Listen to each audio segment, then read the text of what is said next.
Hardy the Abandoned. 23.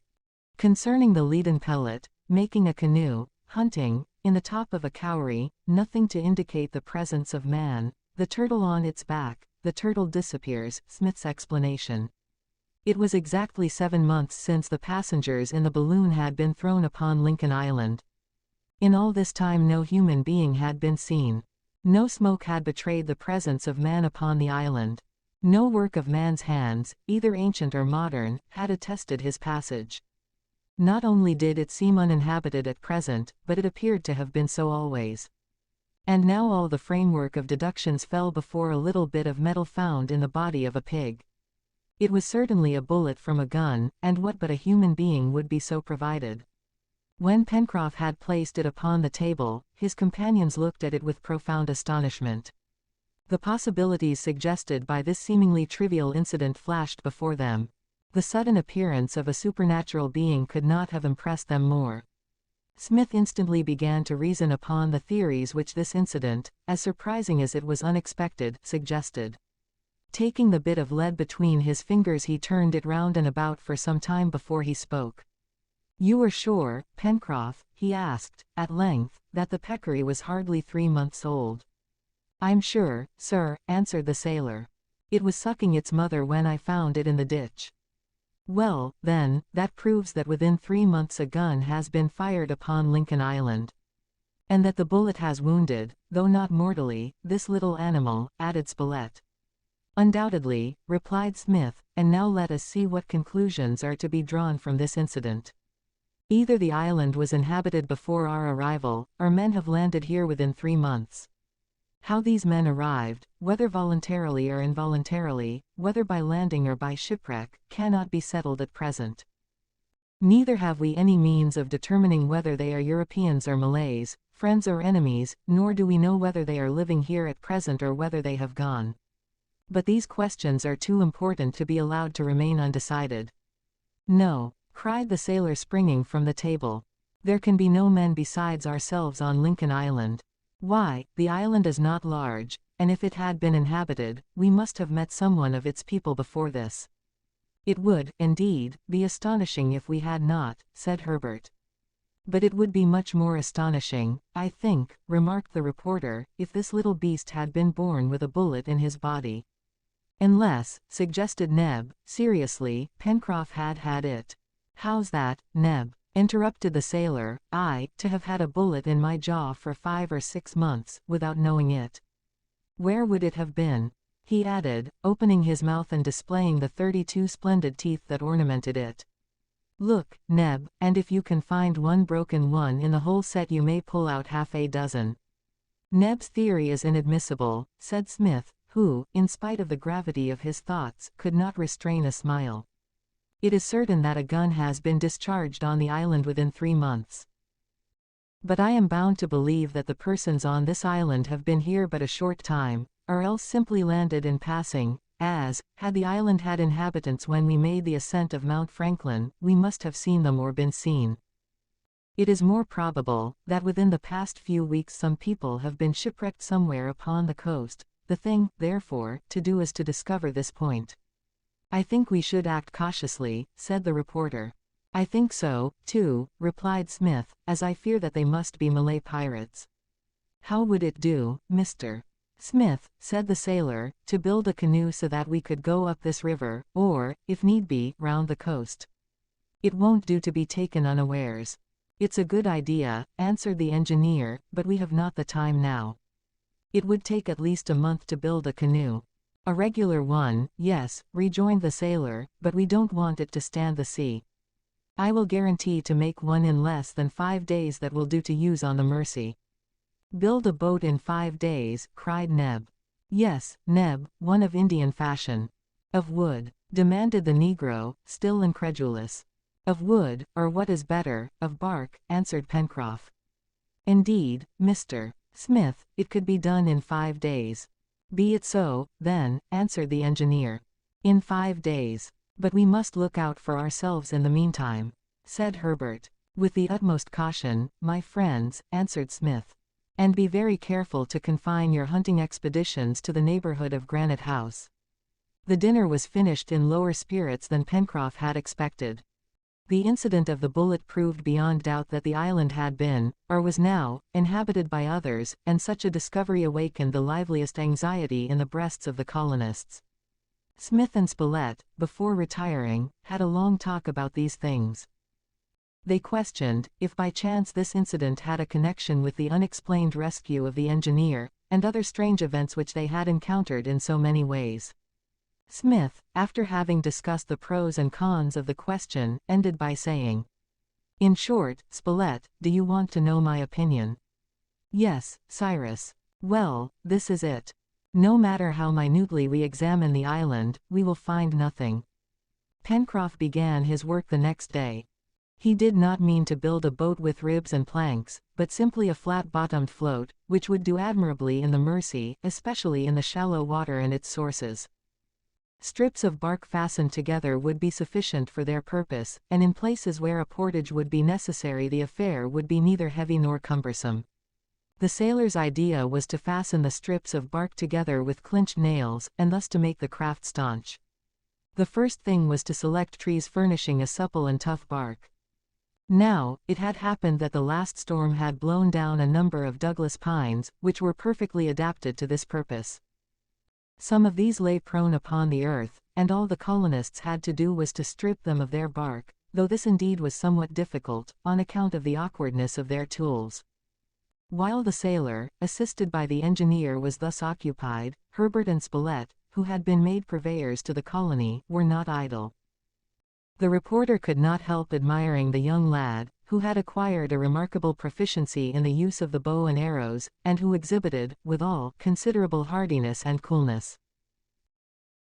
The two hunters, remembering the caution of the engineer, never ventured more than 2 miles from Granite House, but the outskirts of the forest furnished a sufficient supply of agoutis, cobias, kangaroos, peccaries, etc., and although the traps had not done so well since the cold had abated, the warren furnished a supply sufficient for the wants of the colonists. Often, while on these excursions, Herbert conversed with Spilett about the incident of the bullet and of the engineer's conclusions, and one day, the 26th of October, he said, "Don't you think it strange, Mr. Spilett, that any people should have been wrecked on this island, and never have followed up the coast to Granite House?" "Very strange if they are still here," answered the reporter, "but not at all astonishing if they are not." "Then you think they have gone again?" "It is likely, my boy, that, if they had stayed any time, or were still here, something would have discovered their presence. But if they had been able to get off again they were not really shipwrecked." "No, Herbert, they were what I should call shipwrecked temporarily.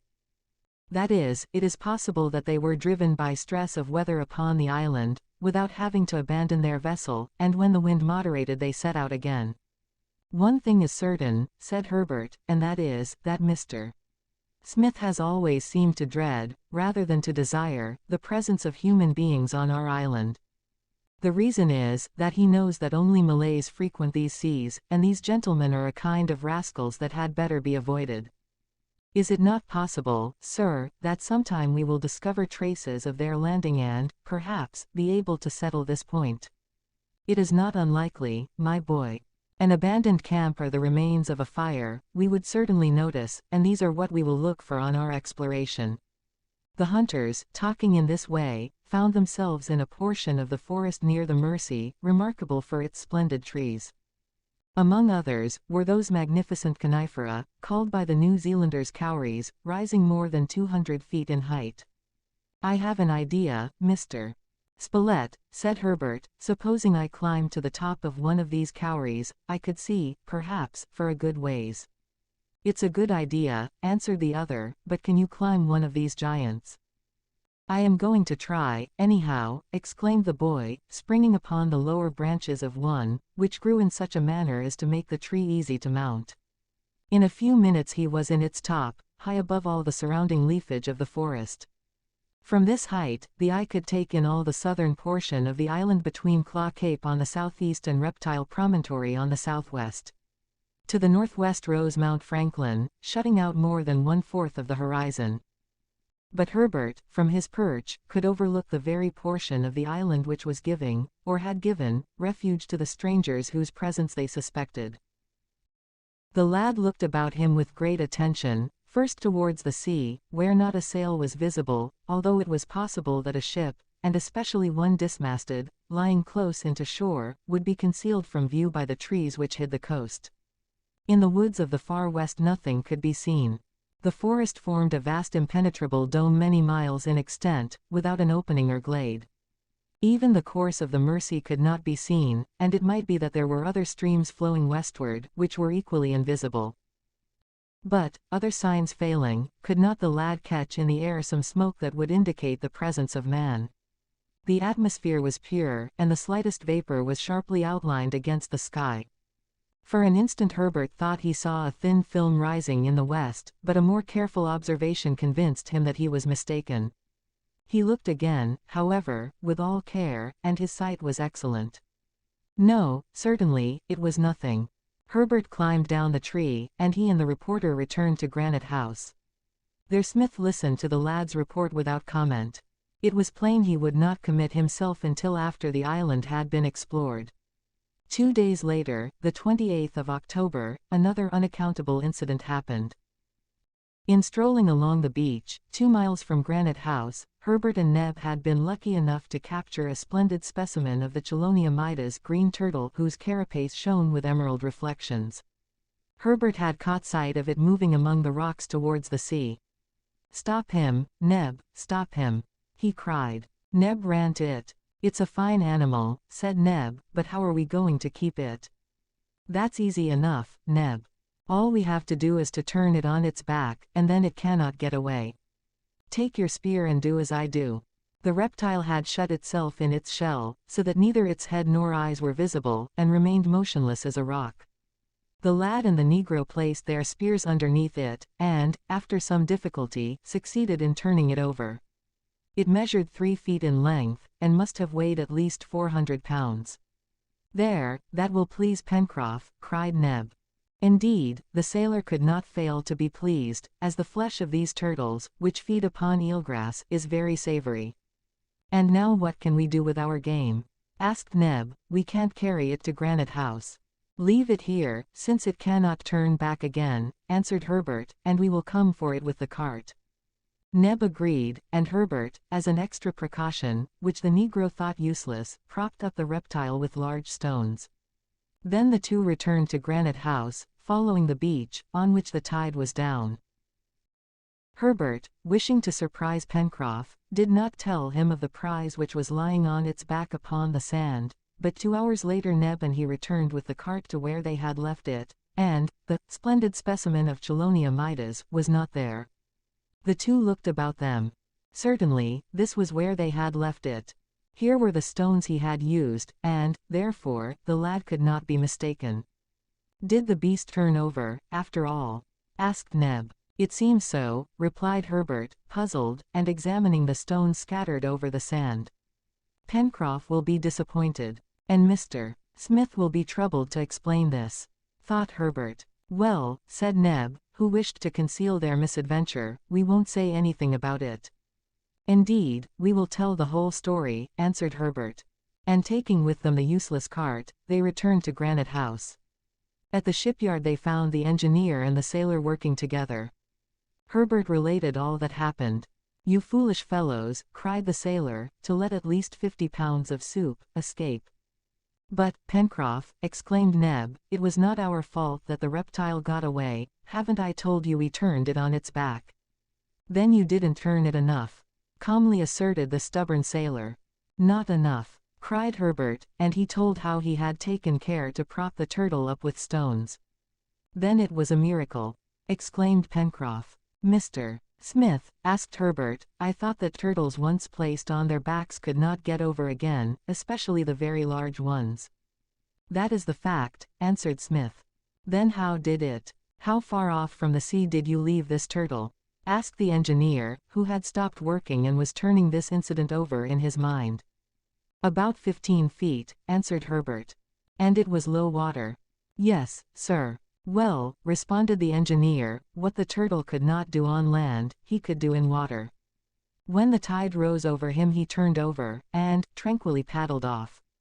"How foolish we are," cried Neb. "That is just what I said you were," answered Pencroff. Smith had given this explanation, which was doubtless admissible, but was he himself satisfied with it? He did not venture to say that. 24. Trial of the canoe, a wreck on the shore, the tow, jetsam point, inventory of the box, what Pencroff wanted, a Bible, a verse from the Bible. On the 29th of October the canoe was finished. Pencroff had kept his word, and had built, in 5 days, a sort of bark shell, stiffened with flexible crejimba rods. A seat at either end, another midway to keep it open, a gunwale for the thallepins of a pair of oars, and a paddle to steer with, completed this canoe, which was 12 feet in length, and did not weigh 200 pounds. "Hurrah!" cried the sailor, quite ready to applaud his own success. "With this we can make the tour of the world," suggested Spilett. "No, but of the island. Some stones for ballast, a mast in the bow, with a sail which Mr. Smith will make some day, and away we'll go. But now let us try our new ship, for we must see if it will carry all of us." The experiment was made. Pencroff, by a stroke of the paddle, brought the canoe close to the shore by a narrow passage between the rocks, and he was confident that they could at once make a trial trip of the craft by following the bank as far as the lower point where the rocks ended. As they were stepping in, Neb cried, "But your boat leaks, Pencroff." "Oh, that's nothing, Neb," answered the sailor. "The wood has to drink. But in 2 days it will not show, and there will be as little water in our canoe as in the stomach of a drunkard. Come, get in." They all embarked, and Pencroff pushed off. The weather was splendid, the sea was as calm as a lake, and the canoe could venture upon it with as much security as upon the tranquil current of the Mersey. Neb and Herbert took the oars, and Pencroff sat in the stern with the paddle as steersman. The sailor crossed the channel, and rounded the southern point of the islet. A gentle breeze was wafted from the south. There were no billows, but the canoe rose and fell with the long undulations of the sea, and they rowed out half a mile from the coast so as to get a view of the outline of Mount Franklin. Then, putting about, Pencroff returned towards the mouth of the river, and followed along the rounded shore which hid the low marshy ground of Tadorn's Fens. The point, made longer by the bend of the coast, was 3 miles from the Mersey, and the colonists resolved to go past it far enough to obtain a hasty glance at the coast as far as Claw Cape. The canoe followed along the shore, keeping off some 2 cables' length so as to avoid the line of rocks beginning to be covered by the tide. The cliff, beginning at the mouth of the river, lowered as it approached the promontory. It was a savage-looking, unevenly arranged heap of granite blocks, very different from the curtain of Prospect Plateau. There was not a trace of vegetation on this sharp point, which projected 2 miles beyond the forest, like a giant's arm, thrust out from a green sleeve. The canoe sped easily along. Spilett sketched the outline of the coast in his notebook, and Neb, Pencroff, and Herbert discussed the features of their new domain, and as they moved southward the 2 mandible capes seemed to shut together and enclose Union Bay. As to Smith, he regarded everything in silence, and from his distrustful expression it seemed as if he was observing some suspicious land. The canoe had reached the end of the point and was about doubling it, when Herbert rose, and pointing out a black object, said, "What is that down there on the sand?" Everyone looked in the direction indicated. "There is something there, indeed," said the reporter. "It looks like a wreck half buried in the sand." "Oh, I see what it is," cried Pencroff. "What?" asked Neb. "Barrels. They are barrels, and maybe they are full." "To shore, Pencroff," said Smith. And with a few strokes the canoe was driven into a little cove, and the party went up the beach. Pencroff was not mistaken. There were 2 barrels half buried in the sand, but firmly fastened to them was a large box, which, borne up by them, had been floated onto the shore. "Has there been a shipwreck here?" asked Herbert. "Evidently," answered Spilett. "But what is in this box?" exclaimed Pencroff, with a natural impatience. "What is in this box? It is closed, and we have nothing with which to raise the lid." "However, with a stone." And the sailor picked up a heavy rock, and was about to break one of the sides, when the engineer, stopping him, said, "Cannot you moderate your impatience for about an hour, Pencroff? But, think, Mr. Smith. Maybe there is everything we want in it. We will find out, Pencroff, answered the engineer, but do not break the box, as it will be useful. Let us transport it to Granite House, where we can readily open it without injuring it. It is all prepared for the voyage, and since it has floated here, it can float again to the river mouth. You were right, sir, and I am wrong, answered the sailor, but one is not always his own master. The engineer's advice was good. It was likely that the canoe could not carry the things probably enclosed in the box, since the latter was so heavy that it had to be buoyed up by 2 empty barrels. It was, therefore, better to tow it in this condition to the shore at the Granite House. And now the important question was, from whence came this jetsam? Smith and his companions searched the beach for several hundred paces, but there was nothing else to be seen. They scanned the sea, Herbert and Neb climbing up a high rock, but not a sail was visible on the horizon. Nevertheless, there must have been a shipwreck, and perhaps this incident was connected with the incident of the bullet. Perhaps the strangers had landed upon another part of the island. Perhaps they were still there. But the natural conclusion of the colonists was that these strangers could not be Malay pirates, since the jetsam was evidently of European or American production. They all went back to the box, which measured 5 feet by 3. It was made of oak, covered with thick leather, studded with copper nails. The 2 large barrels, hermetically sealed, but which sounded empty, were fastened to its sides by means of strong ropes, tied in what Pencroff recognized to be sailors' knots. That it was uninjured seemed to be accounted for by the fact of its having been thrown upon the sand instead of the rocks. And it was evident that it had not been long either in the sea or upon the beach. It seemed probable, also, that the water had not penetrated, and that its contents would be found uninjured. It therefore looked as if this box must have been thrown overboard from a disabled ship making for the island. And, in the hope that it would reach the island, where they would find it later, the passengers had taken the precaution to buoy it up. We will tow this box to Granite House, said the engineer, and take an inventory of its contents. Then, if we discover any of the survivors of this supposed shipwreck, we will return them what is theirs. If we find no one, we will keep the things ourselves, cried the sailor. But I wish I knew what is in it. The sailor was already working at the prize, which would doubtless float at high water. One of the ropes which was fastened to the barrels was partly untwisted and served to fasten these latter to the canoe. Then, Neb and Pencroff dug out the sand with their oars, and soon the canoe, with the jetsam in tow, was rounding the promontory to which they gave the name of Jetsam Point. The box was so heavy that the barrels just sufficed to sustain it above the water, and Pencroff feared each moment that it would break loose and sink to the bottom. Fortunately his fears were groundless, and in an hour and a half the canoe touched the bank before Granite House. The boat and the prize were drawn upon the shore, and as the tide was beginning to fall, both soon rested on dry ground. Neb brought some tools so as to open the box without injury, and the colonists forthwith proceeded to examine its contents. Pencroff did not try to hide his anxiety.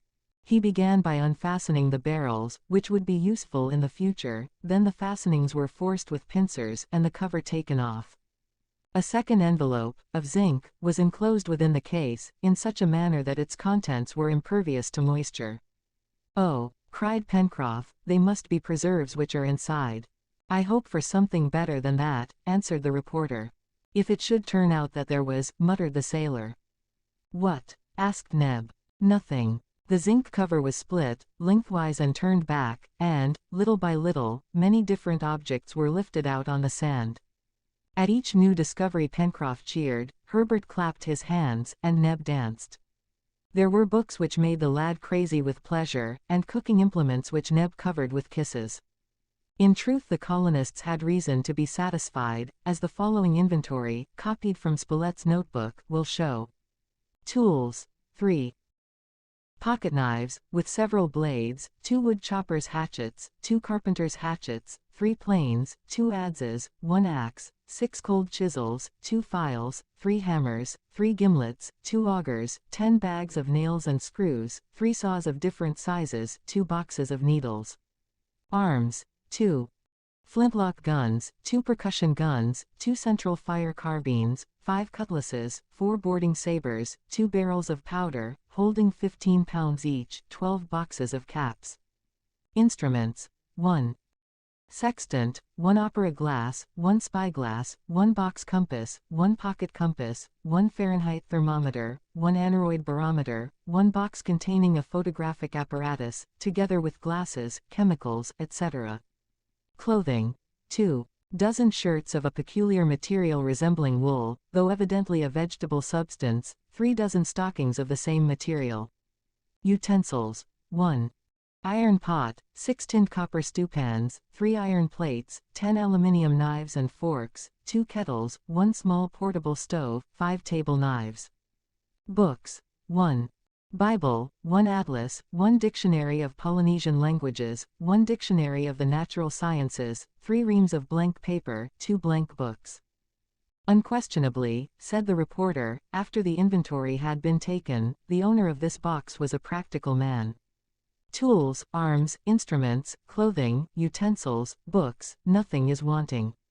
One would say that he had made ready for a shipwreck beforehand. Nothing, indeed, is wanting, murmured Smith, thoughtfully. And it is a sure thing, added Herbert, that the ship that brought this box was not a Malay pirate. Unless its owner had been taken prisoner, said Pencroff. That is not likely, answered the reporter. It is more probable that an American or European ship has been driven to this neighborhood, and that the passengers, wishing to save what was, at least, necessary, have prepared this box and have thrown it overboard. And do you think so, Mr. Smith? Asked Herbert. Yes, my boy, answered the engineer, that might have been the case. It is possible that, anticipating a shipwreck, this chest has been prepared, so that it might be found again on the coast. But the photographic apparatus, observed the sailor incredulously. As to that, answered the engineer, I do not see its use. What we, as well as any other shipwrecked person, would have valued more, would have been a greater assortment of clothing and more ammunition. But have none of these things any mark by which we can tell where they came from? Asked Spilett. They looked to see. Each article was examined attentively, but, contrary to custom, neither books, instruments, nor arms had any name or mark. Nevertheless, they were in perfect order, and seemed never to have been used. So also with the tools and utensils, everything was new, and this went to prove that the things had not been hastily thrown together in the box, but that their selection had been made thoughtfully and with care. This, also, was evident from the zinc case which had kept everything watertight, and which could not have been soldered in a moment. The 2 dictionaries and the Bible were in English, and the latter showed that it had been often read. The atlas was a splendid work, containing maps of every part of the world, and many charts laid out on Mercator's projection. The nomenclature in this book was in French, but neither in it, nor in any of the others, did the name of the editor or publisher appear.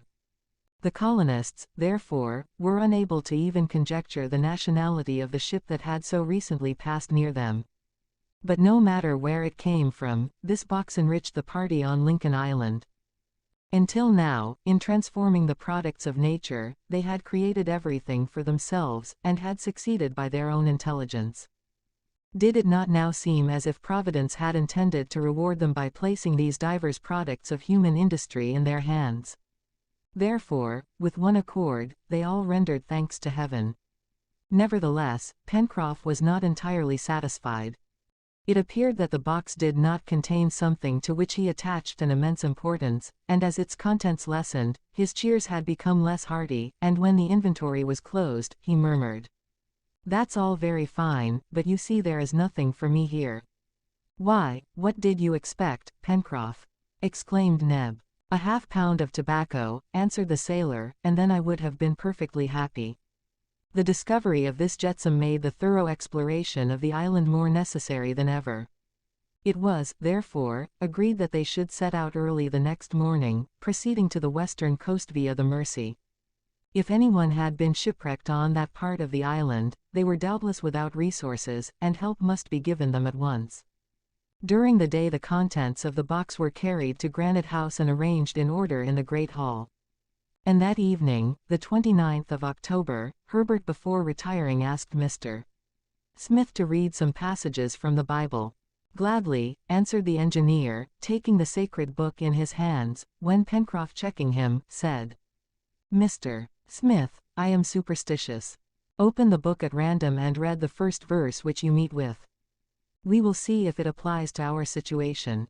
Smith smiled at the words of the sailor, but yielding to his wishes he opened the Bible where the marker lay between the leaves. Instantly his eye fell upon a red cross made with a crayon, opposite the 8th verse of the 7th chapter of St. Matthew. He read these words, "For everyone that asketh, receiveth, and he that seeketh, findeth." 25.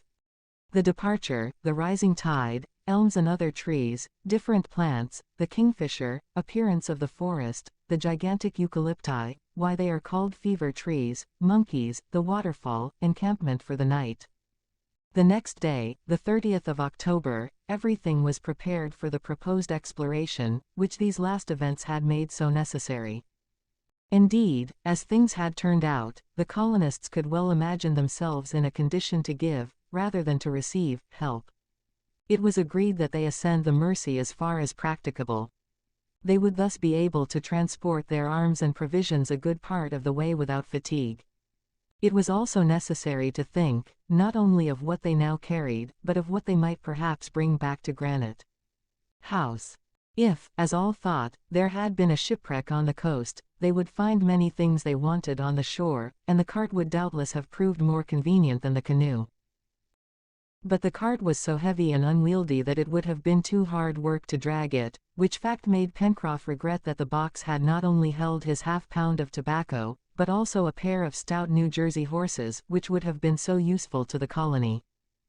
The provisions, already packed by Neb, consisted of enough dried meat, beer, and fermented liquor to last them for the 3 days which Smith expected they would be absent. Moreover, they counted on being able to replenish their stock at need along the route, and Neb had taken care not to forget the portable stove. They took the 2 wood choppers' hatchets to aid in making their way through the thick forest, and also the glass and the pocket compass. Of the arms, they chose the 2 flintlock guns in preference to the others, as the colonists could always renew the flints, whereas the caps could not be replaced. Nevertheless, they took 1 of the carbines and some cartridges. As for the powder, the barrels held 50 pounds, and it was necessary to take a certain amount of that, but the engineer expected to manufacture an explosive substance, by which it could be saved in the future.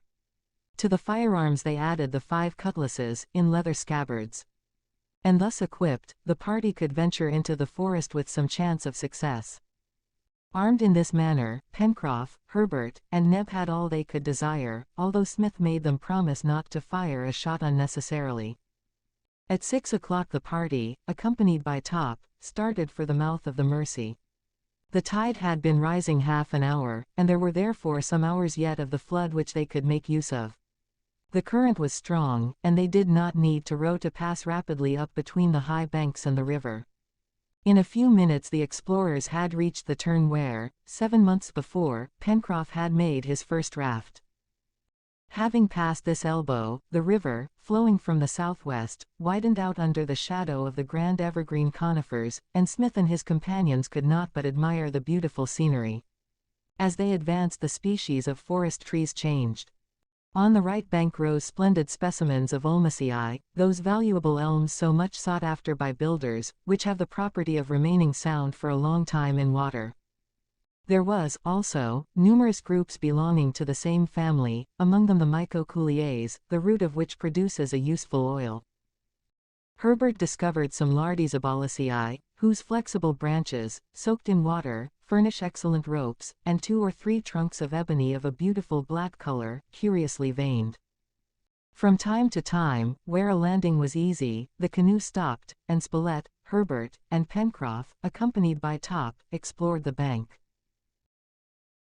In addition to the game, Herbert thought that he might meet with some useful little plant which was not to be despised, and the young naturalist was rewarded by discovering a sort of wild spinach and numerous specimens of the genus cabbage, which would, doubtless, bear transplanting. They were cresses, horseradishes, and a little, velvety, spreading plant, 3 feet high, bearing brownish-colored seeds.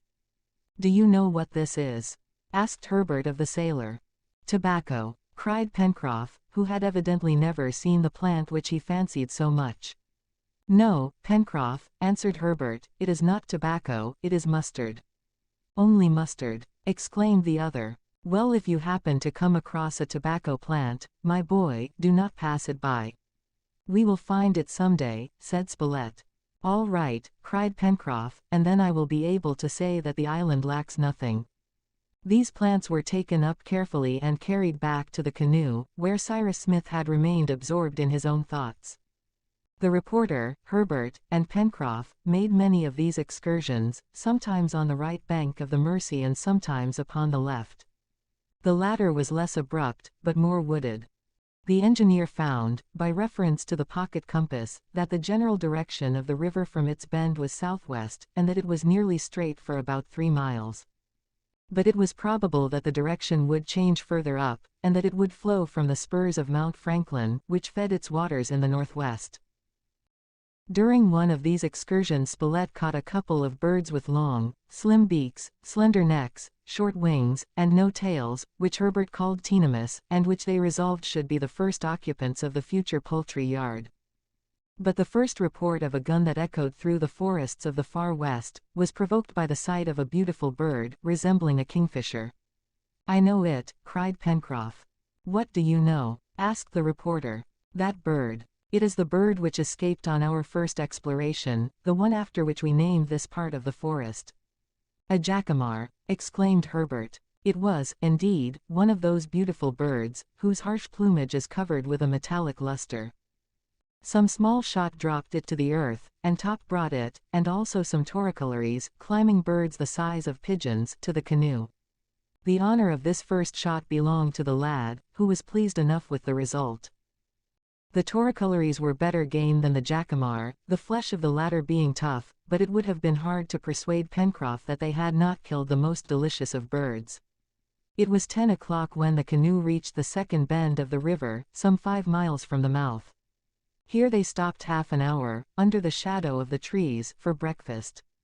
The river measured from 60 to 70 feet in width, and was 5 or 6 feet deep. The engineer had remarked its several affluents, but they were simply unnavigable streams. The forests of the far west, or jacamar wood, extended farther than they could see, but nowhere could they detect the presence of man. If, therefore, any persons had been shipwrecked on the island, they had not yet quitted the shore, and it was not in those thick covers that search must be made for the survivors.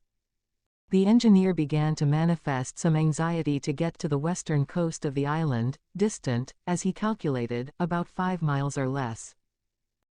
The journey was resumed, and, although the course of the Mersey, sometimes towards the shore, was oftener towards the mountain, it was thought better to follow it as long as possible, on account of the fatigue and loss of time incident to hewing a way through the wood. Soon, the tide having attained its height, Herbert and Neb took the oars, and Pencroff the paddle, and they continued the ascent by rowing. It seemed as if the forest of the far west began to grow thinner. But, as the trees grew farther apart, they profited by the increased space, and attained a splendid growth. Eucalypti! Cried Herbert, descrying some of these superb plants, the loftiest giants of the extratropical zone, the congeners of the eucalypti of Australia and New Zealand, both of which countries were situated in the same latitude as Lincoln Island. Some rose 200 feet in height and measured 20 feet in circumference, and their bark, 5 fingers in thickness, exuded an aromatic resin. Equally wonderful were the enormous specimens of myrtle, their leaves extending edgewise to the sun, and permitting its rays to penetrate and fall upon the ground. What trees! exclaimed Neb. Are they good for anything? Pshaw! answered Pencroff. They are like overgrown men, good for nothing but to show in fairs. I think you're wrong, Pencroff, said Spilett. The eucalyptus wood is beginning to be extensively used in cabinet work. And I am sure, added Herbert, that it belongs to a most useful family, and thereupon the young naturalist enumerated many species of the plant and their uses. Everyone listened to the lad's lesson in botany, Smith smiling, Pencroff with an indescribable pride. That's all very well, Herbert, answered the sailor, but I dare swear that of all these useful specimens none are as large as these. That is so. Then, that proves what I said, replied the sailor, that giants are good for nothing. "There's where you are wrong, Pencroff," said the engineer. "These very eucalypti are good for something." "For what?" "To render the country healthy about them." "Do you know what they call them in Australia and New Zealand?" "No, sir." "They call them fever trees." "Because they give it?" "No, because they prevent it." "Good. I shall make a note of that," said the reporter. "Note then, my dear Spilett, that it has been proved that the presence of these trees neutralizes marsh miasmas. They have tried this natural remedy in certain unhealthy parts of Europe and northern Africa, with the best results. And there are no intermittent fevers in the region of these forests, which is a fortunate thing for us colonists of Lincoln Island." "What a blessed island!" cried Pencroff. "It would lack nothing, if it was not." "That will come, Pencroff, we will find it," answered the reporter, "but now let us attend to our work and push on as far as we can get with the canoe." They continued on through the woods 2 miles further, the river becoming more winding, shallow, and so narrow that Pencroff pushed along with a pole. The sun was setting, and, as it would be impossible to pass in the darkness through the 5 or 6 miles of unknown woods which the engineer estimated lay between them and the coast, it was determined to camp wherever the canoe was obliged to stop. They now pushed on without delay through the forest, which grew more dense, and seemed more inhabited, because, if the sailor's eyes did not deceive him, he perceived troops of monkeys running among the underbrush. Sometimes, 2 or 3 of these animals would halt at a distance from the canoe and regard its occupants, as if, seeing men for the first time, they had not then learned to fear them. It would have been easy to have shot some of these quadrumanes, but Smith was opposed to the useless slaughter. Pencroff, however, looked upon the monkey from a gastronomic point of view, and, indeed, as these animals are entirely herbivorous, they make excellent game, but since provisions abounded, it was useless to waste the ammunition. Towards 4 o'clock the navigation of the Mercy became very difficult, its course being obstructed by rocks and aquatic plants. The banks rose higher and higher, and, already, the bed of the stream was confined between the outer spurs of Mount Franklin. Its sources could not be far off, since the waters were fed by the southern watershed of that mountain. "Before a quarter of an hour we will have to stop, sir," said Pencroff. "Well, then, we will make a camp for the night." "How far are we from Granite House?" asked Herbert. "About 7 miles, counting the bends of the river, which have taken us to the northwest." "Shall we keep on?" asked the reporter. "Yes, as far as we can get," answered the engineer. "Tomorrow, at daylight, we will leave the canoe, and traverse, in 2 hours I hope, the distance which separates us from the coast, and then we will have nearly the whole day in which to explore the shore." "Push on," cried Pencroff. Very soon the canoe grated on the stones at the bottom of the river, which was not more than 20 feet wide. A thick mass of verdure overhung and descended the stream, and they heard the noise of a waterfall, which indicated that some little distance further on there existed a natural barrier.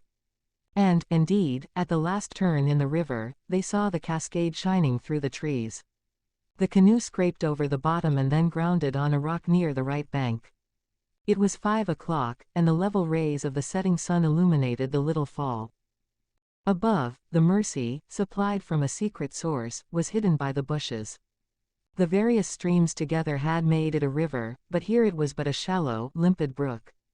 They made camp in this lovely spot.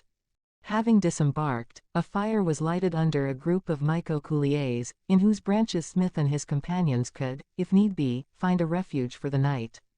Supper was soon finished, as they were very hungry, and then there was nothing to do but to go to sleep. But some suspicious growling being heard at nightfall, the fire was so arranged as to protect the sleepers by its flames. Neb and Pencroff kept it lit, and perhaps they were not mistaken in believing to have seen some moving shadows among the trees and bushes, but the night passed without accident, and the next day, the 31st of October, by 5 o'clock all were on foot ready for the start. 26. Going toward the coast, troops of monkeys, a new watercourse, why the tide was not felt, a forest on the shore, reptile promontory, Spilett makes Herbert envious, the bamboo fusillade. It was 6 o'clock when the colonists, after an early breakfast, started with the intention of reaching the coast by the shortest route. Smith had estimated that it would take them 2 hours, but it must depend largely on the nature of the obstacles in the way. This part of the far west was covered with trees, like an immense thicket composed of many different species. It was, therefore, probable that they would have to make away with hatchets in hand, and guns also, if they were to judge from the cries heard overnight. The exact position of the camp had been determined by the situation of Mount Franklin, and since the volcano rose less than 3 miles to the north, it was only necessary to go directly toward the southwest to reach the west coast.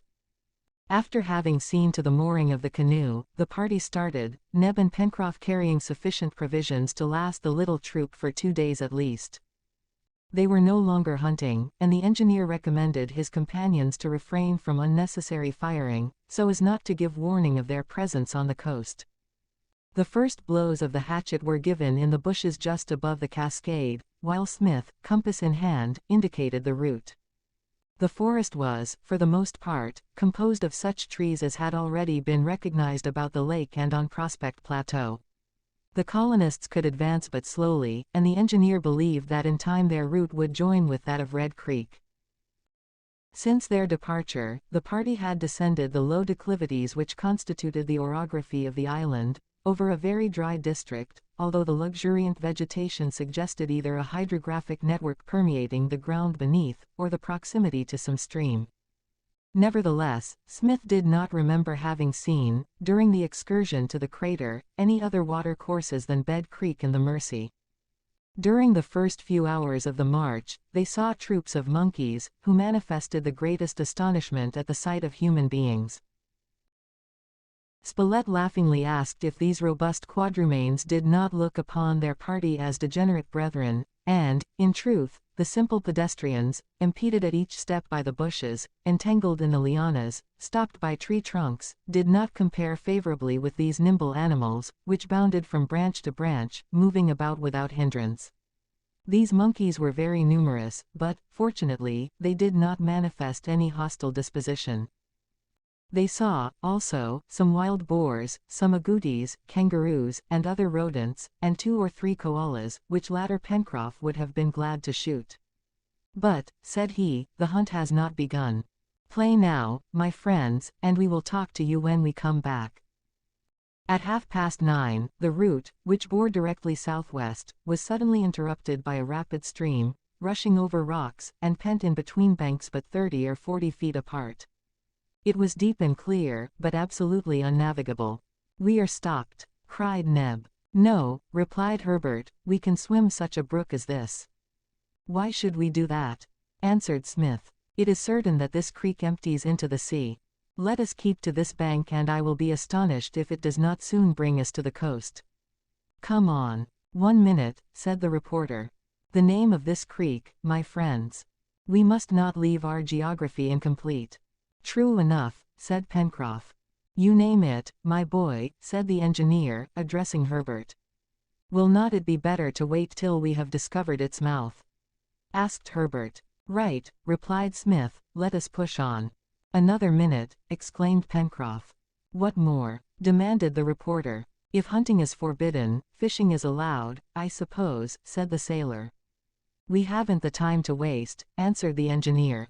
"But just 5 minutes," pleaded Pencroff. "I only want 5 minutes for the sake of breakfast." And lying down on the bank he plunged his arms in the running waters and soon brought up several dozen of the fine crawfish which swarmed between the rocks. "These will be good," cried Neb, helping the sailor. "Did not I tell you that the island had everything but tobacco?" sighed the sailor. It took but 5 minutes to fill a sack with these little blue crustacei, and then the journey was resumed. By following the bank the colonists moved more freely.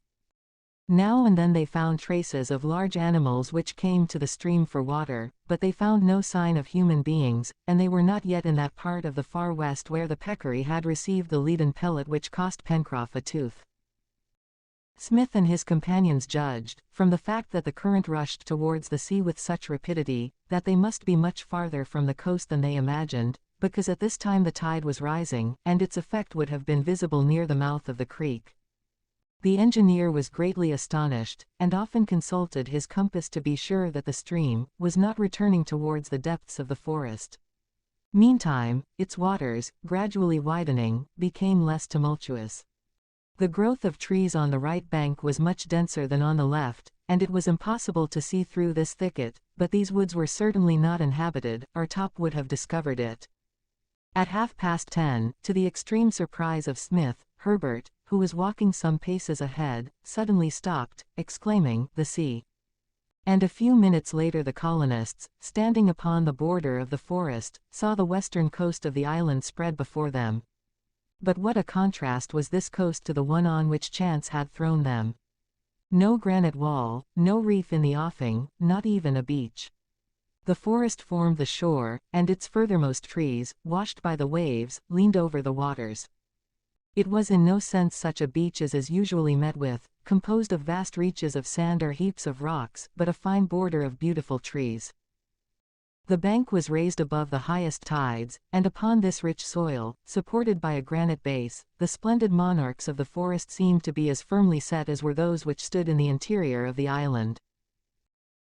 The colonists stood in a hollow by a tiny rivulet, which served as a neck to the other stream, but, curiously enough, these waters, instead of emptying into the sea by a gently sloping opening, fell from a height of more than 40 feet, which fact explained why the rising tide did not affect the current. And, on this account, they were unanimous in giving this watercourse the name of Fall River. Beyond, towards the north, the forest shore extended for 2 miles, then the trees became thinner, and, still further on, a line of picturesque heights extended from north to south. On the other hand, all that part of the coast comprised between Fall River and the promontory of Reptile End was bordered by masses of magnificent trees, some upright and others leaning over the sea, whose waves lapped their roots. It was evidently, therefore, on this part of the coast that the exploration must be continued, as this shore offered to the castaways, whoever they might be, a refuge, which the other, desert and savage, had refused. The weather was beautiful, and from the cliff where the breakfast had been prepared, the view extended far and wide. The horizon was perfectly distinct, without a sail in sight, and upon the coast, as far as could be seen, there was neither boat nor wreck, but the engineer was not willing to be satisfied in this respect, until they had explored the whole distance as far as Serpentine Peninsula. After a hurried breakfast he gave the signal to start. Instead of traversing a beach, the colonists followed along the coast, under the trees. The distance to Reptile End was about 12 miles, and, had the way been clear, they could have accomplished it in 4 hours, but the party were constantly obliged to turn out from the way, or to cut branches, or to break through thickets, and these hindrances multiplied as they proceeded. But they saw no signs of a recent shipwreck on the shore, although, as Spilett observed, as the tide was up, they could not say with certainty that there had not been one. This reasoning was just, and, moreover, the incident of the bullet proved, indubitably, that within 3 months a gun had been fired on the island. At 5 o'clock the extremity of the peninsula was still 2 miles distant, and it was evident that the colonists would have to camp for the night on the promontory of Reptile End. Happily, game was as plenty here as on the other coast, and birds of different kinds abounded. 2 hours later, the party, tired out, reached the promontory. Here the forest border ended, and the shore assumed the usual aspect of a coast. It was possible that an abandoned vessel might be here, but, as the night was falling, it was necessary to postpone the exploration until the morrow. Pencroff and Herbert hastened to find a suitable place for a camp. The outskirts of the forest died away here, and near them the lad found a bamboo thicket.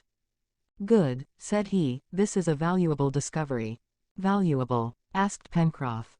"Yes, indeed, I need not tell you, Pencroff, all its uses, such as for making baskets, paper, and water pipes, that the larger ones make excellent building material and strong jars. But perhaps you do not know that in India they eat bamboo as we do asparagus." "Asparagus 30 feet high," cried Pencroff. "And is it good?" "Excellent," answered the lad. "But they eat only the young sprouts."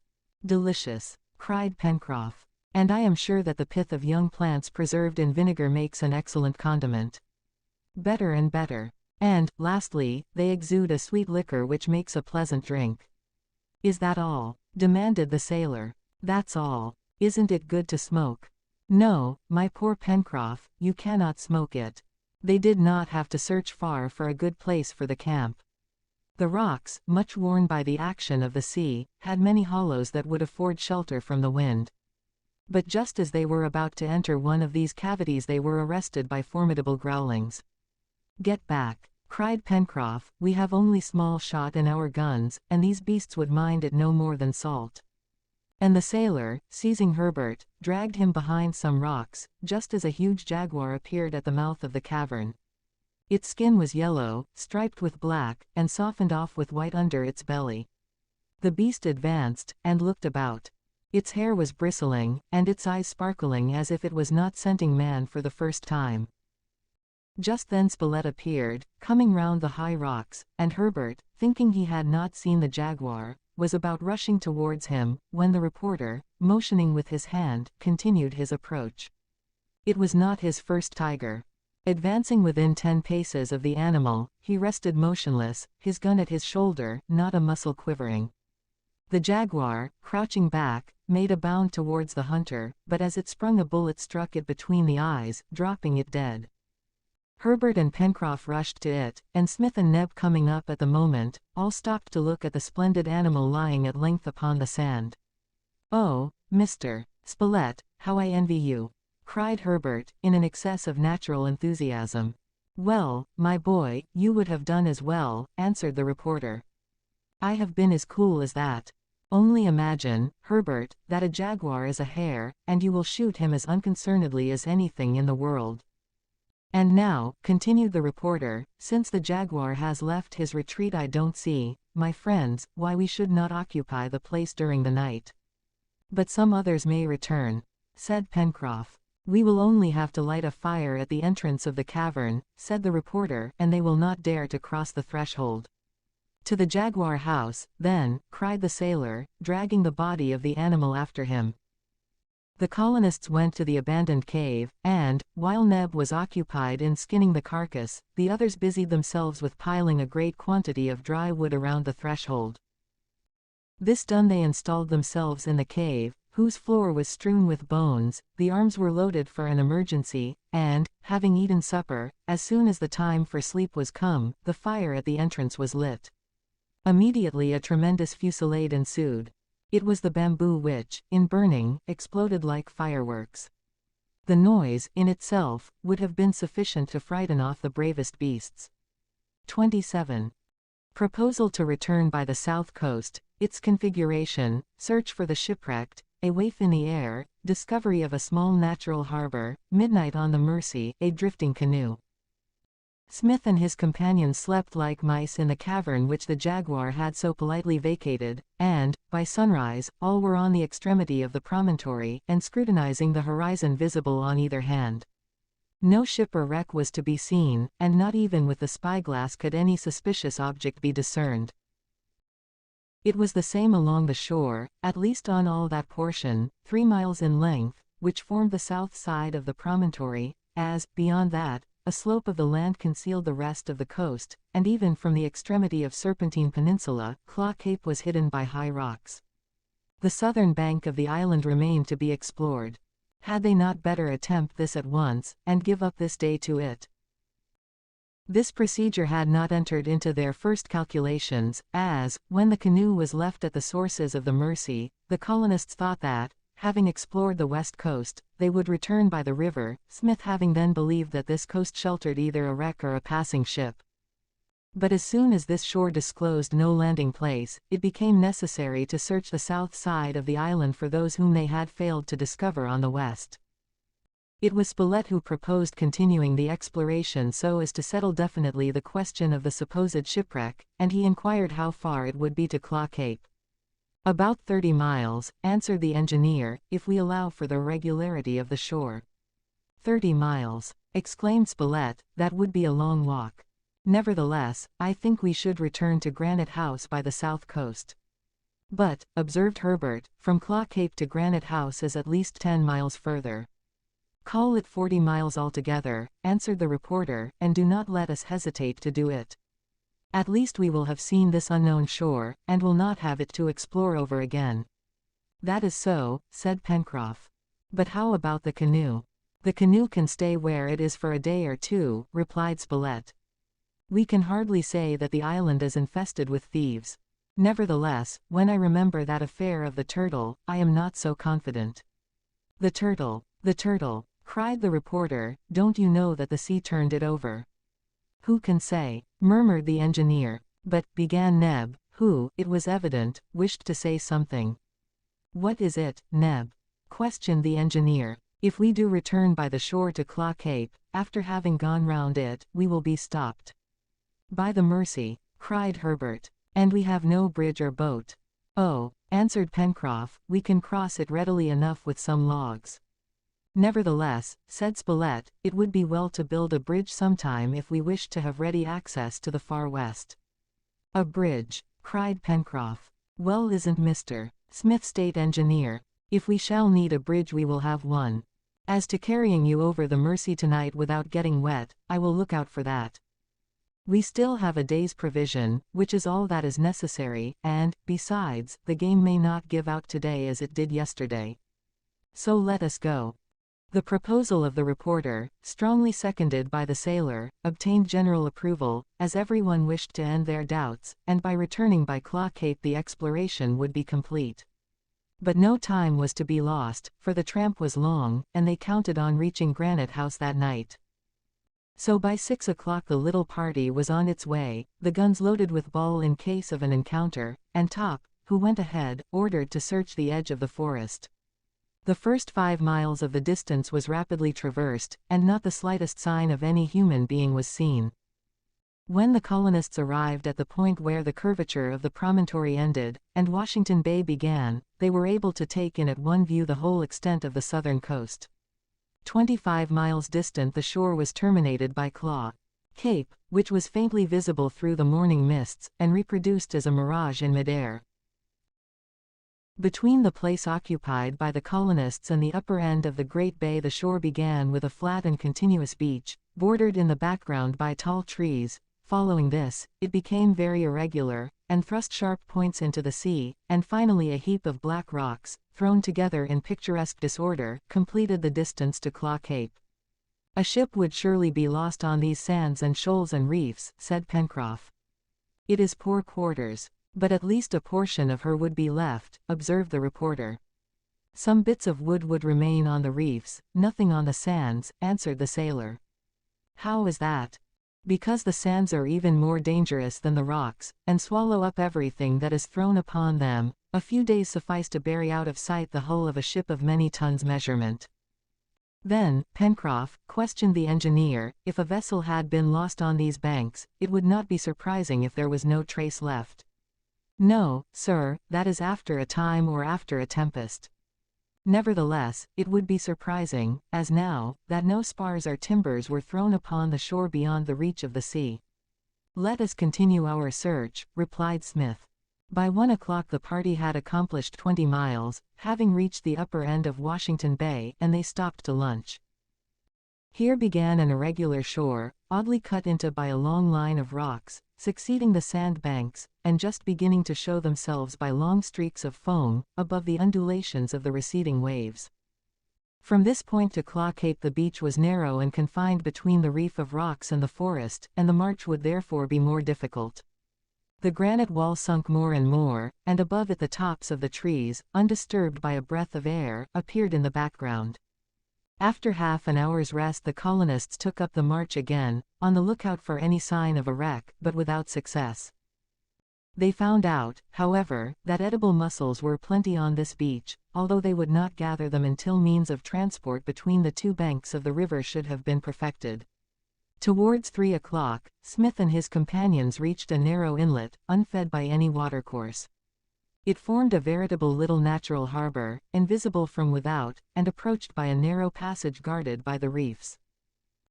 At the upper end of this creek some violent convulsion had shattered the rock, and a narrow, sloping passage gave access to the upper plateau, which proved to be 10 miles from Claw Cape, and therefore 4 miles in a direct line from Prospect Plateau. Spilett proposed to his companions to halt here, and, as the march had sharpened their appetites, although it was not dinner time, no one objected to a bit of venison, and with this lunch they would be able to await supper at Granite House. Soon the colonists, seated under a group of splendid pines, were eating heartily of the provisions which Neb had brought out from his haversack. The place was some 50 or 60 feet above the sea, and the view, extending beyond the furthest rock of the cape, was lost in Union Bay. But the islet and Prospect Plateau were invisible, as the high ground and the curtain of high trees shut out the horizon to the north. Neither over the extent of sea nor on that part of the coast which it was still necessary to explore could they discover even with the spyglass any suspicious object. "Well," said Spilett, "we can console ourselves by thinking that no one is disputing the island with us." "But how about the pellet?" said Herbert. "It was not a dream." "Indeed it was not," cried Pencroff, thinking of his missing tooth. "Well, what are we to conclude?" asked the reporter. "This," said Smith, "that within 3 months a ship, voluntarily or otherwise, has touched." "What? You will admit, Cyrus, that it has been swallowed up without leaving any trace?" cried the reporter. "No, my dear Spilett, but you must remember that while it is certain that a human being has been here, it seems just as certain that he is not here now." "Then, if I understand you, sir," said Herbert, "the ship has gone again." "Evidently. And we have lost, beyond return, a chance to get home," said Neb. "I believe without return." "Well then, since the chance is lost, let us push on," said Pencroff, already homesick for Granite House.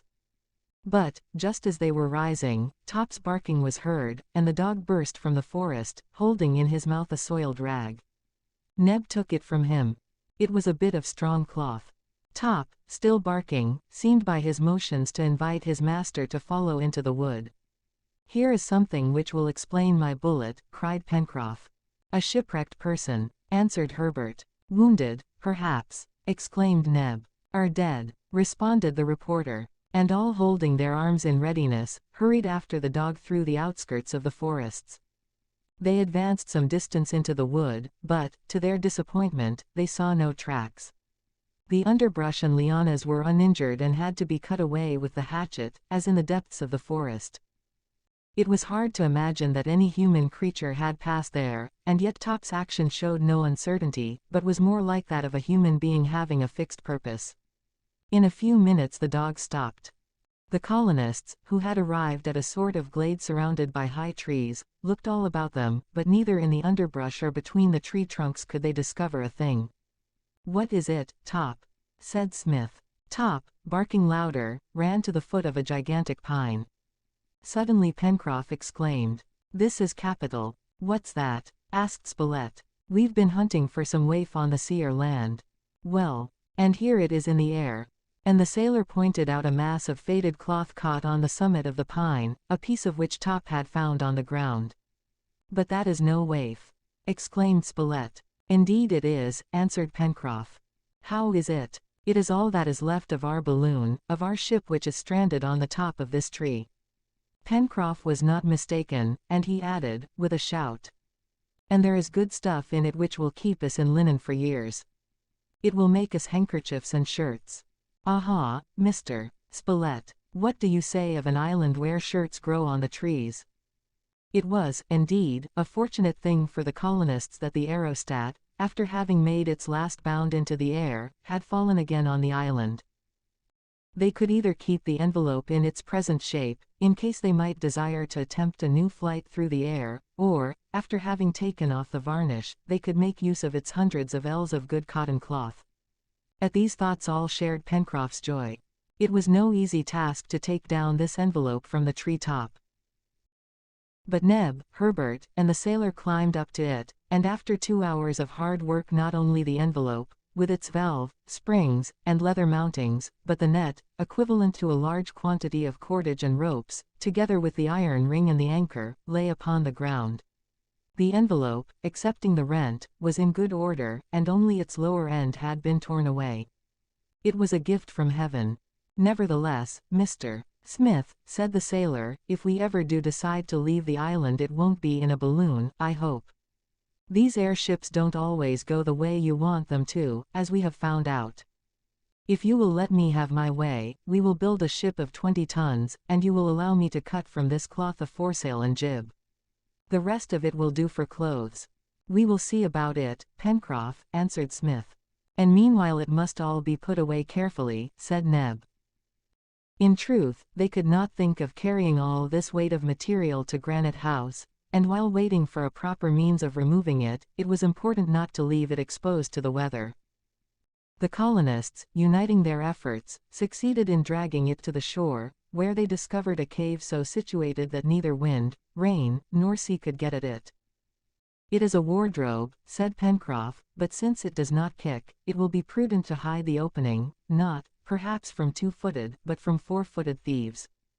By 6 o'clock everything was stored away, and after having named the little inlet, Balloon Harbor, they took the road for Claw Cape. Pencroff and the engineer discussed several projects, which it would be well to attend to at once. The first thing was to build a bridge across the Mersey, and, as the canoe was too small, to bring the balloon over in the cart. Then to build a decked launch, which Pencroff would make cutter-rigged, and in which they could make voyages of circumnavigation, around the island, then, etc.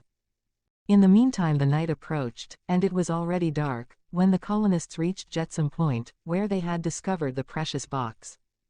But here, as elsewhere, there was nothing to indicate a shipwreck, and it became necessary to adopt the opinions expressed by Smith.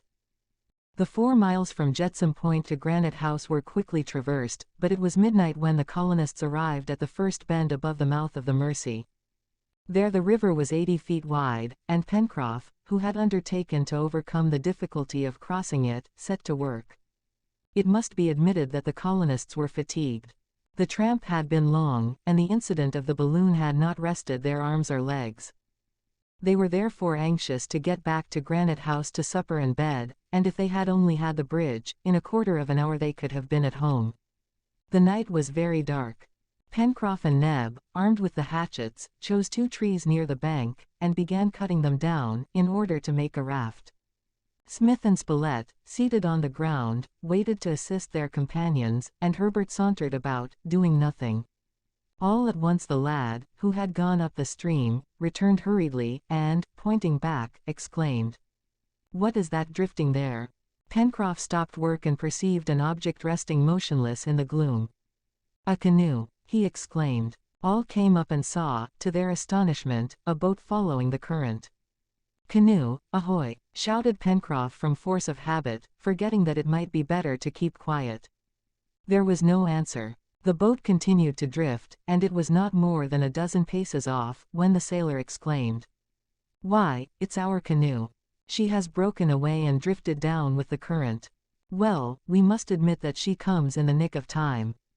"Our canoe," murmured the engineer. Pencroff was right. It was indeed their canoe, which had doubtless broken loose and drifted all the way from the headwaters of the Mersey. It was important to seize it in passing before it should be drawn into the rapid current at the mouth of the river, and Pencroff and Neb, by the aid of a long pole, did this, and drew the canoe to the bank. The engineer stepped in first, and, seizing the rope, assured himself that it had been really worn in 2 against the rocks. "This," said the reporter in an undertone, "this is a coincidence." "It is very strange," answered the engineer. At least it was fortunate, and while no one could doubt that the rope had been broken by friction, the astonishing part of the affair was that the canoe had arrived at the moment when the colonists were there to seize it, for a quarter of an hour later, and it would have been carried out to sea. Had there been such things as genii, this incident would have been sufficient to make the colonists believe that the island was inhabited by a supernatural being, who placed his power at their disposal. With a few strokes the party arrived at the mouth of the Mersey. The canoe was drawn on shore at the Chimneys, and all took their way to the ladder at Granite House. But, just then, Top began barking furiously, and Neb, who was feeling for the lower rung, cried out, "The ladder's gone." 28. Pencroff's halloos, a night in the Chimneys, Herbert's arrow, Smith's plan, an unexpected solution, what had happened in Granite House, how the colonists obtained a new domestic. Smith stood silent. His companions searched in the obscurity along the wall, over the ground, for the broken part of the ladder, supposing it had been torn off by the wind. But the ladder had certainly disappeared, although it was impossible to tell in the darkness whether a gust of wind had not carried it up and lodged it on the first ledge. "If this is a joke, it's a pretty poor one," cried Pencroff. "To get home and not be able to find the staircase won't do for tired men." Neb stood in open-mouthed amazement. "It could not have been carried away by the wind," said Herbert. "I'm beginning to think that strange things happen in Lincoln Island," said Pencroff. "Strange," rejoined Spilett. "Why no, Pencroff, nothing is more natural. Somebody has come while we have been absent, and has taken possession of the house and drawn up the ladder." "Someone," cried the sailor. "Who could it be?" "Why, the man who shot the bullet," answered the reporter. "How else can you explain it?" "Very well, if anyone is up there," replied Pencroff, beginning to get angry, "I will hail him, and he had better answer." And in a voice of thunder the sailor gave a prolonged "Oh-he," which was loudly repeated by the echoes.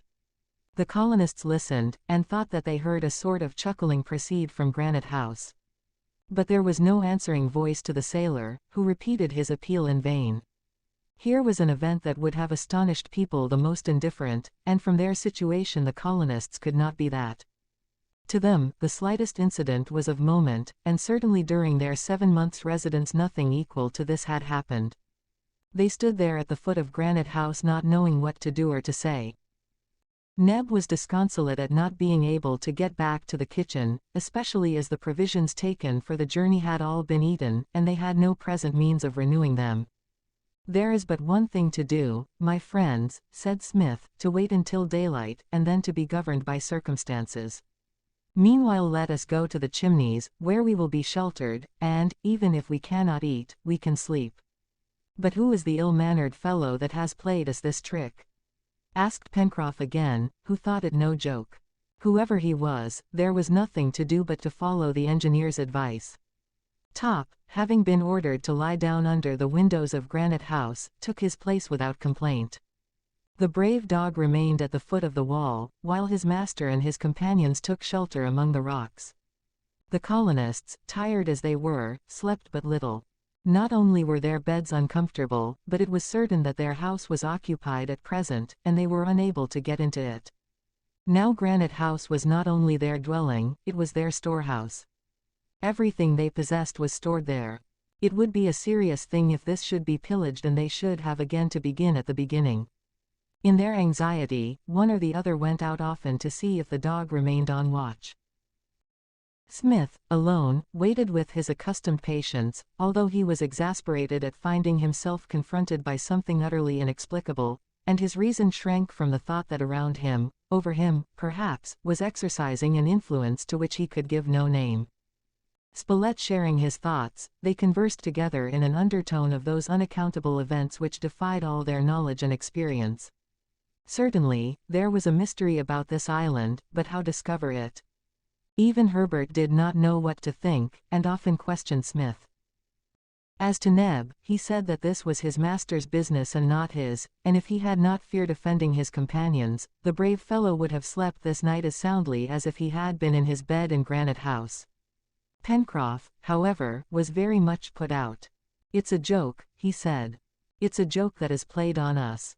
Well, I don't like such jokes, and the joker won't like it, if I catch him." At dawn the colonists, well armed, followed along the shore to the reefs. By 5 o'clock the closed windows of Granite House appeared through their leafy curtain. Everything, from this side, appeared to be in order, but an exclamation escaped from the colonists when they perceived that the door which they had left closed was wide open. There could be no more doubt that someone was in Granite House. The upper ladder was in its place, but the lower had been drawn up to the threshold. It was evident that the intruders wished to guard against a surprise. As to telling who or how many they were, that was still impossible, as none had yet shown themselves. Pencroff shouted again, but without answer. "The beggars," he exclaimed, "to sleep as soundly as if they were at home. Halloo! Pirates, bandits, corsairs, sons of John Bull." When Pencroff, as an American, called anyone a "son of John Bull," he had reached the acme of insult. Just then, the day broke and the facade of Granite House was illuminated by the rays of the rising sun. But inside as well as without all was still and calm. It was evident from the position of the ladder that whoever had been inside the house had not come out. But how could they get up to them? Herbert conceived the idea of shooting an arrow attached to a cord between the lower rungs of the ladder which were hanging from the doorway. They would thus be able by means of the cord to pull this ladder down, and gain access to Granite House. There was evidently nothing else to do, and with a little skill this attempt might prove successful. Fortunately there were bows and arrows at the chimneys, and they found there, also, some 20 fathoms of light hibiscus cord. Pencroff unrolled this, and fastened the end to a well-feathered arrow. Then Herbert, having placed the arrow in his bow, took careful aim at the hanging part of the ladder. The others stationed themselves some distance in the background to observe what might happen, and the reporter covered the doorway with his carbine. The bow bent, the arrow shot upward with the cord, and passed between the 2 lower rungs of the ladder. The operation had succeeded. But just as Herbert, having caught the end of the cord, was about giving it a pull to make the ladder fall, an arm thrust quickly between the door and the wall seized the ladder and drew it within Granite House. "You little beggar!" cried Pencroff. "If a ball would settle you, you would not have to wait long." "But what is it?" demanded Neb. "What? Didn't you see?" "No." "Why, it's a monkey, a macaco, a sapajo, an orang, a baboon, a gorilla, a sagoin. Our house has been invaded by monkeys, which have climbed up the ladder while we were away." And at the moment, as if to prove the truth of what the sailor said, 3 or 4 quadrumana threw open the window shutters and saluted the true proprietors of the place with 1,000 contortions and grimaces. "I knew all the time it was a joke," cried Pencroff, "but here's one of the jokers that will pay for the others," he added, covering a monkey with his gun and firing. All disappeared but this one, which, mortally wounded, fell to the ground. This monkey was very large and evidently belonged to the first order of quadrumana. Whether a chimpanzee, an orang, a gorilla, or a gibbon, it ranked among these anthropomorphae, so called on account of their likeness to the human race. Herbert declared it was an orangutan, and we all know that the lad understood zoology. "What a fine beast!" cried Neb. "As fine as you choose," answered the reporter, "but I don't see yet how we are going to get in." "Herbert is a good shot," said the reporter, "and his bow is sure. We will try again." "But these monkeys are mischievous," cried Pencroff, "and if they don't come to the windows, we cannot shoot them, and when I think of the damage they can do in the rooms and in the magazine—" "Have patience," answered Smith. "These animals cannot hold us in check very long." "I will be sure of that when they are out of there," rejoined Pencroff. "Can you say how many dozens of these fools there may be?" It would have been hard to answer Pencroff, but it was harder to try again the experiment of the arrow, as the lower end of the ladder had been drawn within the doorway, and when they pulled on the cord again, it broke, and the ladder remained, as before. It was, indeed, vexatious. Pencroff was in a fury, and, although the situation had a certain comic aspect, he did not think it funny at all. It was evident that the colonists would, eventually, get back into their house and drive out the monkeys, but when and how they could not say. 2 hours passed, during which the monkeys avoided showing themselves, but they were there, for all that, and, 2 or 3 times, a muzzle or paw slipped by the door or the windows, and was saluted by a shot. "Let us conceal ourselves," said the engineer, at length. "And then the monkeys will think we have gone off, and will show themselves again. Let Herbert and Spilett remain hidden behind the rocks and fire on any that appear." The directions of the engineer were followed, and while the reporter and the lad, who were the best shots in the party, took their positions, the others went over the plateau to the forest to shoot some game, as it was breakfast time and they had no food. In half an hour the hunters returned with some wild pigeons, which would be pretty good roasted. Not a monkey had shown itself. Spilett and Herbert went to their breakfast, while Top kept watch under the windows. Then they returned to their post. 2 hours later the situation was unchanged. The quadrumana gave no sign of existence, and it seemed as if they must have disappeared, but it was more likely that, frightened by the death of one of their number and the detonations of the guns, they kept themselves hidden in the chambers or the storeroom of Granite House. And, when the colonists thought of all that was stored in this latter room, the patience which the engineer had recommended turned into irritation, and indeed they could not be blamed for it. "It is too bad," exclaimed the reporter, at length, "and is there no way we can put an end to this?" "We must make these beggars give up," cried Pencroff. "We can readily do it, even if there are 20 of them, in a hand-to-hand fight." "Oh, is there no way we can get at them?" "Yes," replied Smith, struck by an idea. "Only one," rejoined Pencroff. "Well, that's better than none at all." "What is it?" "Try to get into Granite House by the old weir," answered the engineer. "Why in the mischief didn't I think of that?" cried the sailor. This was, indeed, the only way to get into Granite House, in order to fight the band and drive them out. It is true that, if they tore down the cemented wall which closed the weir, the work would have all to be done over again, but, fortunately, Smith had not yet effected his design of hiding this opening by covering it again with the lake, as that operation necessitated a good deal of time. It was already past noon when the colonists, well armed and furnished with picks and mattocks, left the chimneys, passed under the windows of Granite House, and, having ordered Top to remain at his post, made ready to climb the left bank of the Mersey so as to reach Prospect Plateau. But they had hardly gone 50 paces when they heard the loud barkings of the dog, as if making a desperate appeal.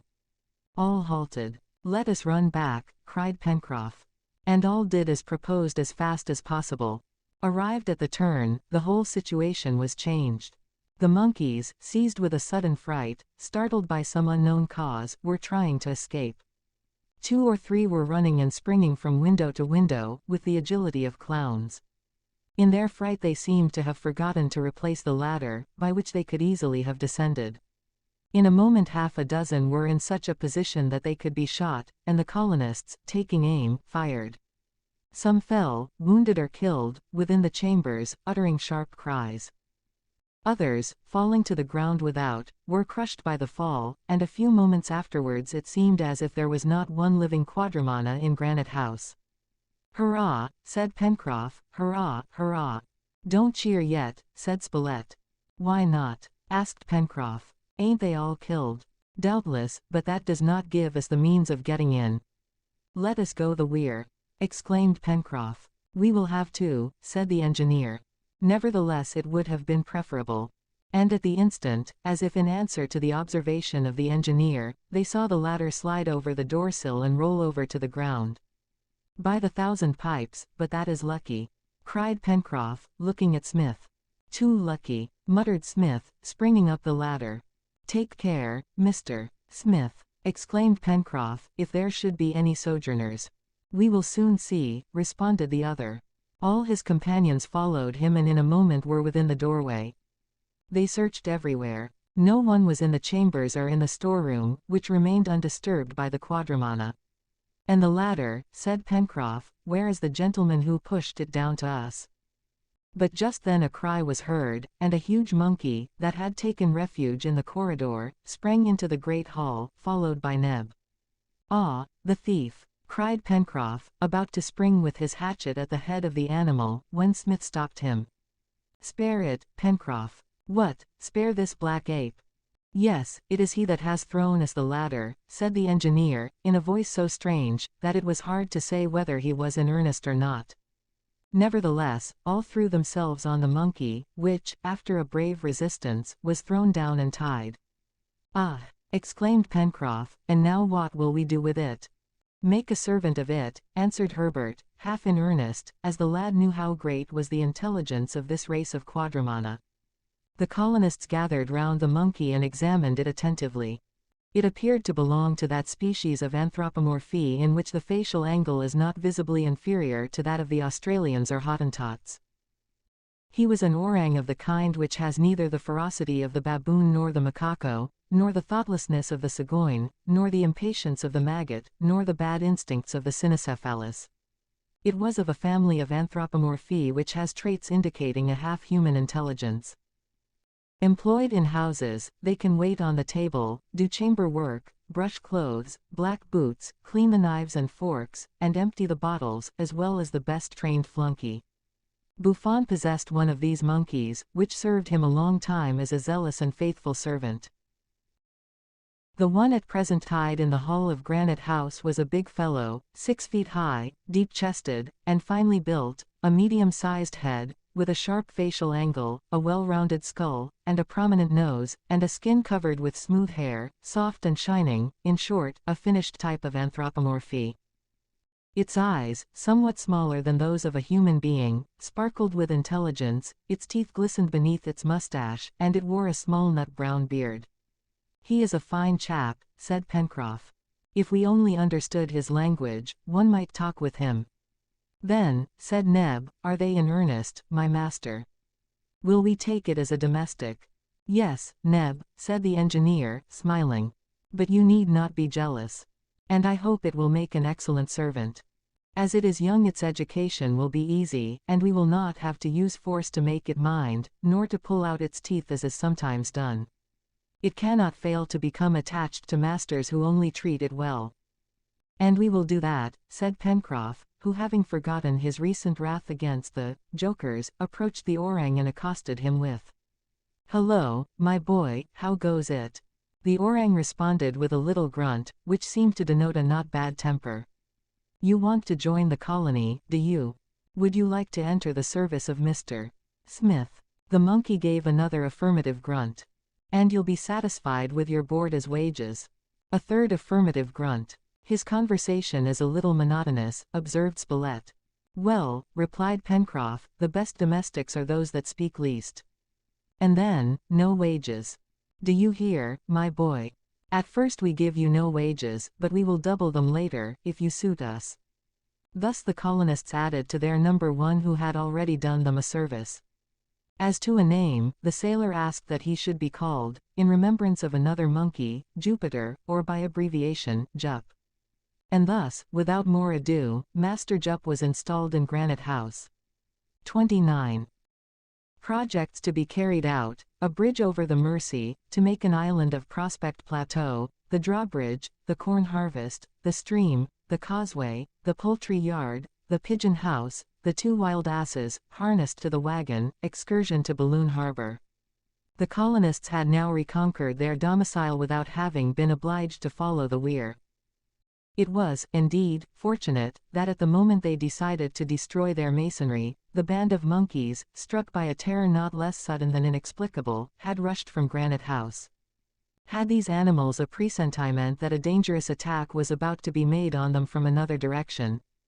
This was the only way to account for their retreat.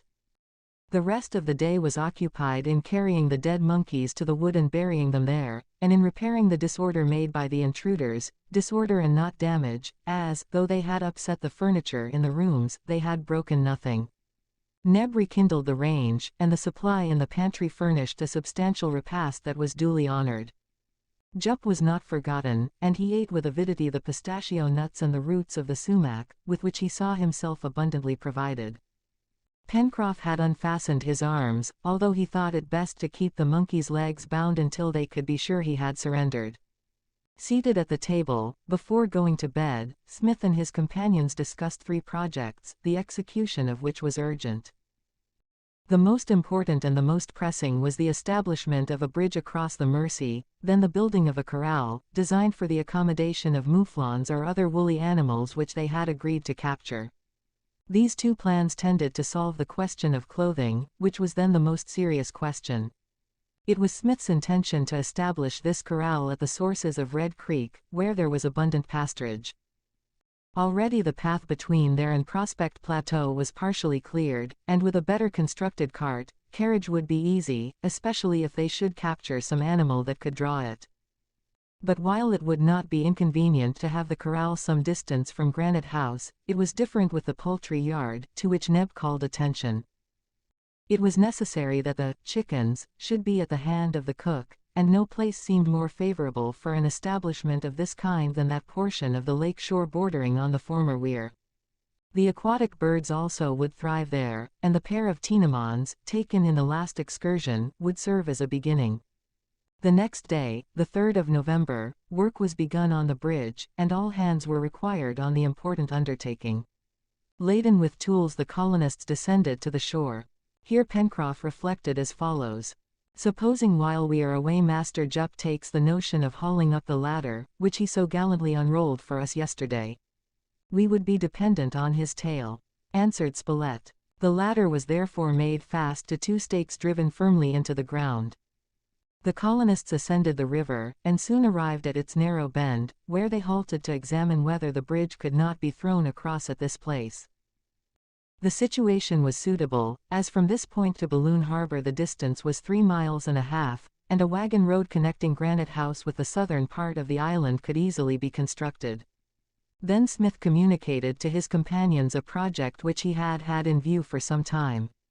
This was to completely isolate Prospect Plateau, so as to protect it from all attacks of quadrupeds or quadrumana. By this means Granite House, the chimneys, the poultry yard, and all the upper part of the plateau destined for sowing would be protected against the depredations of animals. Nothing could be easier than to do this, and the engineer proposed to accomplish it as follows. The plateau was already protected on 3 sides by either natural or artificial water courses. On the northwest, by the bank of Lake Grant, extending from the angle against the former weir to the cut made in the east bank to draw off the water. On the north, by this new water course which had worn itself a bed both above and below the fall, which could be dug out sufficiently to render the passage impracticable to animals. And upon the east, by the sea itself, from the mouth of this new creek to the mouth of the Mersey. Therefore the only part remaining open was the western part of the plateau included between the bend in the river and the southern angle of the lake, a distance of less than a mile.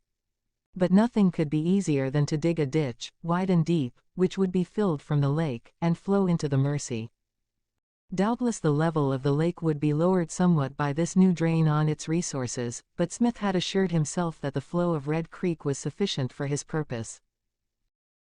Thus, added the engineer, Prospect Plateau will be a veritable island, unconnected with the rest of our domain, save by the bridge which we will throw over the Mersey, by the 2 causeways already built above and below the fall, and by the 2 others which are to be constructed, one over the proposed ditch, and the other over the left bank of the Mersey.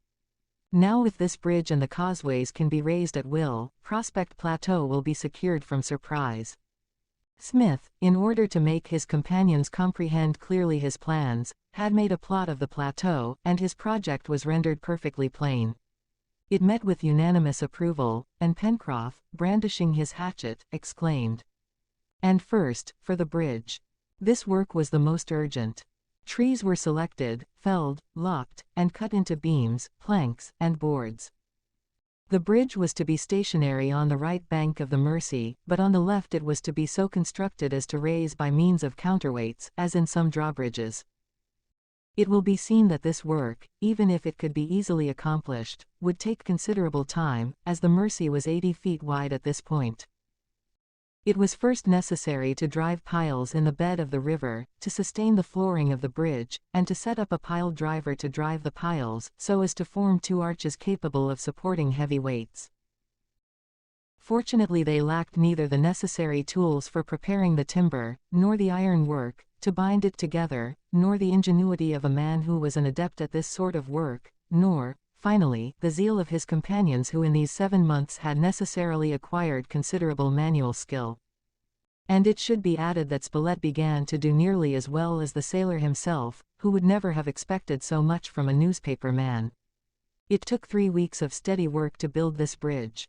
And as the weather was fine they lunched on the ground, and only returned to Granite House for supper. During this period it was observed that Master Jup took kindly to and familiarized himself with his new masters, whom he watched with the greatest curiosity. Nevertheless, Pencroff was careful not to give him complete liberty until the limits of the plateau had been rendered impassable. Top and he were the best possible friends, and got on capitally together although Jup took everything gravely. The bridge was finished on the 20th of November. The movable part balanced perfectly with the counterpoise, and needed but little effort to raise it. Between the hinge and crossbeam on which the draw rested when closed, the distance was 20 feet, a gap sufficiently wide to prevent animals from getting across. It was next proposed to go for the envelope of the balloon, which the colonists were anxious to place in safety, but in order to bring it, the cart would have to be dragged to Balloon Harbor, necessitating the breaking of a road through the dense underwood of the far west, all of which would take time. Therefore Neb and Pencroff made an excursion to the harbor, and as they reported that the supply of cloth was well protected in the cave, it was decided that the works about the plateau should not be discontinued. "This," said Pencroff, "will enable us to establish the poultry yard under the most advantageous conditions, since we need have no fear of the visits of foxes or other noxious animals. And also," added Neb, "we can clear the plateau, and transplant wild plants." "And make ready our second cornfield," continued the sailor with a triumphant air. Indeed, the first cornfield, sowed with a single grain, had prospered admirably, thanks to the care of Pencroff.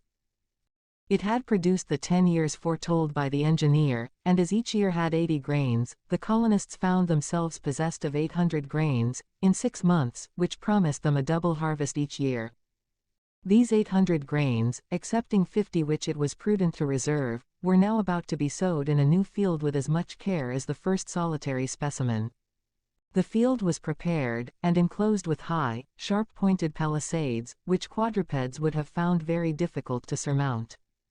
As to the birds, the noisy whirligigs and astonishing scarecrows, the product of Pencroff's genius, were enough to keep them at a distance. Then the 750 grains were buried in little hills, regularly disposed, and nature was left to do the rest. On the 21st of November, Smith began laying out the ditch which was to enclose the plateau on the west. There were 2 or 3 feet of vegetable earth, and beneath that the granite. It was, therefore, necessary to manufacture some more nitroglycerin, and the nitroglycerin had its accustomed effect. In less than a fortnight a ditch, 12 feet wide and 6 feet deep was excavated in the plateau. A new outlet was in like manner made in the rocky border of the lake, and the waters rushed into this new channel, forming a small stream, to which they gave the name of Glycerin Creek. As the engineer had foreseen, the level of the lake was lowered but very slightly.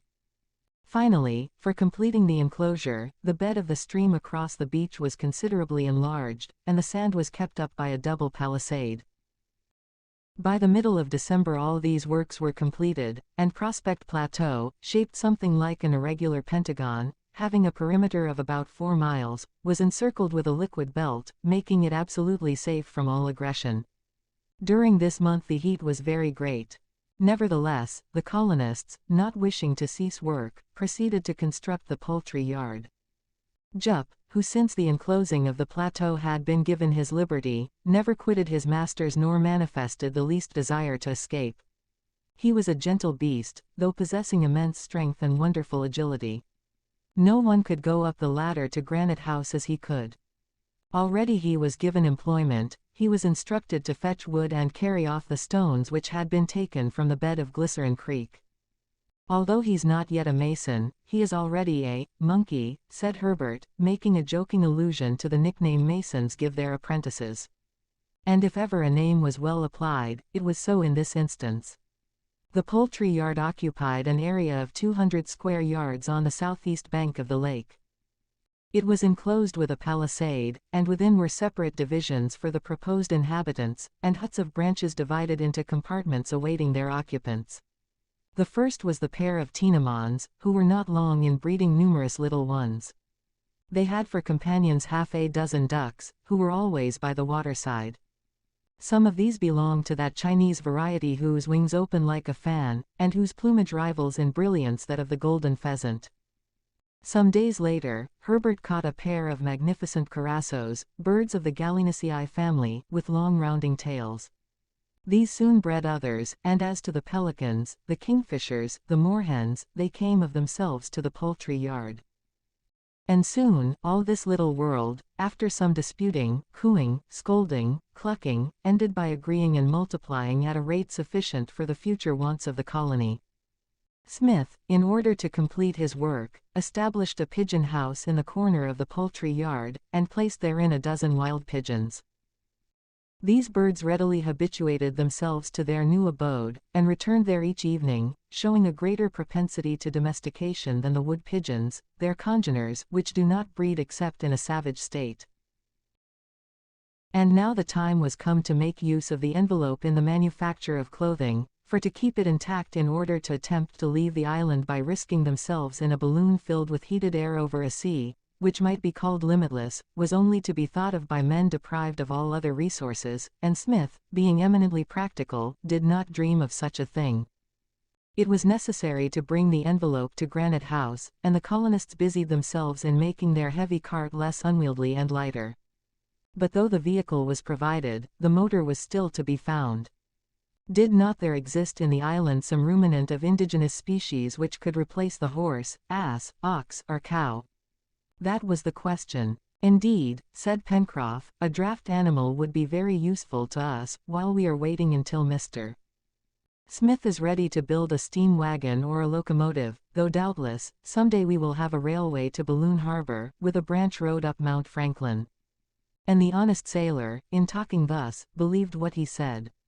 Such is the power of imagination combined with faith. But, in truth, an animal capable of being harnessed would have just suited Pencroff, and as fortune favored him, she did not let him want. One day, the 23rd of December, the colonists, busy at the chimneys, heard Neb crying and Top barking in such emulation, that dreading some terrible accident, they ran to them. What did they see? Two large, beautiful animals, which had imprudently ventured upon the plateau, the causeways not having been closed. They seemed like two horses, or rather two asses, male and female, finely shaped, of a light bay color, striped with black on the head, neck, and body, and with white legs and tail.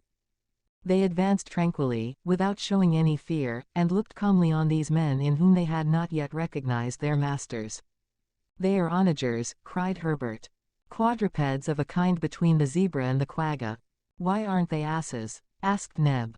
"Because they have not long ears, and their forms are more graceful." "Asses are horses," added Pencroff, "they are what Mr. Smith would call motors, and it will be well to capture them." The sailor, without startling the animals, slid through the grass to the causeway over Glycerine Creek, raised it, and the onagers were prisoners. Should they be taken by violence, and made to submit to a forced domestication? No. It was decided that for some days they would let these animals wander at will over the plateau where the grass was abundant, and a stable was at once constructed near to the poultry yard in which the onagers would find a good bedding, and a refuge for the night. The fine pair were thus left entirely at liberty, and the colonists avoided approaching them. In the meantime the onagers often tried to quit the plateau, which was too confined for them, accustomed to wide ranges and deep forests.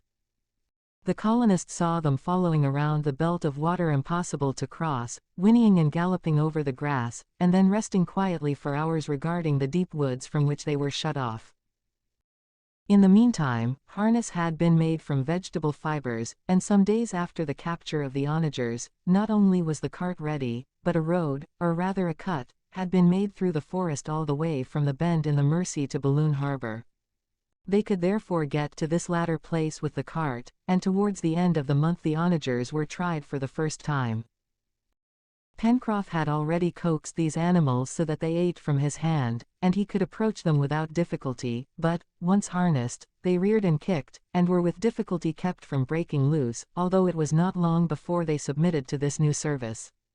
This day, everyone except Pencroff, who walked beside his team, rode in the cart to Balloon Harbor.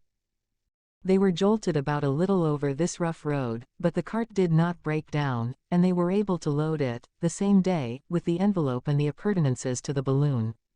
By 8 o'clock in the evening, the cart, having recrossed the bridge, followed down the bank of the Mersey and stopped on the beach. The onagers were unharnessed, placed in the stable, and Pencroff, before sleeping, gave a sigh of satisfaction that resounded throughout Granite House. XXX. Clothing, sealskin boots, making pyroxyline, planting, the fish, turtles' eggs, Jup's education, the corral, hunting mouflons, other useful animals and vegetables, home thoughts. The first week in January was devoted to making clothing. The needles found in the box were plied by strong, if not supple fingers, and what was sewed strongly.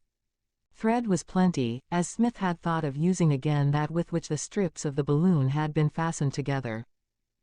These long bands had been carefully unripped by Spilett and Herbert with commendable patience, since Pencroff had thrown aside the work, which bothered him beyond measure, but when it came to sewing again the sailor was unequalled. The varnish was then removed from the cloth by means of soda procured as before, and the cloth was afterwards bleached in the sun.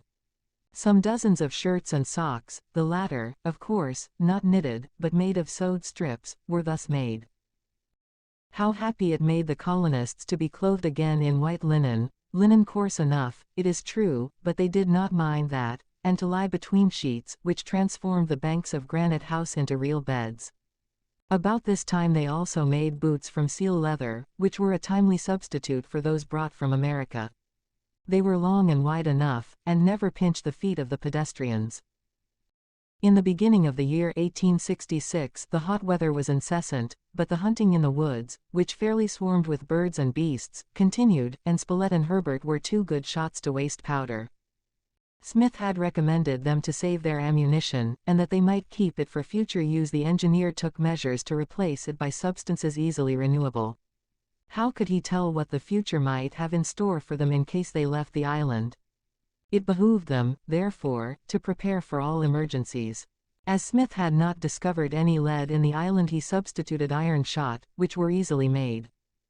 As they were not so heavy as leaden ones, they had to be made larger, and the charges contained a less number, but the skill of the hunters counterbalanced this defect. Powder he could have made, since he had all the necessary materials, but as its preparation requires extreme care, and as without special apparatus it is difficult to make it of good quality, Smith proposed to manufacture pyroxylene, a kind of guncotton, a substance in which cotton is not necessary, except as cellulose.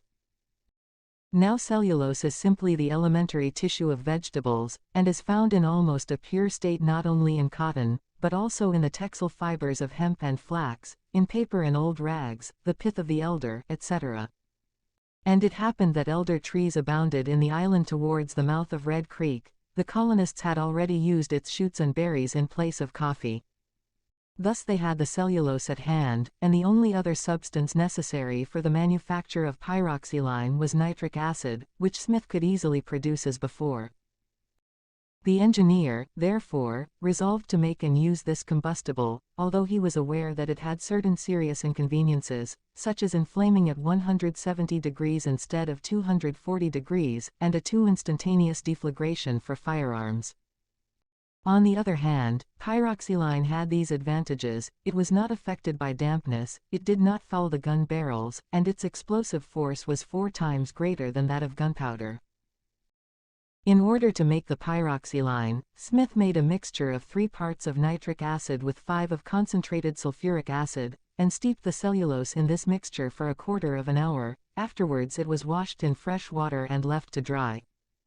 The operation succeeded perfectly, and the hunters had at their disposal a substance perfectly prepared, and which, used with discretion, gave excellent results. About this time the colonists cleared 3 acres of Prospect Plateau, leaving the rest as pasture for the onagers. Many excursions were made into Jacamar Wood in the far west, and they brought back a perfect harvest of wild vegetables, spinach, cresses, charlocks, and radishes, which intelligent culture would greatly change, and which would serve to modify the flesh diet which the colonists had been obliged to put up with. They also hauled large quantities of wood and coal, and each excursion helped improve the roads by grinding down its inequalities under the wheels. The Warren always furnished its contingent of rabbits, and as it was situated without Glycerine Creek, its occupants could not reach nor damage the new plantations. As to the oyster bed among the coast rocks, it furnished a daily supply of excellent mollusks. Further, fish from the lake and river were abundant, as Pencroff had made set lines on which they often caught trout and another very savory fish marked with small yellow spots on a silver-colored body. Thus Neb, who had charge of the culinary department, was able to make an agreeable change in the menu of each repast. Bread alone was wanting at the colonists' table, and they felt this privation exceedingly. Sometimes the little party hunted the sea turtles, which frequented the coast at Mandible Cape. At this season the beach was covered with little mounds enclosing the round eggs, which were left to the sun to hatch, and as each turtle produces 250 eggs annually, their number was very great. "It is a true egg field," said Spilett, "and all we have to do is to gather them." But they did not content themselves with these products. They hunted also the producers, and took back to Granite House a dozen of these reptiles, which were excellent eating. Turtle soup, seasoned with herbs, and a handful of shellfish thrown in, gained high praise for its concoctor, Neb. Another fortunate event, which permitted them to make new provision for winter, must be mentioned. Shoals of salmon ascended the Mersey for many miles, in order to spawn. The river was full of these fish, which measured upwards of 2 feet in length, and it was only necessary to place some barriers in the stream in order to capture a great many. Hundreds were caught in this way, and salted down for winter, when the ice would stop the fishing. Jup, during this time, was elevated to the position of a domestic. He had been clothed in a jacket, and short trousers, and an apron with pockets, which were his joy, as he kept his hands in them and allowed no one to search them. The adroit orang had been wonderfully trained by Neb, and one would have said they understood each other's conversation. Jup had, moreover, a real affection for the Negro, which was reciprocated. When the monkey was not wanted to carry wood or to climb to the top of some tree, he was passing his time in the kitchen, seeking to imitate Neb in all that he was doing. The master also showed great patience and zeal in instructing his pupil, and the pupil showed remarkable intelligence in profiting by these lessons. Great was the satisfaction one day when Master Jup, napkin on arm, came without having been called to wait on the table. Adroit and attentive, he acquitted himself perfectly, changing the plates, bringing the dishes, and pouring the drink, all with a gravity which greatly amused the colonists, and completely overcame Pencroff. Jup, some more soup. Jup, a bit more agouti. Jup, another plate. Jup, brave, honest Jup. Jup, not in the least disconcerted, responded to every call, looked out for everything, and nodded his head intelligently when the sailor, alluding to his former pleasantry, said, "Decidedly, Jup, we must double your wages." The orang had become perfectly accustomed to Granite House, and often accompanied his masters to the forest without manifesting the least desire to run off. It was laughable to see him march along with a stick of Pencroff's on his shoulder, like a gun. If anyone wanted some fruit gathered from a treetop, how quickly he was up there. If the wagon wheels stuck in the mire, with what strength he raised it onto the road again. "What a Hercules!" exclaimed Pencroff. "If he was as mischievous as he is gentle, we could not get along with him." Towards the end of January the colonists undertook great work in the interior of the island. It had been decided that they would establish at the foot of Mount Franklin, near the sources of Red Creek, the corral destined to contain the animals whose presence would have been unpleasant near Granite House, and more particularly the mouflons, which were to furnish wool for winter clothing. Every morning all the colonists, or oftener Smith, Herbert, and Pencroff, went with the onagers to the site, 5 miles distant, over what they called Corral Road. There an extensive area had been chosen opposite the southern slope of the mountain. It was a level plain, having here and there groups of trees, situated at the base of one of the spurs, which closed it in on that side. A small stream, rising close by, crossed it diagonally, and emptied into Red Creek. The grass was lush, and the position of the trees allowed the air to circulate freely. All that was necessary was to build a palisade around to the mountain spur sufficiently high to keep in the animals. The enclosure would be large enough to contain 100 cattle, mouflons or wild goats and their young. The line of the corral was marked out by the engineer, and they all set to work to cut down the trees necessary for the palisade. The road which they had made furnished some 100 trees, which were drawn to the place and set firmly in the ground. At the back part of the palisade they made an entranceway, closed by a double gate made from thick plank, which could be firmly fastened on the outside. The building of this corral took all of 3 weeks, as, besides the work on the palisades, Smith put up large sheds for the animals. These were made of planks, and, indeed, everything had to be made solidly and strong, as mouflons have great strength, and their first resistance was to be feared. The uprights, pointed at the end and charred, had been bolted together, and the strength of the whole had been augmented by placing braces at intervals. The corral finished, the next thing was to inaugurate a grand hunt at the pasturages, near the foot of Mount Franklin, frequented by the animals. The time chosen was the 7th of February, a lovely summer day, and everybody took part in the affair. The 2 onagers, already pretty well trained, were mounted by Spilett and Herbert and did excellent service. The plan was to drive together the mouflons and goats by gradually narrowing the circle of the chase around them. Smith, Pencroff, Neb, and Jup posted themselves in different parts of the wood, while the two horsemen and Top scoured the country for half a mile around the corral. The mouflons were very numerous in this neighborhood. These handsome animals were as large as deer, with larger horns than those of rams, and a grayish-colored wool, mingled with long hair, like argali. The hunt, with its going and coming, the racing backwards and forwards, the shouting and hallooing, was fatiguing enough. Out of 100 animals that were driven together many escaped, but little by little some 30 mouflons and a dozen wild goats were driven within the corral, whose open gate seemed to offer a chance of escape. The result was, therefore, satisfactory, and as many of these mouflons were females with young, it was certain that the herd would prosper, and milk and skins be plenty in the future. In the evening the hunters returned to Granite House nearly tired out.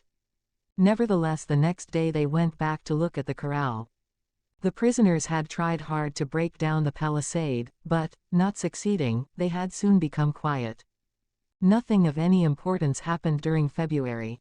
The routine of daily work continued, and while improving the condition of the existing roads, a third, starting from the enclosure, and directed towards the southern coast, was begun. This unknown portion of Lincoln Island was one mass of forest, such as covered Serpentine Peninsula, giving shelter to the beasts from whose presence Spilett proposed to rid their domain. Before the winter returned, careful attention was given to the cultivation of the wild plants which had been transplanted to the plateau, and Herbert seldom returned from an excursion without bringing back some useful vegetable. One day it was a kind of succory, from the seed of which an excellent oil can be pressed. Another time, it was the common sorrel, whose antiscorbutic properties were not to be neglected, and again, it was some of those valuable tubercles which have always been cultivated in South America, those potatoes, of which more than 200 species are known at present.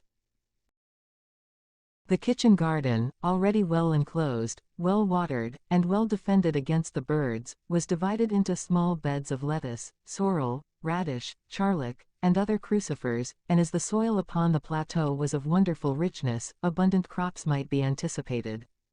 Neither were various drinks wanting, and unless requiring wine, the most fastidious could not have complained.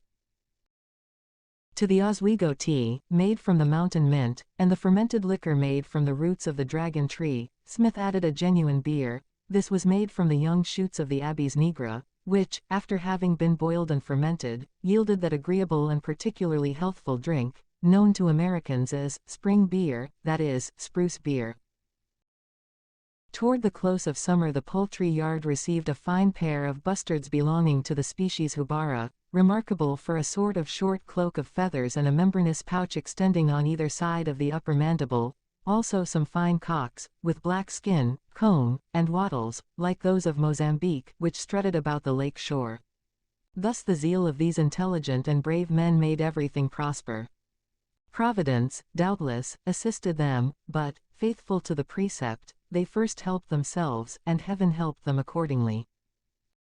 In the evenings, during this warm summer weather, after the day's work was ended, and when the sea breeze was springing up, the colonists loved to gather together on the edge of Prospect Plateau in an arbor of Neb's building, covered with climbing plants. There they conversed and instructed each other, and planned for the future, or the rough wit of the sailor amused this little world, in which the most perfect harmony had never ceased to reign. They talked, too, of their country, dear and grand America. In what condition was the rebellion?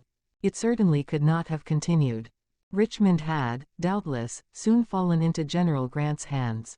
The capture of the Confederate capital was necessarily the last act in that unhappy struggle. By this time the North must have triumphed.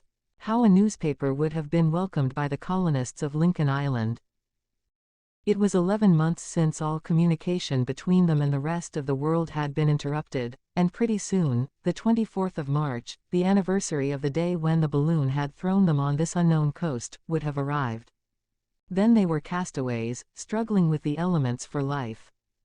Now, thanks to the knowledge of their leader, thanks to their own intelligence, they were true colonists, furnished with arms, tools, instruments, who had turned to their use the animals, vegetables and minerals of the island, the three kingdoms of nature. As to Smith, he listened to the conversation of his companions oftener than he spoke himself. Sometimes he smiled at some thought of Herbert's, or some sally of Pencroff's, but always and above all other things, he reflected upon those inexplicable events, upon that strange enigma whose secret still escaped him. 31. Bad weather, the hydraulic elevator, making window glass and tableware, the bread tree, frequent visits to the corral, the increase of the herd, the reporter's question, the exact position of Lincoln Island, Pencroff's proposal. The weather changed during the first week in March. There was a full moon in the beginning of the month, and the heat was excessive. The electricity in the air could be felt, and the stormy weather was at hand. On the 2nd the thunder was very violent, the wind came out east, and the hail beat against the front of Granite House, pattering like a volley of musketry. It was necessary to fasten the doors and shutters in order to keep the rooms from being inundated. Some of the hailstones were as large as pigeons' eggs, and made Pencroff think of his cornfield. He instantly ran there, and by covering the tiny young sprouts with a large cloth was able to protect them. The sailor was well pelted, but he did not mind that. The stormy weather lasted for 8 days, and the thunder was almost continuous. The heavens were full of lightning, and many trees in the forest were struck, and also a huge pine growing upon the border of the lake. 2 or 3 times the electric fluid struck the beach, melting and vitrifying the sand. Finding these fulgurites, Smith conceived the idea that it would be possible to furnish the windows of Granite House with glass thick and solid enough to resist the wind and rain and hail. The colonists, having no immediate out-of-doors work, profited by the bad weather to complete and perfect the interior arrangements of Granite House. The engineer built a lathe with which they were able to turn some toilet articles and cooking utensils, and also some buttons, the need of which had been pressing. They also made a rack for the arms, which were kept with the utmost care. Nor was Jup forgotten. He occupied a chamber apart, a sort of cabin with a frame always full of good bedding, which suited him exactly. "There's no such thing as fault-finding with Jup," said Pencroff. "What a servant he is, Neb! He is my pupil and almost my equal." "He's your superior," laughed the sailor, "as you can talk, Neb, and he cannot." Jup had by this time become perfectly familiar with all the details of his work. He brushed the clothes, turned the spit, swept the rooms, waited at table, and, what delighted Pencroff, never laid down at night before he had tucked the worthy sailor in his bed. As to the health of the colony, bipeds and bimana, quadrupeds and quadrumana, it left nothing to be desired. With the out-of-doors work, on this salubrious soil, under this temperate zone, laboring with head and hand, they could not believe that they could ever be sick, and all were in splendid health. Herbert had grown a couple of inches during the year, his figure had developed and knitted together, and he promised to become a fine man physically and morally. He profited by the lessons which he learned practically and from the books in the chest, and he found in the engineer and the reporter masters pleased to teach him. It was the engineer's desire to teach the lad all he himself knew. "If I die," thought Smith, "he will take my place." The storm ended on the 9th of March, but the sky remained clouded during the remainder of the month, and, with the exception of 2 or 3 fine days, rainy or foggy. About this time a little onager was born, and a number of mouflons, to the great joy of Neb and Herbert, who had each their favorites among these newcomers. The domestication of peccaries was also attempted, a pen being built near the poultry yard, and a number of the young animals placed therein under Neb's care. Jup was charged with taking them their daily nourishment, the kitchen refuse, and he acquitted himself conscientiously of the task. He did, indeed, cut off their tails, but this was a prank and not naughtiness, because those little twisted appendages amused him like a toy, and his instinct was that of a child. One day in March, Pencroff, talking with the engineer, recalled to his mind a promise made some time before. "You have spoken of something to take the place of our long ladder, Mr. Smith. Will you make it some day?" "You mean a kind of elevator," answered Smith. "Call it an elevator if you wish," responded the sailor. "The name does not matter, provided we can get to our house easily." "Nothing is easier, Pencroff, but is it worth while?" "Certainly, sir, it is. After we have the necessaries, let us think of the conveniences." For people this will be a luxury, if you choose, but for things, it is indispensable. It is not so easy to climb a long ladder when one is heavily loaded. Well, Pencroff, we will try to satisfy you, answered Smith. But you haven't the machine. We will make one. To go by steam. No, to go by water. Indeed, a natural force was at hand. All that was necessary was to enlarge the passage which furnished Granite House with water, and make a fall at the end of the corridor. Above this fall the engineer placed a paddle wheel, and wrapped around its axle a strong rope attached to a basket. In this manner, by means of a long cord which reached to the ground, they could raise or lower the basket by means of the hydraulic motor.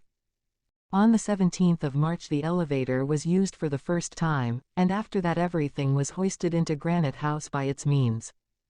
Top was particularly pleased by this improvement, as he could not climb like Jup, and he had often made the ascent on the back of Neb or of the orang. Smith also attempted to make glass, which was difficult enough, but after numerous attempts he succeeded in establishing a glassworks at the old pottery, where Herbert and Spilett spent several days.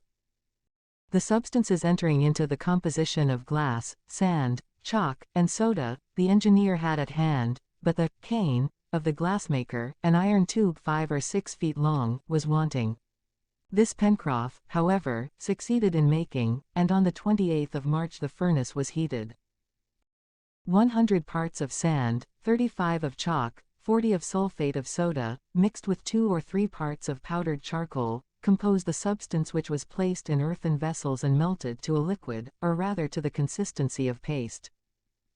Smith culled a certain quantity of this paste with his cane, and turned it back and forth on a metal plate so placed that it could be blown on. Then he passed the cane to Herbert, telling him to blow in it. As you do to make soap bubbles. Exactly. So Herbert, puffing out his cheeks, blew through the cane, which he kept constantly turning about, in such a manner as to inflate the vitreous mass. Other quantities of the substance in fusion were added to the first, and the result was a bubble, measuring a foot in diameter. Then Smith took the cane again, and swinging it like a pendulum, he made this bubble lengthen into the shape of cylinder.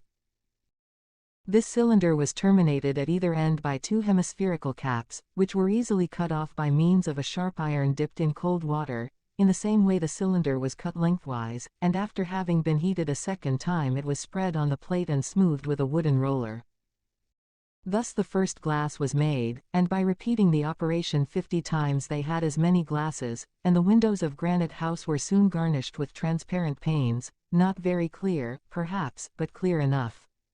As to the glassware, that was mere amusement. They took whatever shape happened to come at the end of the cane.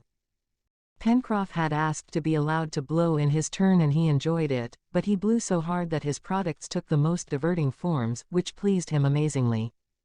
During one of the excursions undertaken about this time a new tree was discovered, whose products added much to the resources of the colony.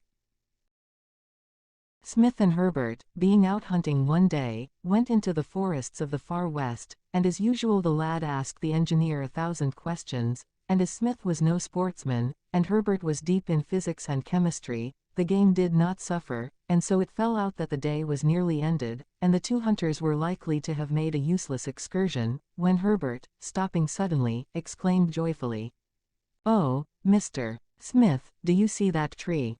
And he pointed out a shrub rather than a tree, as it was composed of a single stem with a scaly bark, and leaves striped with small parallel veins. "It looks like a small palm." "What is it?" asked Smith. "It is a Cycas revoluta, about which I have read in our Dictionary of Natural History. But I see no fruit on this shrub." "No, sir, but its trunk contains a flower which nature furnishes all ground." "Is it a bread tree?" "That's it, exactly." "Then, my boy, since we are waiting for our wheat crop, this is a valuable discovery. Examine it, and pray heaven you are not mistaken." Herbert was not mistaken. He broke the stem of the cycas, which was composed of a glandular tissue containing a certain quantity of farinaceous flour, traversed by ligneous fibers and separated by concentric rings of the same substance. From the fecula oozed a sticky liquid of a disagreeable taste, but this could readily be removed by pressure. The substance itself formed a real flour of superior quality, extremely nourishing, and which used to be forbidden exportation by the laws of Japan. Smith and Herbert, after having carefully noted the location of the cycasse, returned to Granite House and made known their discovery, and the next day all the colonists went to the place, and Pencroff, jubilant, asked the engineer, "Mr. Smith, do you believe there are such things as Castaways Islands?" "What do you mean, Pencroff?" "Well, I mean islands made especially for people to be shipwrecked upon, where the poor devils could always get along." "Perhaps," said the engineer, smiling. "Certainly," answered the sailor, "and just as certainly Lincoln Island is one of them." They returned to Granite House with an ample supply of cycasse stems, and the engineer made a press by which the liquid was expelled, and they obtained a goodly quantity of flour which Neb transformed into cakes and puddings. They had not yet real wheaten bread, but it was the next thing to do. The onager, the goats, and the sheep in the corral furnished a daily supply of milk to the colony, and the cart, or rather a light wagon, which had taken its place, made frequent trips to the corral. And when Pencroff's turn came, he took Jup along, and made him drive, and Jup, cracking his whip, acquitted himself with his usual intelligence. Thus everything prospered, and the colonists, if they had not been so far from their country, would have had nothing to complain of. They liked the life and they were so accustomed to the island that they would have left it with regret. Nevertheless, such is man's love of country, that had a ship hove in sight the colonists would have signaled it, have gone aboard and departed. Meantime, they lived this happy life and they had rather to fear than to wish for any interruption of its course. But who is able to flatter himself that he has attained his fortune and reached the summit of his desires? The colonists often discussed the nature of their island, which they had inhabited for more than a year, and one day a remark was made which was destined, later, to bring about the most serious result. It was the 1st of April, a Sunday, and the Paschal feast, which Smith and his companions had sanctified by rest and prayer. The day had been lovely, like a day in October in the northern hemisphere. Towards evening all were seated in the arbor on the edge of the plateau, watching the gradual approach of night, and drinking some of Neb's elderberry coffee. They had been talking of the island and its isolated position in the Pacific, when something made Spilett say, "By the way, Cyrus, have you ever taken the position of the island again since you have had the sextant?" "No," answered the engineer. "Well, wouldn't it be well enough to do so?" "What would be the use?" asked Pencroff. "The island is well enough where it is." "Doubtless," answered Spilett, "but it is possible that the imperfections of the other instruments may have caused an error in that observation, and since it is easy to verify it exactly." "You were right, Spilett," responded the engineer, "and I would have made this verification before, only that if I have made an error it cannot exceed 5 degrees in latitude or longitude." "Who knows," replied the reporter, "who knows but that we are much nearer an inhabited land than we believe?" "We will know tomorrow," responded the engineer, "and had it not been for the other work, which has left us no leisure, we would have known already." "Well," said Pencroff, "Mr. Smith is too good an observer to have been mistaken, and if the island has not moved, it is just where he put it." So the next day the engineer made the observations with the sextant with the following result: longitude 150 degrees 30, west, latitude 34 degrees 57, south. The previous observation had given the situation of the island as between longitude 150 degrees and 155 degrees west, and latitude 36 degrees and 35 degrees south, so that, notwithstanding the rudeness of his apparatus, Smith's error had not been more than 5 degrees. "Now," said Spilett, "since, beside a sextant, we have an atlas, see, my dear Cyrus, the exact position of Lincoln Island in the Pacific." Herbert brought the atlas, which it will be remembered gave the nomenclature in the French language, and the volume was opened at the map of the Pacific. The engineer, compass in hand, was about to determine their situation, when, suddenly he paused, exclaiming, "Why, there is an island marked in this part of the Pacific." "An island!" cried Pencroff. "Doubtless it is ours," added Spilett. "No," replied Smith. "This island is situated in 153 degrees of longitude and 37 degrees 11 of latitude." "And what's the name?" asked Herbert. Tabor Island. Is it important? No, it is an island lost in the Pacific, and which has never, perhaps, been visited. Very well, we will visit it, said Pencroff. Yes, sir, we will build a decked boat, and I will undertake to steer her. How far are we from this Tabor Island? 150 miles to the northeast. Is that all? Responded Pencroff. Why, in 48 hours, with a good breeze, we will be there. But what would be the use?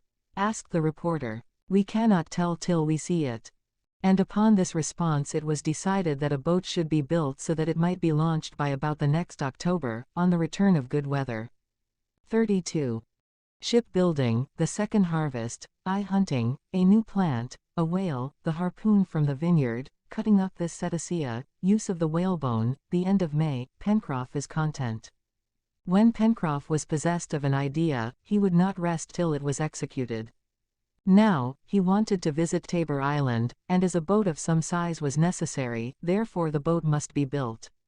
He and the engineer accordingly determined upon the following model. The boat was to measure 35 feet on the keel by 9 feet beam, with the lines of a racer, and to draw 6 feet of water, which would be sufficient to prevent her making leeway.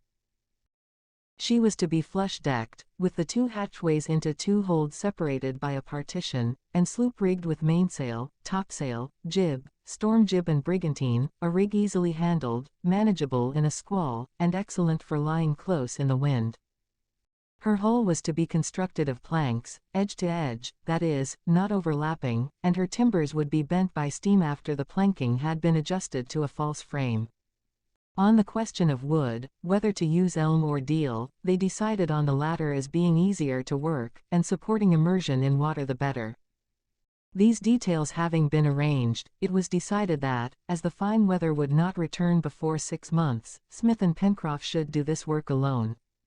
Spilett and Herbert were to continue hunting, and Neb and his assistant, Master Jup, were to attend to the domestic cares as usual. At once trees were selected and cut down and sawed into planks, and a week later a shipyard was made in the hollow between Granite House and the cliff, and a keel 35 feet long, with sternpost and stem lay upon the sand. Smith had not entered blindly upon this undertaking. He understood marine construction as he did almost everything else, and he had first drawn the model on paper. Moreover, he was well aided by Pencroff, who had worked as a ship carpenter. It was, therefore, only after deep thought and careful calculation that the false frame was raised on the keel. Pencroff was very anxious to begin the new enterprise, and but one thing took him away, and then only for a day, from the work. This was the second harvest, which was made on the 15th of April. It resulted as before, and yielded the proportion of grains calculated. 5 bushels, Mr. Smith, said Pencroff, after having scrupulously measured these riches. 5 bushels, answered the engineer, are 650,000 grains of corn. Well, we will sow them all this time, excepting a small reserve. Yes, and if the next harvest is proportional to this we will have 4,000 bushels. And we will eat bread. We will, indeed. But we must build a mill. We will build one. The third field of corn, though incomparably larger than the others, was prepared with great care and received the precious seed. Then Pencroff returned to his work. In the meantime, Spilett and Herbert hunted in the neighborhood, or with their guns loaded with ball, adventured into the unexplored depths of the far west. It was an inextricable tangle of great trees growing close together. The exploration of those thick masses was very difficult, and the engineer never undertook it without taking with him the pocket compass, as the sun was rarely visible through the leaves. Naturally, game was not plenty in these thick undergrowths, but 3 were shot during the last fortnight in April, and their skins were taken to Granite House, where they received a sort of tanning with sulfuric acid. On the 30th of April, a discovery, valuable for another reason, was made by Spilett. The 2 hunters were deep in the southwestern part of the far west when the reporter, walking some 50 paces ahead of his companion, came to a sort of glade, and was surprised to perceive an odor proceeding from certain straight-stemmed plants, cylindrical and branching, and bearing bunches of flowers and tiny seeds. The reporter broke off some of these stems, and, returning to the lad, asked him if he knew what they were. "Where did you find this plant?" asked Herbert. Over there in the glade, there is plenty of it. Well, this is a discovery that gives you Pencroff's everlasting gratitude. Is it tobacco? Yes, and if it is not first quality it is all the same, tobacco. Good Pencroff, how happy he'll be. But he cannot smoke all. He'll have to leave some for us. I'll tell you what, sir. Let us say nothing to Pencroff until the tobacco has been prepared, and then some fine day we will hand him a pipe full. And you may be sure, Herbert, that on that day the good fellow will want nothing else in the world. The two smuggled a good supply of the plant into Granite House with as much precaution as if Pencroff had been the strictest of custom-house officers. Smith and Neb were let into the secret, but Pencroff never suspected anything during the 2 months it took to prepare the leaves, as he was occupied all day at the shipyard. On the 1st of May the sailor was again interrupted at his favorite work by a fishing adventure, in which all the colonists took part. For some days they had noticed an enormous animal swimming in the sea some 2 or 3 miles distant from the shore. It was a huge whale, apparently belonging to the species Australis, called Cape whales. "How lucky for us if we could capture it!" cried the sailor. "Oh, if we only had a suitable boat and a harpoon ready, so that I could say, 'Let's go for him.' For he's worth all the trouble he'll give us. Well, Pencroff, I should like to see you manage a harpoon. It must be interesting." "Interesting and somewhat dangerous," said the engineer, "but since we have not the means to attack this animal, it is useless to think about him. I am astonished to see a whale in such comparatively high latitude. Why, Mr. Spilett, we are in that very part of the Pacific which whalers call the whale field, and just here whales are found in the greatest number." "That is so," said Pencroff, "and I wonder we have not seen one before, but it don't matter much since we cannot go to it." And the sailor turned with a sigh to his work, as all sailors are fishermen, and if the sport is proportionate to the size of the game, one can imagine what a whaler must feel in the presence of a whale. But, aside from the sport, such spoil would have been very acceptable to the colony, as the oil, the fat, and the fins could be turned to various uses. It appeared as if the animal did not wish to leave these waters. He kept swimming about in Union Bay for 2 days, now approaching the shore, when his black body could be seen perfectly, and again darting through the water or spouting vapor to a vast height in the air. Its presence continually engaged the thoughts of the colonists, and Pencroff was like a child longing for some forbidden object. Fortune, however, did for the colonists what they could not have done for themselves, and on the 3rd of May, Neb looking from his kitchen shouted that the whale was aground on the island. Herbert and Spilett, who were about starting on a hunt, laid aside their guns, Pencroff dropped his hatchet, and Smith and Neb, joining their companions, hurried down to the shore. It had grounded on Jetsam Point at high water, and it was not likely that the monster would be able to get off easily, but they must hasten in order to cut off its retreat if necessary. So seizing some picks and spears they ran across the bridge, down the Mersey and along the shore, and in less than 20 minutes the party were beside the huge animal, above whom myriads of birds were already hovering. "What a monster!" exclaimed Neb. And the term was proper, as it was one of the largest of the southern whales, measuring 45 feet in length and weighing not less than 150,000 pounds. Meantime the animal, although the tide was still high, made no effort to get off the shore, and the reason for this was explained later when at low water the colonists walked around its body. It was dead, and a harpoon protruded from its left flank. "Are there whalers in our neighborhood?" asked Spilett. "Why do you ask? Since the harpoon is still there." "Oh, that proves nothing, sir," said Pencroff. "Whales sometimes go thousands of miles with a harpoon in them, and I should not be surprised if this one which came to die here had been struck in the North Atlantic." "Nevertheless," began Spilett, not satisfied with Pencroff's affirmation. "It is perfectly possible," responded the engineer, "but let us look at the harpoon. Probably it will have the name of the ship on it." Pencroff drew out the harpoon, and read this inscription: "Maria Stella, Vineyard. A ship from the Vineyard. A ship of my country," he cried. "The Maria Stella, a good whaler, and I know her well. Oh, my friends, a ship from the Vineyard. A whaler from the Vineyard." And the sailor, brandishing the harpoon, continued to repeat that name dear to his heart, the name of his birthplace. But as they could not wait for the Maria Stella to come and reclaim their prize, the colonists resolved to cut it up before decomposition set in. The birds of prey were already anxious to become possessors of the spoil, and it was necessary to drive them away with gunshots. The whale was a female, and her udders furnished a great quantity of milk, which, according to Diefenbach, resembles in taste, color, and density the milk of cows. As Pencroff had served on a whaler, he was able to direct the disagreeable work of cutting up the animal, an operation which lasted during 3 days. The blubber, cut in strips 2.5 feet thick and divided into pieces weighing 1,000 pounds each, was melted down in large earthen vats, which had been brought onto the ground. And such was its abundance, that notwithstanding 1/3 of its weight was lost by melting, the tongue alone yielded 6,000 pounds of oil. The colonists were therefore supplied with an abundant supply of stearine and glycerin, and there was, besides, the whalebone, which would find its use, although there were neither umbrellas nor corsets in Granite House.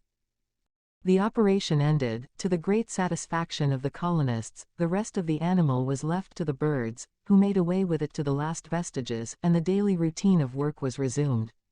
Still, before going to the shipyard, Smith worked on certain affairs which excited the curiosity of his companions.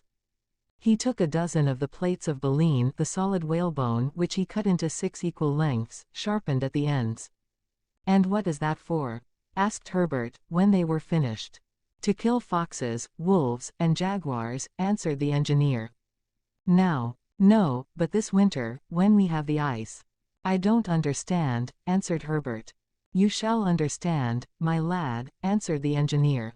"This is not my invention, it is frequently employed by the inhabitants of the Aleutian Islands.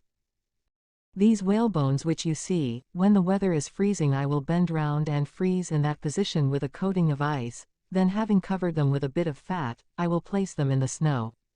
Supposing a hungry animal swallows one of these baits. The warmth will thaw the ice, and the whalebone, springing back, will pierce the stomach." "That is ingenious," said Pencroff. "And it will save powder and ball," said Smith. "It will be better than the traps. Just wait till winter comes." The shipbuilding continued, and towards the end of the month the little vessel was half finished. Pencroff worked almost too hard, but his companions were secretly preparing a recompense for all his toil, and the 31st of May was destined to be one of the happiest times in his life. After dinner on that day, just as he was leaving table, Pencroff felt a hand on his shoulder and heard Spilett saying to him, "Don't go yet a while, Pencroff. You forget the dessert." "Thank you, Spilett, but I must get back to work." "Oh, well, have a cup of coffee." "Not any." "Well, then, a pipe." Pencroff started up quickly, and when he saw the reporter holding him a pipe full of tobacco, and Herbert with a light, his honest, homely face grew pale, and he could not say a word, but taking the pipe, he placed it to his lips, lit it, and drew 5 or 6 long puffs, one after the other.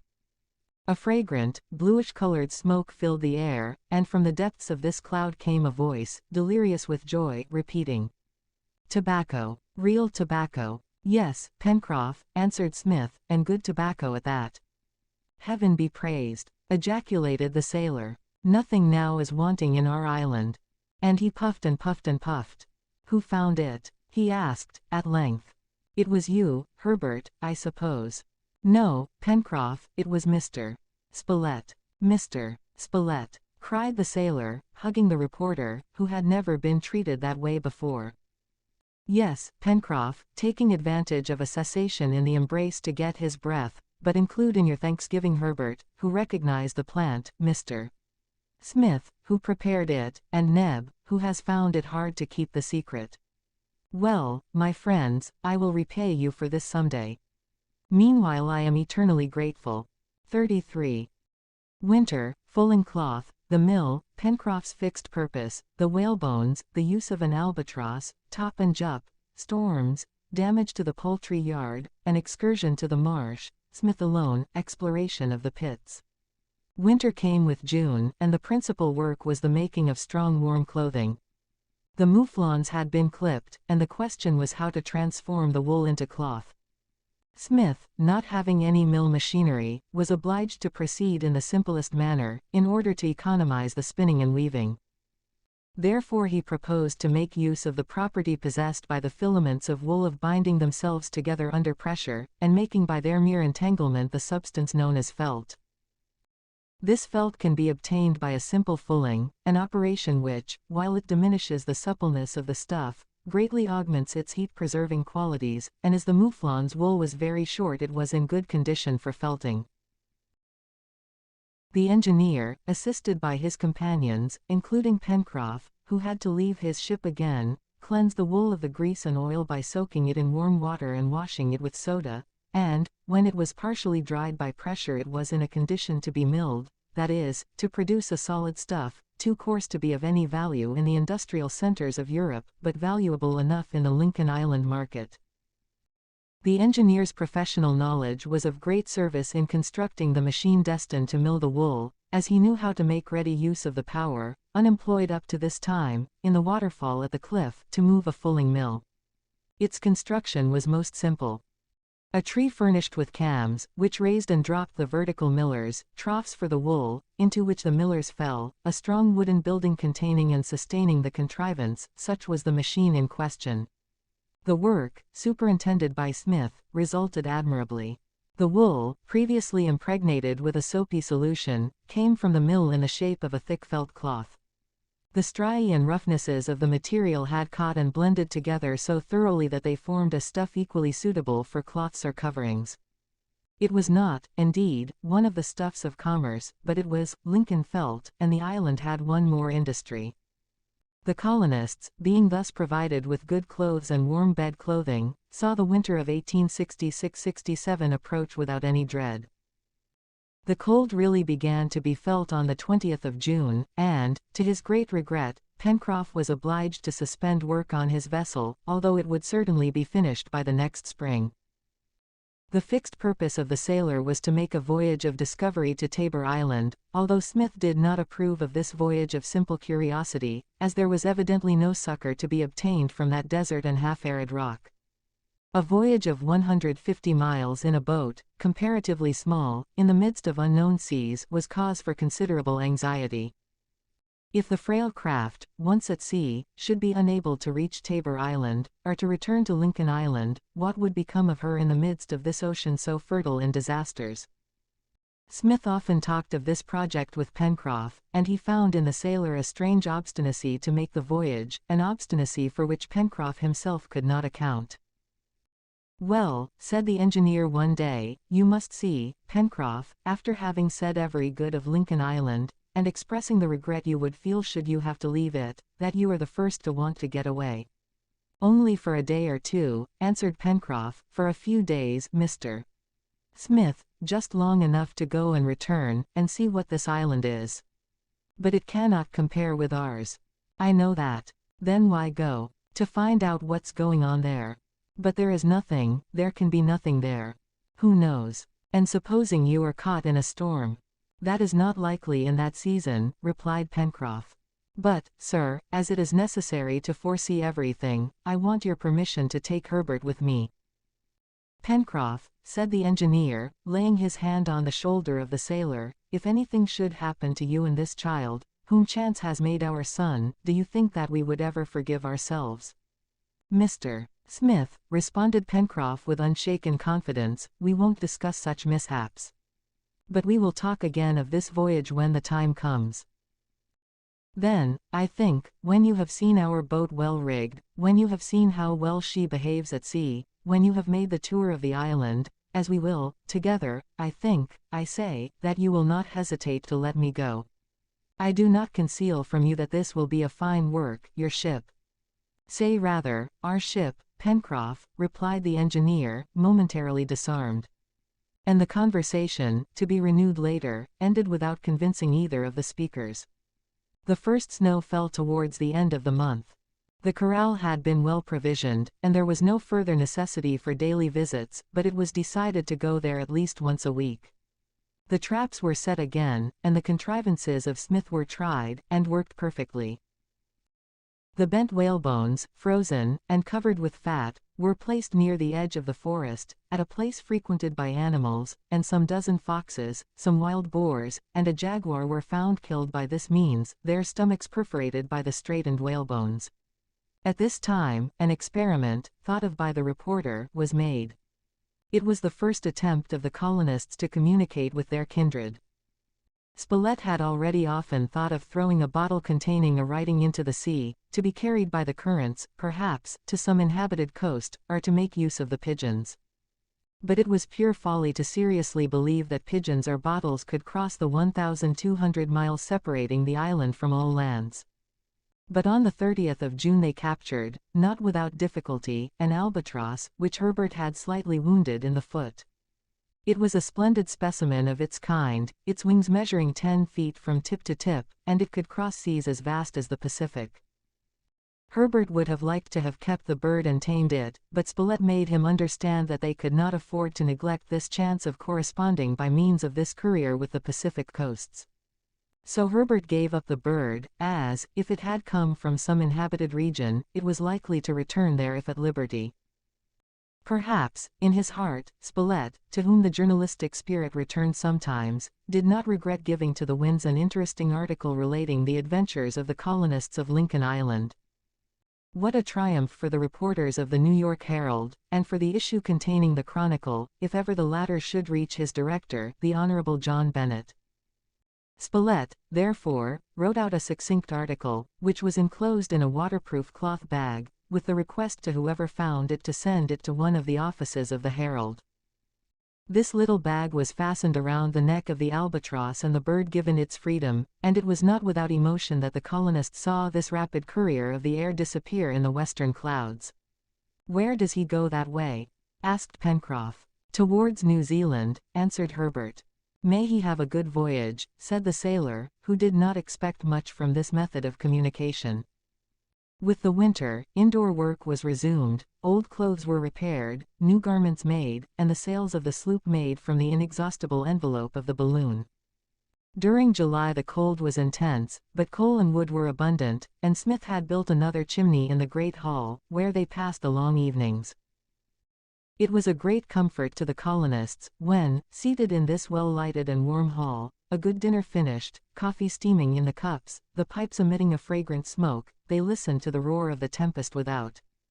They were perfectly comfortable, if that is possible where one is far from his kindred and without possible means of communicating with them.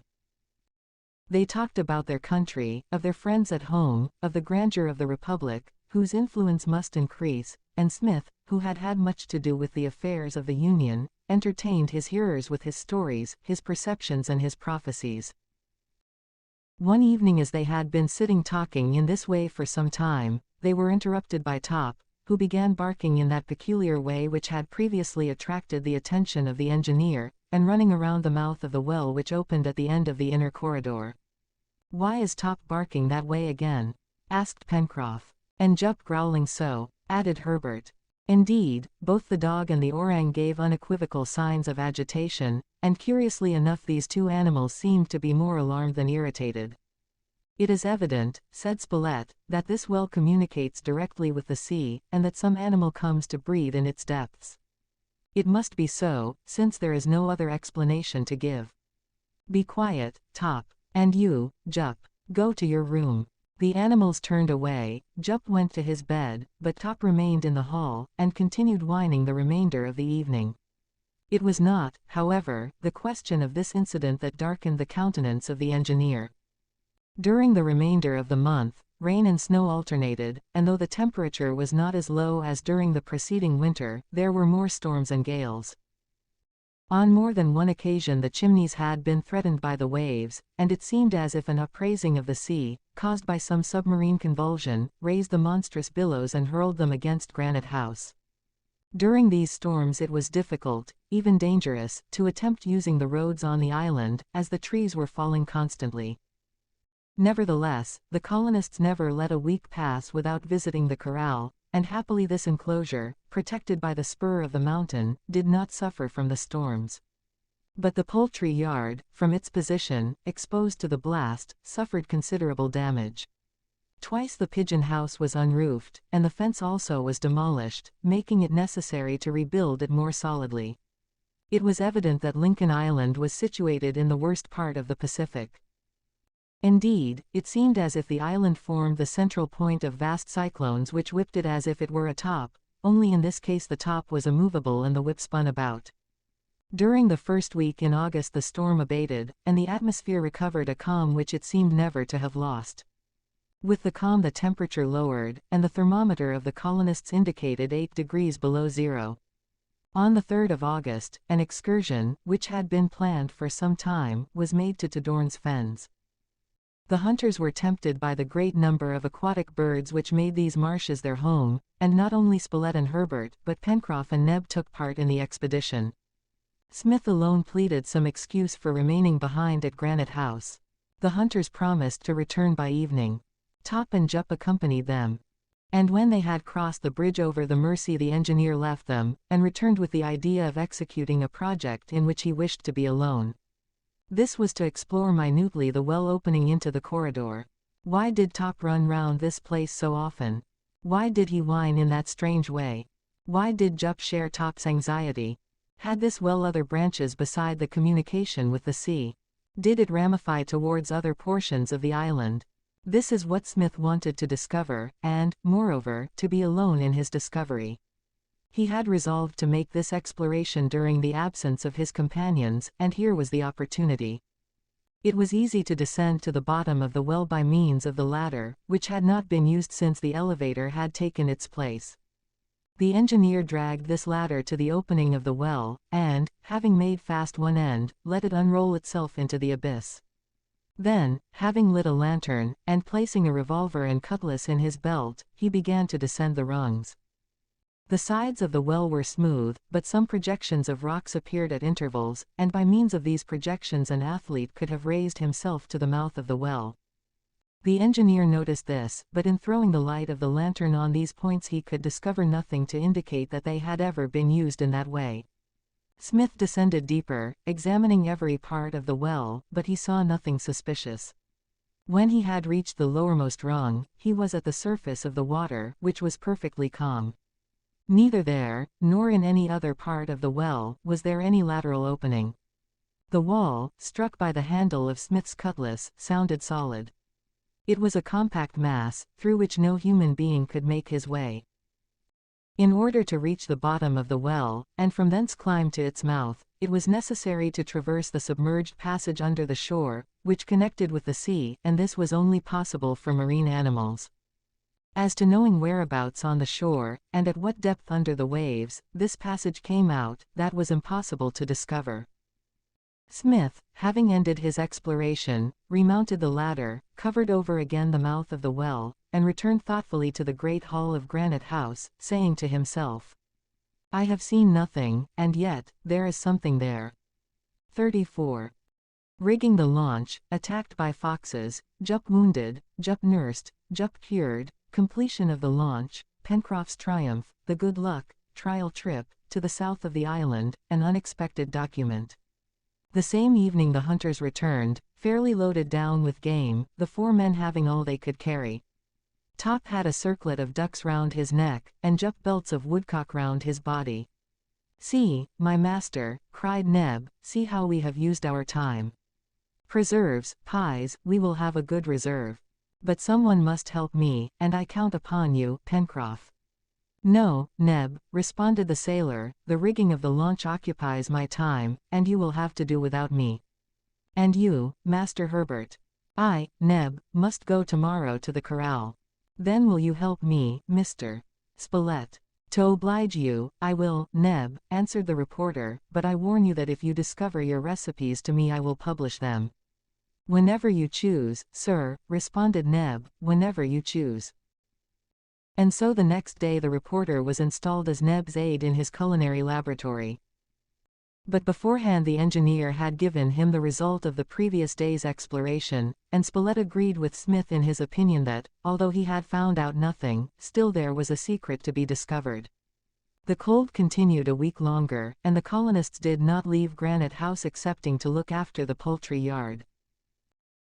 The dwelling was perfumed by the good odors which the learned manipulations of Neb and the reporter emitted, but all the products of the hunt in the fen had not been made into preserves, and as the game kept perfectly in the intense cold, wild ducks and others were eaten fresh, and declared better than any waterfowl in the world. During the week, Pencroff, assisted by Herbert, who used the sailor's needle skillfully, worked with such diligence that the sails of the launch were finished. Thanks to the rigging which had been recovered with the envelope of the balloon, hemp cordage was not wanting. The sails were bordered by strong bolt ropes, and there was enough left to make halyards, shrouds, and sheets. The pulleys were made by Smith on the lathe which he had set up, acting under Pencroff's instruction. The rigging was, therefore, completed before the launch was finished. Pencroff made a red, white, and blue flag, getting the dye from certain plants, but to the 37 stars representing the 37 states of the Union, the sailor added another star, the star of the state of Lincoln, as he considered his island as already annexed to the Great Republic. And, said he, it is in spirit, if it is not in fact. For the present the flag was unfurled from the central window of Granite House and saluted with 3 cheers. Meantime, they had reached the end of the cold season, and it seemed as if this second winter would pass without any serious event, when during the night of the 11th of August, Prospect Plateau was menaced by a complete devastation. After a busy day the colonists were sleeping soundly, when towards 4 o'clock in the morning, they were suddenly awakened by Top's barking. The dog did not bark this time at the mouth of the pit, but at the door, and he threw himself against it as if he wished to break it open. Jup, also, uttered sharp cries. "Be quiet, Top," cried Neb, who was the first awake. But the dog only barked the louder. "What's the matter?" cried Smith. And everyone, dressing in haste, hurried to the windows and opened them. Beneath them a fall of snow shone white through the darkness. The colonists could see nothing, but they heard curious barkings penetrating the night. It was evident that the shore had been invaded by a number of animals which they could not see. "What can they be?" cried Pencroff. "Wolves, jaguars, or monkeys," replied Neb. "The mischief! They can get on to the plateau," exclaimed the reporter. "And our poultry yard, and our garden," cried Herbert. "How have they got in?" asked Pencroff. "They have come through the causeway," answered the engineer, "which one of us must have forgotten to close." "In truth," said Spilett, "I remember that I left it open." "A nice mess you have made of it, sir," cried the sailor. "What is done, replied Spilett. "Let us consider what it is necessary to do." These questions and answers passed rapidly between Smith and his companions. It was certain that the causeway had been passed, that the shore had been invaded by animals, and that, whatever they were, they could gain Prospect Plateau by going up the left bank of the Mercy. It was, therefore, necessary quickly to overtake them, and, if necessary, to fight them. "But what are they?" somebody asked a second time, as the barking resounded more loudly. Herbert started at the sound, and he remembered having heard it during his first visit to the sources of Red Creek. "They are foxes, he said. "Come on," cried the sailor. And all, armed with hatchets, carbines, and revolvers, hurried into the elevator, and were soon on the shore. These foxes are dangerous animals, when numerous or irritated by hunger. Nevertheless, the colonists did not hesitate to throw themselves into the midst of the band, and their first shots, darting bright gleams through the darkness, drove back the foremost assailants. It was most important to prevent these thieves from gaining Prospect Plateau, as the garden and the poultry yard would have been at their mercy, and the result would have been immense, perhaps irreparable damage, especially to the cornfield. But as the plateau could only be invaded by the left bank of the Mercy, it would suffice to oppose a barrier to the foxes on the narrow portion of the shore comprised between the river and the granite wall. This was apparent to all, and under Smith's direction the party gained this position and disposed themselves so as to form an impassable line. Top, his formidable jaws open, preceded the colonists, and was followed by Jup, armed with a knotty cudgel, which he brandished like a cricket bat. The night was very dark, and it was only by the flash of the discharges that the colonists could perceive their assailants, who numbered at least 100, and whose eyes shone like embers. "They must not pass," cried Pencroff. "They shall not pass," answered the engineer. But if they did not, it was not because they did not try. Those behind kept pushing on those in front, and it was an incessant struggle, the colonists using their hatchets and revolvers. Already the dead bodies of the foxes were strewn over the ground, but the band did not seem to lessen, and it appeared as if reinforcements were constantly pouring in through the causeway on the shore. Meantime the colonists fought side by side, receiving some wounds, though happily but trifling. Herbert shot one fox, which had fastened itself on Neb like a tiger cat. Top fought with fury, springing at the throats of the animals and strangling them at once. Jup, armed with his cudgel, laid about him like a good fellow, and it was useless to try to make him stay behind. Gifted, doubtless, with a sight able to pierce the darkness, he was always in the thick of the fight, uttering from time to time a sharp cry, which was with him a mark of extreme jollification. At one time he advanced so far, that by the flash of a revolver he was seen, surrounded by 5 or 6 huge foxes, defending himself with rare coolness. At length the fight ended in a victory for the colonists, but only after 2 hours of resistance. Doubtless the dawn of day determined the retreat of the foxes, who scampered off toward the north across the drawbridge, which Neb ran at once to raise. When daylight lit the battlefield, the colonists counted 50 dead bodies upon the shore. "And Jup? Where is Jup?" cried Neb. Jup had disappeared. His friend Neb called him, and for the first time he did not answer the call. Everyone began to search for the monkey, trembling lest they should find him among the dead. At length, under a veritable mound of carcasses, each one marked by the terrible cudgel of the brave animal, they found Jup. The poor fellow still held in his hand the handle of his broken weapon, but deprived of this arm, he had been overpowered by numbers, and deep wounds scored his breast. "He's alive," cried Neb, who knelt beside him. "And we will save him," answered the sailor. "We will nurse him as one of ourselves." It seemed as if Jup understood what was said, for he laid his head on Pencroff's shoulder as if to thank him.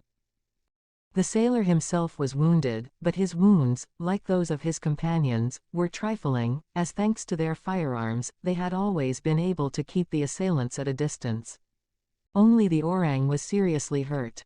Jup, borne by Neb and Pencroff, was carried to the elevator, and lifted gently to Granite House. There he was laid upon one of the beds, and his wounds carefully washed. No vital organ seemed to have been injured, but the orang was very feeble from loss of blood, and a strong fever had set in.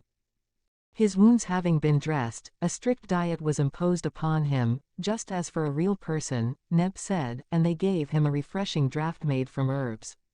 He slept at first but brokenly, but little by little, his breathing became more regular, and they left him in a heavy sleep.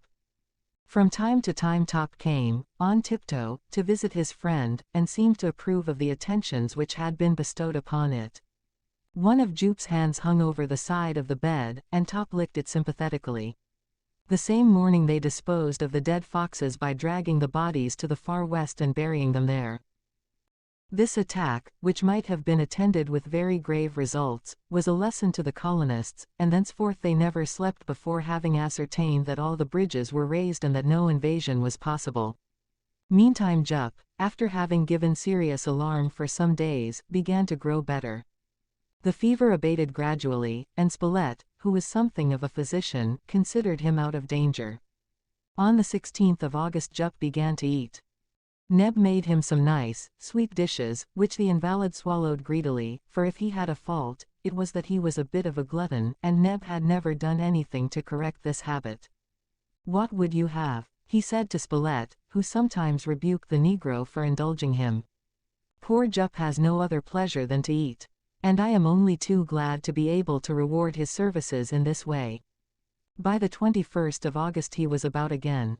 His wounds were healed, and the colonists saw that he would soon recover his accustomed suppleness and vigor. Like other convalescents he was seized with an excessive hunger, and the reporter let him eat what he wished, knowing that the monkey's instinct would preserve him from excess. Neb was overjoyed to see his pupil's appetite returned. "Eat, Jup," he said, "and you shall want for nothing. You have shed your blood for us, and it is right that I should help you to make it again." At length, on the 25th of August, the colonists, seated in the great hall, were called by Neb to Jup's room. "What is it?" asked the reporter. "Look." answered Neb, laughing, and what did they see but Jup, seated like a Turk within the doorway of Granite House, tranquilly and gravely smoking. "My pipe!" cried Pencroff. "He has taken my pipe. Well, Jup, I give it to you. Smoke on, my friend, smoke on." And Jup gravely puffed on, seeming to experience the utmost enjoyment. Smith was not greatly astonished at this incident, and he cited numerous examples of tamed monkeys that had become accustomed to the use of tobacco. And after this day Master Jup had his own pipe hung in his room beside his tobacco bag, and, lighting it himself with a live coal, he appeared to be the happiest of quadrumana. It seemed as if this community of taste drew closer together the bonds of friendship already existing between the worthy monkey and the honest sailor. "Perhaps he is a man," Pencroff would sometimes say to Neb. "Would it astonish you if some day he was to speak?" "Indeed it would not," replied Neb. "The wonder is that he don't do it, as that is all he lacks. Nevertheless, it would be funny if some fine day he said to me, 'Pencroff, suppose we change pipes.'" "Yes," responded Neb. "What a pity he was born mute." Winter ended with September, and the work was renewed with ardor. The construction of the boat advanced rapidly. The planking was completed, and as wood was plenty Pencroff proposed that they line the interior with a stout ceiling, which would ensure the solidity of the craft. Smith, not knowing what might be in store for them, approved the sailor's idea of making his boat as strong as possible. The ceiling and the deck were finished towards the 13th of September. For caulking, they used some dry wrack, and the seams were then covered with boiling pitch, made from the pine trees of the forest. The arrangement of the boat was simple. She had been ballasted with heavy pieces of granite, set in a bed of lime, and weighing 12,000 pounds. A deck was placed over this ballast, and the interior was divided into 2 compartments, the larger containing 2 bunks, which served as chests. The foot of the mast was at the partition separating the compartments, which were entered through hatchways. Pencroff had no difficulty in finding a tree suitable for a mast. He chose a young straight fir, without knots, so that all he had to do was to square the foot and round it off at the head. All the iron work had been roughly but solidly made at the chimneys, and in the first week of October yards, topmast, spars, oars, etc., everything, in short, was completed, and it was determined that they would first try the craft along the shores of the island, so as to see how she acted. She was launched on the 10th of October. Pencroff was radiant with delight. Completely rigged, she had been pushed on rollers to the edge of the shore, and, as the tide rose, she was floated on the surface of the water, amid the applause of the colonists, and especially of Pencroff, who showed no modesty on this occasion. Moreover, his vanity looked beyond the completion of the craft, as, now that she was built, he was to be her commander.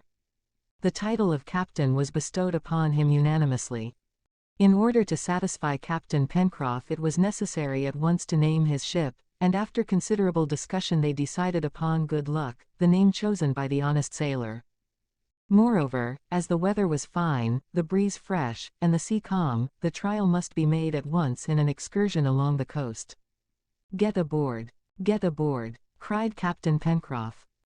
At 10:30, after having eaten breakfast and put some provisions aboard, everybody, including Top and Jup, embarked, the sails were hoisted, the flag set at the masthead, and the Good Luck, with Pencroff at the helm, stood out to sea. On going out from Union Bay they had a fair wind, and they were able to see that, sailing before it, their speed was excellent. After doubling Jetsam Point and Claw Cape, Pencroff had to lie close to the wind in order to skirt along the shore, and he observed the Good Luck would sail to within 5 points of the wind, and that she made but little leeway. She sailed very well, also, before the wind, minding her helm perfectly, and gained even in going about. The passengers were enchanted. They had a good boat, which, in case of need, could render them great service, and in this splendid weather, with the fair wind, the sail was delightful. Pencroff stood out to sea 2 or 3 miles, opposite Balloon Harbor, and then the whole varied panorama of the island from Claw Cape to Reptile Promontory was visible under a new aspect. In the foreground were the pine forests, contrasting with the foliage of the other trees, and over all rose Mt. Franklin, its head white with snow. "How beautiful it is!" exclaimed Herbert. Yes, she is a pretty creature, responded Pencroff. I love her as a mother. She received us poor and needy, and what has she denied to these 5 children who tumbled upon her out of the sky? Nothing, Captain, nothing, answered Neb. And the 2 honest fellows gave 3 hearty cheers in honor of their island. Meantime, Spilett, seated by the mast, sketched the panorama before him, while Smith looked on in silence. What do you say of our boat, now, sir? Demanded Pencroff. It acts very well, replied the engineer. Good. And now don't you think it could undertake a voyage of some length? Where, Pencroff? To Tabor Island, for instance. My friend, replied the engineer, I believe that in a case of necessity there need be no hesitancy in trusting to the good luck even for a longer journey, but, you know, I would be sorry to see you leave for Tabor Island, because nothing obliges you to go. One likes to know one's neighbors, answered Pencroff, whose mind was made up. Tabor Island is our neighbor, and is all alone. Politeness requires that at least we make her a visit. The mischief! Exclaimed Spilett, our friend Pencroff is a stickler for propriety. I am not a stickler at all, retorted the sailor, who was a little vexed by the engineer's opposition. Remember, Pencroff, said Smith, that you could not go the island alone. One other would be all I would want. Supposing so, replied the engineer, would you risk depriving our colony of 2 of its colonists? There are 6, rejoined Pencroff. You forget Jup. There are 7, added Neb. Top is as good as another. There is no risk in it, Mr. Smith, said Pencroff again. Possibly not, Pencroff, but, I repeat, that it is exposing oneself without necessity. The obstinate sailor did not answer, but let the conversation drop for the present. He little thought that an incident was about to aid him, and change to a work of humanity what had been merely a caprice open to discussion. The Good Luck, after having stood out to sea, was returning towards the coast and making for Balloon Harbor, as it was important to locate the channel way between the shoals and reefs so as to buoy them, for this little inlet was to be resting place of the sloop. They were half a mile offshore, beating up to windward and moving somewhat slowly, as the boat was under the lee of the land. The sea was as smooth as glass. Herbert was standing in the bows indicating the channel way. Suddenly he cried, "Luff, Pencroff, luff." "What is it?" cried the sailor, springing to his feet. "A rock." "No, hold on, I cannot see very well, luff again, steady, bear away a little," and while thus speaking, the lad lay down along the deck, plunged his arm quickly into the water, and then rising up again with something in his hand, exclaimed, "It is a bottle." Smith took it, and without saying a word, withdrew the cork and took out a wet paper, on which was written these words: "A shipwrecked man, Tabor Island, 153 degrees west. Lon. 37 degrees 11 s. lat. 35. Departure decided upon. Preparations, the 3 passengers, the first night, the second night, Tabor Island, search on the shore, search in the woods, no one, animals, plants, a house, deserted. Someone shipwrecked, cried Pencroff, abandoned some 100 miles from us upon Tabor Island. Oh, Mr. Smith, you will no longer oppose my project. No, Pencroff, and you must leave as soon as possible. Tomorrow. Tomorrow. The engineer held the paper which he had taken from the bottle in his hand. He considered for a few moments, and then spoke. "From this paper, my friends," said he, "and from the manner in which it is worded, we must conclude that, in the first place, the person cast away upon Tabor Island is a man well informed, since he gives the latitude and longitude of his island exactly; secondly, that he is English or American, since the paper is written in English." "That is a logical conclusion," answered Spilett, "and the presence of this person explains the arrival of the box on our coast. There has been a shipwreck, since someone has been shipwrecked. And he is fortunate in that Pencroff had the idea of building this boat and even of trying it today, for in 24 hours the bottle would have been broken on the rocks." "Indeed," said Herbert, "it is a happy chance that the Good Luck passed by the very spot where this bottle was floating." "Don't it seem to you odd?" asked Smith of Pencroff. "It seems fortunate, that's all," replied the sailor. "Do you see anything extraordinary in it, sir?" This bottle must have gone somewhere, and why not here as well as anywhere else? Perhaps you are right, Pencroff, responded the engineer, and nevertheless. But, interrupted Herbert, nothing proves that this bottle has floated in the water for a long time. Nothing, responded Spilett, and moreover the paper seems to have been recently written. What do you think, Cyrus? It is hard to decide, answered Smith. Meanwhile Pencroff had not been idle. He had gone about, and the Good Luck, with a free wind, all her sails drawing, was speeding toward Claw Cape. Each one thought of the castaway on Tabor Island. Was there still time to save him? This was a great event in the lives of the colonists. They too were but castaways, but it was not probable that another had been as favored as they had been, and it was their duty to hasten at once to this one's relief. By 2 o'clock Claw Cape was doubled, and the Good Luck anchored at the mouth of the Mercy. That evening all the details of the expedition were arranged. It was agreed that Herbert and Pencroff, who understood the management of a boat, were to undertake the voyage alone. By leaving the next day, the 11th of October, they would reach the island, supposing the wind continued, in 48 hours. Allowing for 1 day there, and 3 or 4 days to return in, they could calculate on being at Lincoln Island again on the 17th. The weather was good, the barometer rose steadily, the wind seemed as if it would continue, everything favored these brave men, who were going so far to do a humane act. Thus, Smith, Neb, and Spilett was to remain at Granite House, but at the last moment, the latter, remembering his duty as reporter to the New York Herald, having declared that he would swim rather than lose such an opportunity, was allowed to take part in the voyage.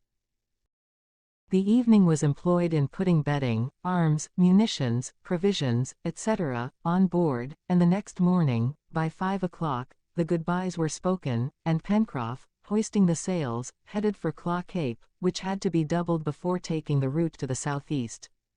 The Good Luck was already a quarter of a mile from shore when her passengers saw upon the heights of Granite House 2 men signaling farewells.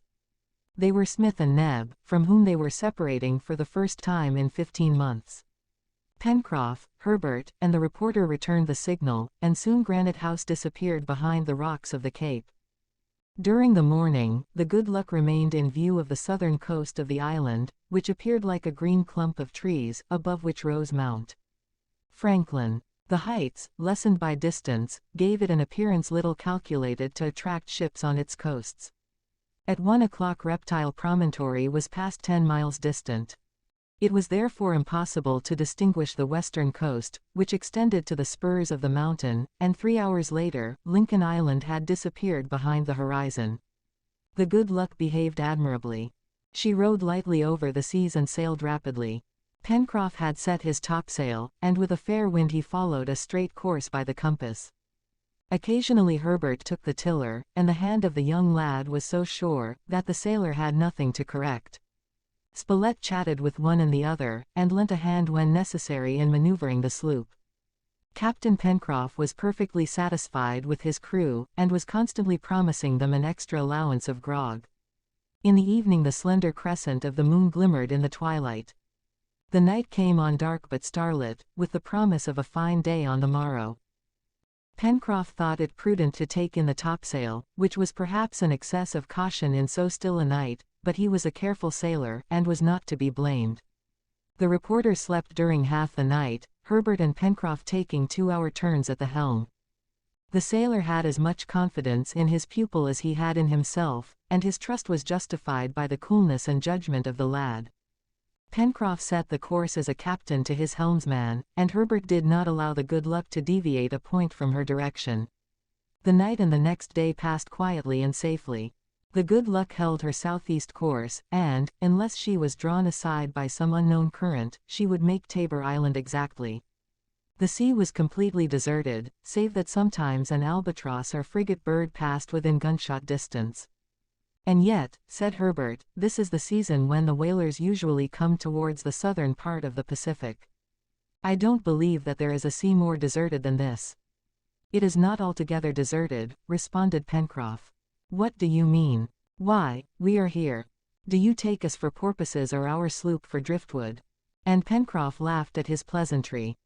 By evening they calculated the distance traversed at 130 miles, or 3 1/3 miles an hour. The breeze was dying away, but they had reason to hope, supposing their course to have been correct, that they would sight Tabor Island at daylight. No one of the three slept during this night. While waiting for morning they experienced the liveliest emotions. There was so much uncertainty in their enterprise. Were they near the island? Was the shipwrecked man still there? Who was he? Might not his presence disturb the unity of the colony? Would he, indeed, consent to exchange one prison for another? All these questions, which would doubtless be answered the next day, kept them alert, and at the earliest dawn they began to scan the western horizon. What was the joy of the little crew when towards 6 o'clock Pencroff shouted, "Land!" In a few hours they would be upon its shore. The island was a low coast, raised but a little above the waves, not more than 15 miles away.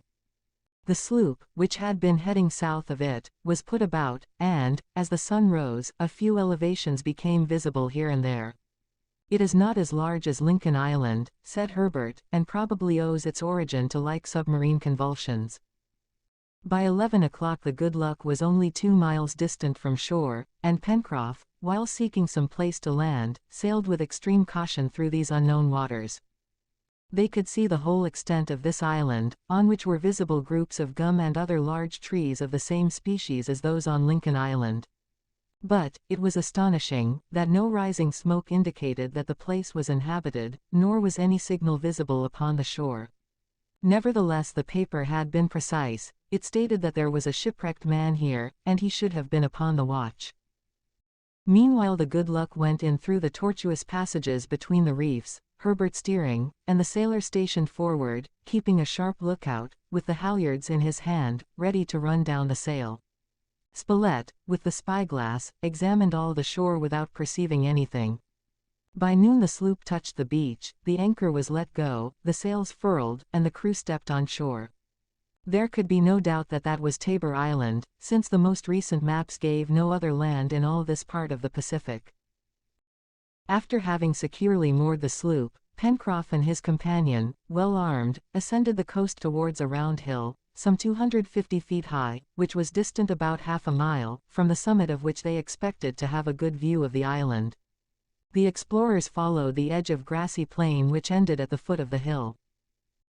Rock pigeons and sea swallows circled about them, and in the woods bordering the plain to the left they heard rustlings in the bushes and saw movements in the grass indicating the presence of very timid animals, but nothing, so far, indicated that the island was inhabited. Having reached the hill the party soon climbed to its summit, and their gaze traversed the whole horizon. They were certainly upon an island, not more than 6 miles in circumference, in shape a long oval, and but little broken by inlets or promontories. All around it, the sea, absolutely deserted, stretched away to the horizon. This islet differed greatly from Lincoln Island in that it was covered over its entire surface with woods, and the uniform mass of verdure clothed 2 or 3 less elevated hills. Obliquely to the oval of the island a small stream crossed a large grassy plain and emptied into the sea on the western side by a narrowed mouth. "The place is small," said Herbert. "Yes," replied the sailor. "It would have been too small for us." "And," added the reporter, "it seems uninhabited." "Nevertheless," said Pencroff, "let us go down and search." The party returned to the sloop, and they decided to walk round the entire island before venturing into its interior, so that no place could escape their investigation. The shore was easily followed, and the explorers proceeded towards the south, starting up flocks of aquatic birds and numbers of seals, which latter threw themselves into the sea as soon as they caught sight of the party. "Those beasts are not looking on man for the first time. They fear what they know," said the reporter. An hour after their departure the three had reached the southern point of the islet, which terminated in a sharp cape, and they turned towards the north, following the western shore, which was sandy, like the other, and bounded by a thick wood. In 4 hours after they had set out the party had made the circuit of the island, without having seen any trace of a habitation, and not even a footprint. It was most extraordinary, to say the least, and it seemed necessary to believe that the place was not and had not been inhabited. Perhaps, after all, the paper had been in the water for many months, or even years, and it was possible, in that case, that the shipwrecked one had been rescued or that he had died from suffering. The little party, discussing all sorts of possibilities, made a hasty dinner on board the sloop, and at 5 o'clock started to explore the woods. Numerous animals fled before their approach, principally, indeed solely, goats and pigs, which it was easy to see were of European origin. Doubtless some whaler had left them here, and they had rapidly multiplied. Herbert made up his mind to catch 2 or 3 pairs to take back to Lincoln Island. There was no longer any doubt that the island had previously been visited. This was the more evident as in passing through the forest they saw the traces of pathways, and the trunks of trees felled by the hatchet, and all about, marks of human handiwork, but these trees had been felled years before. The hatchet marks were velveted with moss, and the pathways were so overgrown with grass that it was difficult to discover them. But, observed Spilett, this proves that men not only landed here, but that they lived here. Now who and how many were these men, and how many remain? The paper speaks of but one, replied Herbert. Well, said Pencroff, if he is still here we cannot help finding him. The exploration was continued, following diagonally across the island, and by this means the sailor and his companions reached the little stream which flowed towards the sea. If animals of European origin, if works of human hands proved conclusively that man had once been here, many specimens of the vegetable kingdom also evidenced the fact. In certain clear places it was plain that kitchen vegetables had formerly been planted. And Herbert was overjoyed when he discovered potatoes, succory, sorrel, carrots, cabbage, and turnips, the seeds of which would enrich the garden at Granite House. Indeed, exclaimed Pencroff, this will rejoice Neb. Even if we don't find the man, our voyage will not have been useless, and heaven will have rewarded us. Doubtless, replied Spilett, but from the conditions of these fields, it looks as if the place had not been inhabited for a long time. An inhabitant, whoever he was, would not neglect anything so important as this. Yes, this man has gone. It must be that the paper had been written a long time ago. Undoubtedly. And that the bottle had been floating in the sea a good while before it arrived at Lincoln Island. Why not? Said Pencroff. But, see, it is getting dark, he added, and I think we had better give over the search. We will go aboard, and tomorrow we will begin again, replied the reporter. They were about adopting this counsel, when Herbert, pointing to something dimly visible, through the trees, exclaimed, There's a house. All 3 directed their steps towards the place indicated, and they made out in the twilight that it was built of planks, covered with heavy tarpaulin. The door, half closed, was pushed back by Pencroff, who entered quickly. The place was empty. 36. The inventory, the night, some letters, the search continued, plants and animals, Herbert in danger, aboard, the departure, bad weather, a glimmer of intelligence, lost at sea, a timely light. Pencroff, Spilett and Herbert stood silent in darkness. Then the former gave a loud call. There was no answer. He lit a twig, and the light illuminated for a moment a small room, seemingly deserted. At one end was a large chimney, containing some cold cinders and an armful of dry wood. Pencroff threw the lighted twig into it, and the wood caught fire and gave out a bright light.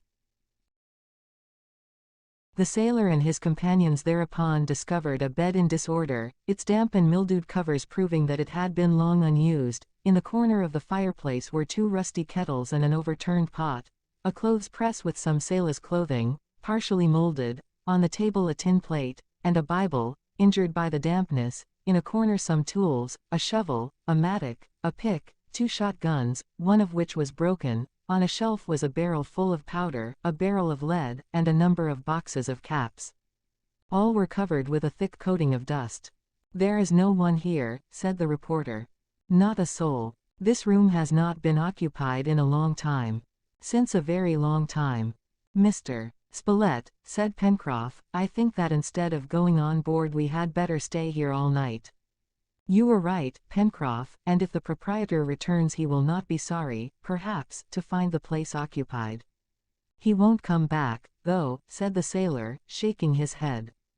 Do you think he has left the island? If he had left the island he would have taken these things with him. You know how much a shipwrecked person would be attached to these objects. No, no, repeated the sailor, in the tone of a man perfectly convinced. No, he has not left the island. He is surely here, alive, alive or dead. But if he is dead he could not have buried himself, I am sure, and we will at least find his remains. It was therefore agreed to pass the night in this house, and a supply of wood in the corner gave them the means of heating it. The door having been closed, the three explorers, seated upon a bench, spoke little but remained deep in thought. They were in the mood to accept anything that might happen, and they listened eagerly for any sound from without.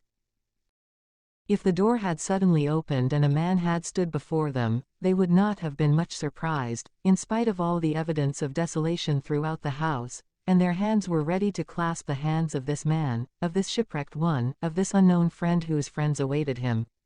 But no sound was heard, the door did not open, and the hours passed by. The night seemed interminable to the sailor and his companions. Herbert, alone, slept for 2 hours, as at his age, sleep is a necessity. All were anxious to renew the search of the day before, and to explore the innermost recesses of the islet. Pencroff's conclusions were certainly just, since the house and its contents had been abandoned. They determined, therefore, to search for the remains of its inhabitant, and to give them Christian burial. As soon as it was daylight they began to examine the house. It was prettily situated under a small hill, on which grew several fine gum trees. Before it a large space had been cleared, giving a view over the sea. A small lawn, surrounded by a dilapidated fence, extended to the bank of the little stream. The house had evidently been built from planks taken from a ship. It seemed likely that a ship had been thrown upon the island, that all or at least one of the crew had been saved, and that this house had been built from the wreck. This was the more probable, as Spilett, in going round the dwelling, saw on one of the planks these half-effaced letters. Br. 10, A. Britannia, exclaimed Pencroff, who had been called by the reporter to look at it. That is a common name among ships, and I cannot say whether it is English or American. However, it don't matter to what country the man belongs, we will save him, if he is alive. But before we begin our search let us go back to the Good Luck. Pencroff had been seized with a sort of anxiety about his sloop. Supposing the island was inhabited, and someone had taken it, but he shrugged his shoulders at this unlikely thought. Nevertheless the sailor was not unwilling to go on board to breakfast. The route already marked was not more than a mile in length, and they started on their walk, looking carefully about them in the woods and underbrush, through which ran hundreds of pigs and goats. In 20 minutes the party reached the place where the Good Luck rode quietly at anchor. Pencroff gave a sigh of satisfaction. After all, this boat was his baby, and it is a father's right to be often anxious without reason. All went on board and ate a hearty breakfast, so as not to want anything before a late dinner. Then the exploration was renewed, and conducted with the utmost carefulness. As it was likely that the solitary inhabitant of this island was dead, the party sought rather to find his remains than any traces of him living. But during all the morning they were unable to find anything. If he was dead, some animal must have devoured his body. We will leave tomorrow at daylight, said Pencroff to his companions, who towards 2 o'clock were resting for a few moments under a group of trees. I think we need not hesitate to take those things which belong to him, queried Herbert. I think not, answered Spilett, and these arms and tools will add materially to the stock at Granite House. If I am not mistaken, what is left of the lead and powder is worth a good deal. And we must not forget to capture a couple of these pigs, said Pencroff. Nor to gather some seed, added Herbert, which will give us some of our own vegetables. Perhaps it would be better to spend another day here, in order to get together everything that we want, suggested the reporter. No, sir, replied the sailor. I want to get away tomorrow morning. The wind seems to be shifting to the west, and will be in our favor going back. Then don't let us lose any time, said Herbert, rising. We will not, replied Pencroff. Herbert, you get the seed, and Spilett and I will chase the pigs, and although we haven't top, I think we will catch some. Herbert, therefore, followed the path which led to the cultivated part of the island, while the others plunged at once into the forest. Although the pigs were plenty, they were singularly agile, and not in the humor to be captured. However, after half an hour's chasing, the hunters had captured a couple in their lair, when cries mingled with horrible hoarse sounds, having nothing human in them, were heard. Pencroff and Spilett sprang to their feet, regardless of the pigs, which escaped. "It is Herbert!" cried the reporter. "Hurry!" cried the sailor, as the two ran with their utmost speed towards the place from whence the cries came. They had need to hasten, for at a turn in the path they saw the lad prostrate beneath a savage, or perhaps a gigantic ape, who was throttling him. To throw themselves on this monster and pinion him to the ground, dragging Herbert away, was the work of a moment. The sailor had Herculean strength.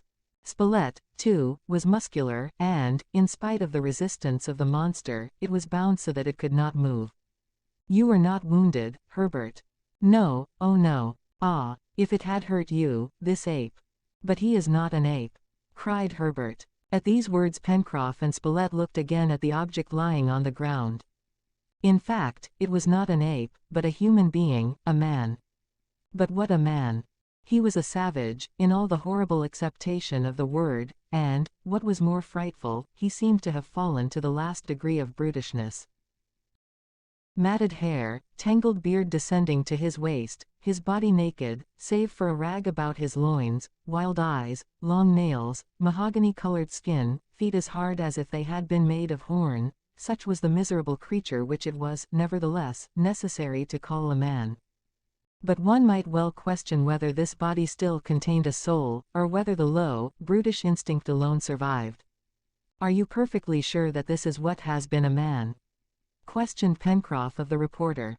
"Alas, there can be no doubt of it," replied Spilett. "Can he be the person shipwrecked?" asked Herbert. "Yes," responded the reporter, "but the poor creature is no longer human." Spilett was right. Evidently, if the castaway had ever been civilized, isolation had made him a savage, a real creature of the woods. He gave utterance to hoarse sounds, from between teeth which were as sharp as those of animals living on raw flesh. Memory had doubtless long ago left him, and he had long since forgotten the use of arms and tools, and even how to make a fire. One could see that he was active and supple, but that his physical qualities had developed to the exclusion of his moral perception. Spilett spoke to him, but he neither understood nor listened, and, looking him in the eye, the reporter could see that all intelligence had forsaken him. Nevertheless, the prisoner did not struggle or strive to break his bonds. Was he cowed by the presence of these men, whom he had once resembled? Was there in some corner of his brain a flitting remembrance which drew him towards humanity? Free, would he have fled or would he have remained? They did not know, and they did not put him to the proof. After having looked attentively at the miserable creature, Spilett said, "What he is, what he has been, and what he will be, it is still our duty to take him to Lincoln Island." "Oh yes, yes," exclaimed Herbert, "and perhaps we can, with care, restore to him some degree of intelligence." "The soul never dies," answered the reporter, "and it would be a great thing to bring back this creature of God's making from his brutishness." Pencroff shook his head doubtfully. "It is necessary to try at all events," said the reporter. "Humanity requires it of us." It was, indeed, their duty as civilized and Christian beings, and they well knew that Smith would approve of their course. "Shall we leave him bound?" inquired the sailor. "Perhaps if we unfasten his feet he will walk," said Herbert. "Well, let us try," replied the sailor. And the cords binding the creature's legs were loosened, although his arms were kept firmly bound. He rose without manifesting any desire to escape. His tearless eyes darted sharp glances upon the three men who marched beside him, and nothing denoted that he remembered being or having been like them. A wheezing sound escaped from his lips, and his aspect was wild, but he made no resistance. By the advice of the reporter, the poor wretch was taken to the house, where, perhaps, the sight of the objects in it might make some impression upon him. Perhaps a single gleam would awaken his sleeping consciousness, illuminate his darkened mind. The house was nearby, and in a few minutes they were there, but the prisoner recognized nothing. He seemed to have lost consciousness of everything. Could it be that this brutish state was due to his long imprisonment on the island? That, having come here a reasoning being, his isolation had reduced him to this state? The reporter thought that perhaps the sight of fire might affect him, and in a moment one of those lovely flames which attract even animals lit up the fireplace. The sight of this flame seemed at first to attract the attention of the unfortunate man, but very soon he ceased regarding it. Evidently, for the present at least, there was nothing to do but take him aboard the Good Luck, which was accordingly done. He was left in charge of Pencroff, while the two others returned to the island and brought over the arms and implements, a lot of seeds, some game, and 2 pairs of pigs which they had caught. Everything was put on board, and the sloop rode ready to hoist anchor as soon as the next morning's tide would permit. The prisoner had been placed in the forward hold, where he lay calm, quiet, insensible, and mute. Pencroff offering him some cooked meat to eat, he pushed it away, but, on being shown one of the ducks which Herbert had killed, he pounced on it with bestial avidity and devoured it. "You think he'll be himself again?" asked the sailor, shaking his head. "Perhaps," replied the reporter. "It is not impossible that our attentions will react on him, since it is the isolation that has done this, and he will be alone no longer. The poor fellow has doubtless been this way for a long time." "Perhaps so. How old do you think he is?" asked the lad. "That is hard to say," replied the reporter, "as his matted beard obscures his face, but he is no longer young, and I should say he was at least 50 years old. Have you noticed how his eyes are set deep in his head?" "Yes, but I think that they are more human than one would suspect from his general appearance." "Well, we will see," said Pencroff, "and I am curious to have Mr. Smith's opinion of our savage. We went to find a human being, and we are bringing back a monster. Anyhow, one takes what he can get." The night passed, and whether the prisoner slept or not he did not move, although he had been unbound.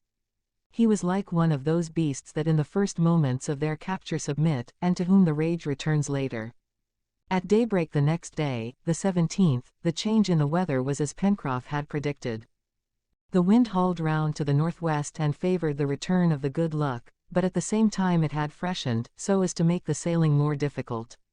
At 5 o'clock the anchor was raised, Pencroff took a reef in the mainsail and headed directly towards home. The first day passed without incident.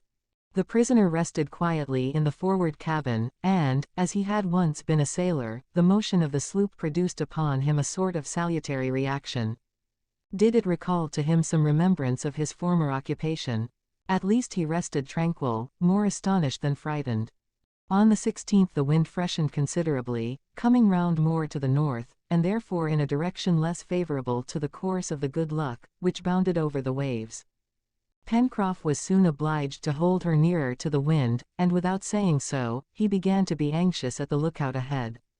Certainly, unless the wind moderated, it would take much longer to go back than it had taken to come. On the 17th they had been 48 hours out, and yet nothing indicated they were in the neighborhood of Lincoln Island. It was, moreover, impossible to reckon their course, or even to estimate the distance traversed, as the direction and the speed had been too irregular.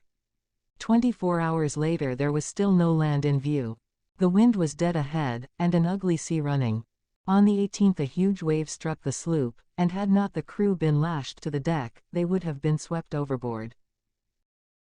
On this occasion Pencroff and his companions, busy in clearing things away, received an unhoped-for assistance from the prisoner, who sprang from the hatchway as if his sailor instinct had returned to him, and breaking the rail by a vigorous blow, with a spar, enabled the water on the deck to flow off more freely. Then, the boat cleared, without having said a word, he returned to his cabin. Nevertheless, the situation was bad, and the sailor had cause to believe himself lost upon this vast sea, without the possibility of regaining his course. The night of the 18th was dark and cold. But about 11 o'clock the wind lulled, the sea fell, and the sloop, less tossed about, moved more rapidly. None of the crew thought of sleep. They kept an eager lookout, as either Lincoln Island must be near at hand and they would discover it at daybreak, or the sloop had been drifted from her course by the currents, and it would be next to impossible to rectify the direction. Pencroff, anxious to the last degree, did not, however, despair, but, seated at the helm, he tried to see through the thick darkness around him. Towards 2 o'clock he suddenly started up, crying, "A light! A light!" It was indeed a bright light appearing 20 miles to the northeast. Lincoln Island was there, and this light, evidently lit by Smith, indicated the direction to be followed. Pencroff, who had been heading much too far towards the north, changed his course, and steered directly towards the light, which gleamed above the horizon like a star of the first magnitude. 37. The return, discussion, Smith and the unknown, Balloon Harbor, the devotion of the engineer, a touching experience, tears. At 7 o'clock the next morning the boat touched the shore at the mouth of the Mersey. Smith and Neb, who had become very anxious at the stormy weather and the prolonged absence of their companions, had climbed, at daylight, to Prospect Plateau, and had at length perceived the sloop in the distance. "Thank heaven! There they are," exclaimed Smith, while Neb, dancing with pleasure, turned towards his master, and, striking his hands together, cried, "Oh, my master," a more touching expression than the first polished phrase. The engineer's first thought, on counting the number of persons on the deck of the Good Luck, was that Pencroff had found no one on Tabor Island, or that the unfortunate man had refused to exchange one prison for another. The engineer and Neb were on the beach at the moment the sloop arrived, and before the party had leapt ashore, Smith said, "We have been very anxious about you, my friends. Did anything happen to you?" "No, indeed, everything went finely," replied Spilett. "We will tell you all about it.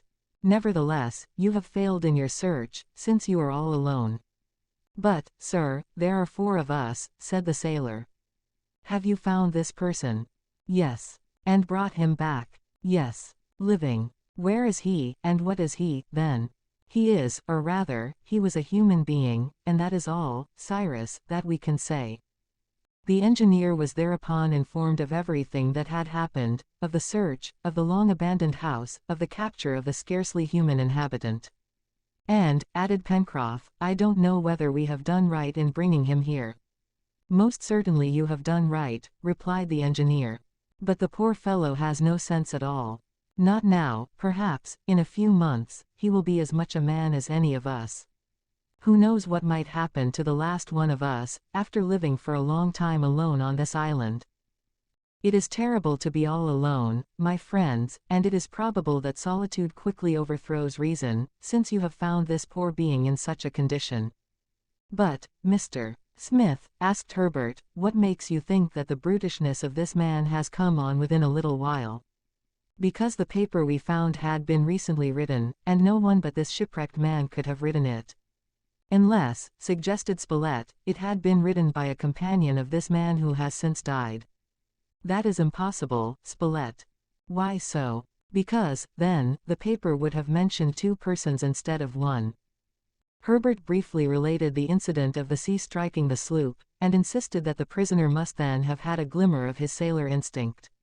"You are perfectly right, Herbert," said the engineer, "to attach great importance to this fact. This poor man will not be incurable, despair has made him what he is. But here he will find his kindred, and if he still has any reason, we will save it." Then, to Smith's great pity and Neb's wonderment, the man was brought up from the cabin of the sloop, and as soon as he was on land, he manifested a desire to escape. But Smith, approaching him, laid his hand authoritatively upon his shoulder and looked at him with infinite tenderness.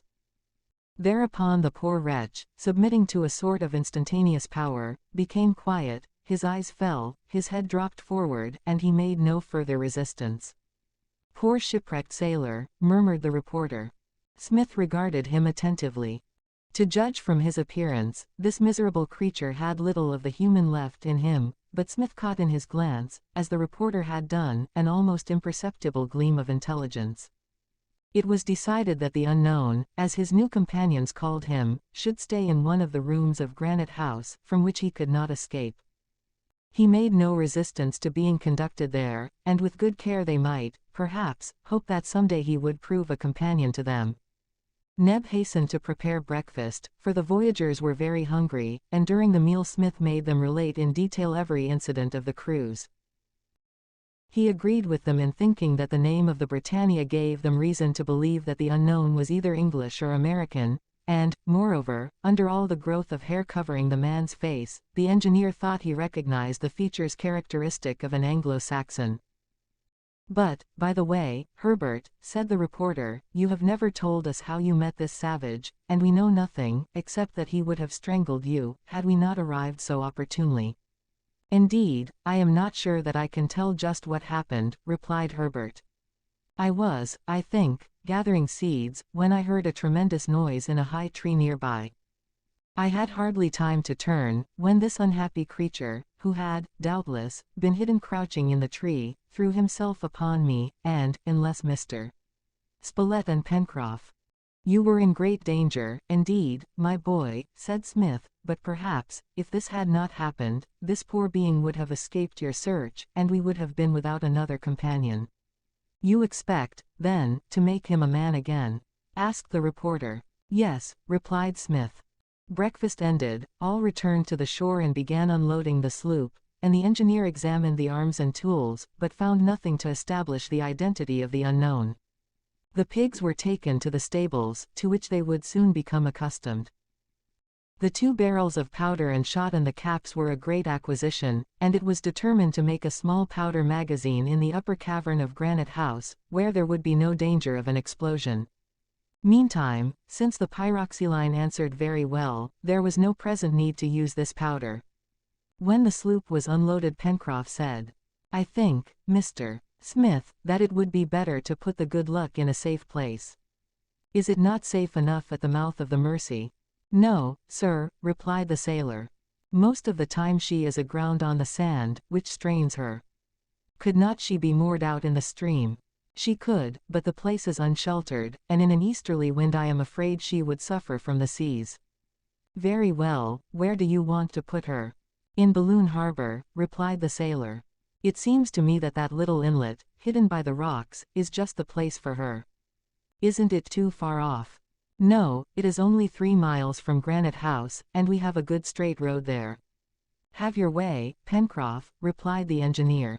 Nevertheless, I should prefer to have the sloop under our sight. We must, when we have time, make a small harbor. Capital, cried Pencroff. A harbor with a lighthouse, a breakwater, and a dry dock. Oh, indeed, sir, everything will be easy enough with you. Always provided, my good man, that you assist me, as you do 3/4 of the work. Herbert and the sailor went aboard the Good Luck, and set sail, and in a couple of hours the sloop rode quietly at anchor in the tranquil water of Balloon Harbor. During the first few days that the unknown was at Granite House, had he given any indication of a change in his savage nature? Did not a brighter light illumine the depths of his intelligence? Was not, in short, his reason returning to him? Undoubtedly, yes, and Smith and Spilett questioned whether this reason had ever entirely forsaken him. At first this man, accustomed to the air and liberty which he had had in Tabor Island, was seized with fits of passion, and there was danger of his throwing himself out of one of the windows of Granite House. But little by little he grew more quiet, and he was allowed to move about without restraint. Already forgetting his carnivorous instincts, he accepted a less bestial nourishment, and cooked food did not produce in him the sentiment of disgust which he had shown on board the Good Luck. Smith had taken advantage of a time when the man was asleep to cut the hair and beard which had grown like a mane about his face, and had given him such a savage aspect. He had also been clothed more decently, and the result was that the unknown appeared more like a human being, and it seemed as if the expression of his eyes was softened. Certainly, sometimes, when intelligence was visible, the expression of this man had a sort of beauty. Every day, Smith made a point of passing some hours in his company. He worked beside him, and occupied himself in various ways to attract his attention. It would suffice if a single ray of light illuminated his reason, if a single remembrance crossed his mind. Neither did the engineer neglect to speak in a loud voice, so as to penetrate by both sound and sight to the depths of this torpid intelligence. Sometimes one or another of the party joined the engineer, and they usually talked of such matters pertaining to the sea as would be likely to interest the man. At times the unknown gave a sort of vague attention to what was said, and soon the colonists began to think that he partly understood them. Again his expression would be dolorous, proving that he suffered inwardly. Nevertheless, he did not speak, although they thought, at times, from his actions, that words were about to pass his lips. The poor creature was very calm and sad. But was not the calmness only on the surface, and the sadness the result of his confinement? They could not yet say.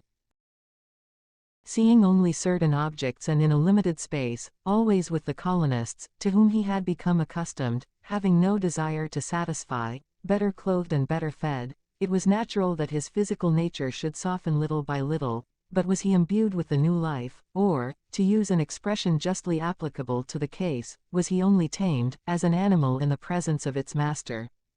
This was the important question Smith was anxious to determine, and meantime he did not wish to be too abrupt with his patient. For to him, the unknown was but a sick person. Would he ever be a convalescent? Therefore, the engineer watched him unceasingly. How he laid in wait for his reason, so to speak, that he might lay hold of it. The colonists followed with strong interest all the phases of this cure undertaken by Smith. All aided him in it, and all, save perhaps the incredulous Pencroff, came to share in his belief and hope. The submission of the unknown was entire, and it seemed as if he showed for the engineer, whose influence over him was apparent, a sort of attachment, and Smith resolved now to test it by transporting him to another scene, to that ocean which he had been accustomed to look upon, to the forest border, which would recall those woods where he had lived such a life. But, said Spilett, can we hope that once at liberty, he will not escape? We must make the experiment, replied the engineer. All right, said Pencroff. You will see, when this fellow snuffs the fresh air and sees the coast clear, if he don't make his legs spin. I don't think it, replied the engineer. We will try, anyhow, said Spilett. It was the 30th of October, and the unknown had been a prisoner for 9 days. It was a beautiful, warm, sunshiny day. Smith and Pencroff went to the room of the unknown, whom they found at the window gazing out at the sky. Come, my friend, said the engineer to him. The unknown rose immediately. His eye was fixed on Smith, whom he followed, and the sailor, little confident in the results of the experiment, walked with him. Having reached the door, they made him get into the elevator, at the foot of which the rest of the party were waiting. The basket descended, and in a few seconds all were standing together on the shore. The colonists moved off a little distance from the unknown, so as to leave him quite at liberty. He made some steps forward towards the sea, and his face lit up with pleasure, but he made no effort to escape. He looked curiously at the little waves, which, broken by the islet, died away on the shore. It is not, indeed, the ocean, remarked Spilett, and it is possible that this does not give him the idea of escaping. Yes, replied Smith, we must take him to the plateau on the edge of the forest. There the experiment will be more conclusive. There he cannot get away, since the bridges are all raised, said Neb. Oh, he is not the man to be troubled by such a brook as Glycerine Creek, he could leap it at a bound, returned Pencroff. We will see presently, said Smith, who kept his eye fixed on his patient. And thereupon all proceeded towards Prospect Plateau. Having reached the place they encountered the outskirts of the forest, with its leaves trembling in the wind. The unknown seemed to drink in with eagerness the perfume in the air, and a long sigh escaped from his breast. The colonist stood some paces back, ready to seize him if he attempted to escape. The poor creature was upon the point of plunging in the creek that separated him from the forest. He placed himself ready to spring, then all at once he turned about, dropping his arms beside him, and tears coursed down his cheeks. Ah, cried Smith, you will be a man again, since you weep. 38. A mystery to be solved, the first words of the unknown, 12 years on the island, confessions, disappearance, Smith's confidence, building a windmill, the first bread, an act of devotion, honest hands. Yes, the poor creature had wept. Some remembrance had flashed across his spirit, and, as Smith had said, he would be made a man through his tears. The colonists left him for some time, withdrawing themselves, so that he could feel perfectly at liberty, but he showed no inclination to avail himself of this freedom, and Smith soon decided to take him back to Granite House. 2 days after this occurrence, the unknown showed a disposition to enter little by little into the common life. It was evident that he heard, that he understood, but it was equally evident that he manifested a strange disinclination to speak to them. Pencroff, listening at his room, heard these words escape him.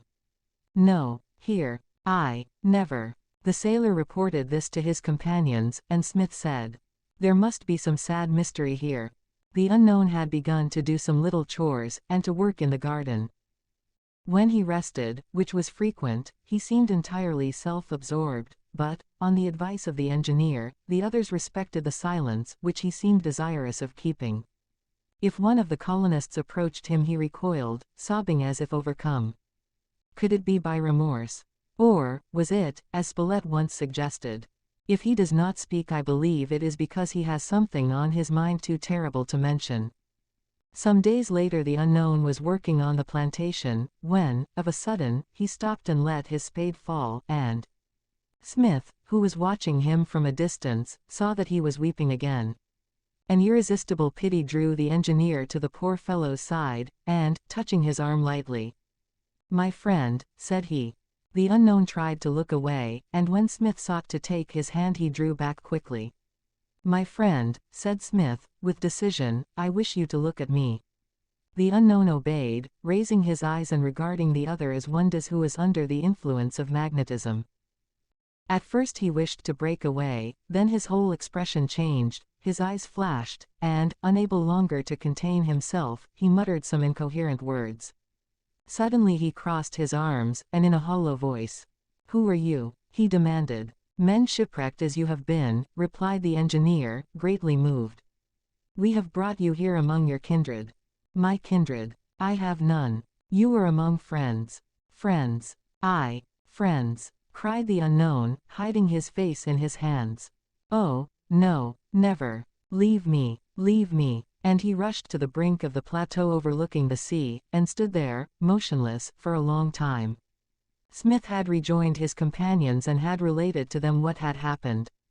"There certainly is a mystery in this man's life," said Spilett, "and it seems as if his first human sensation was remorse."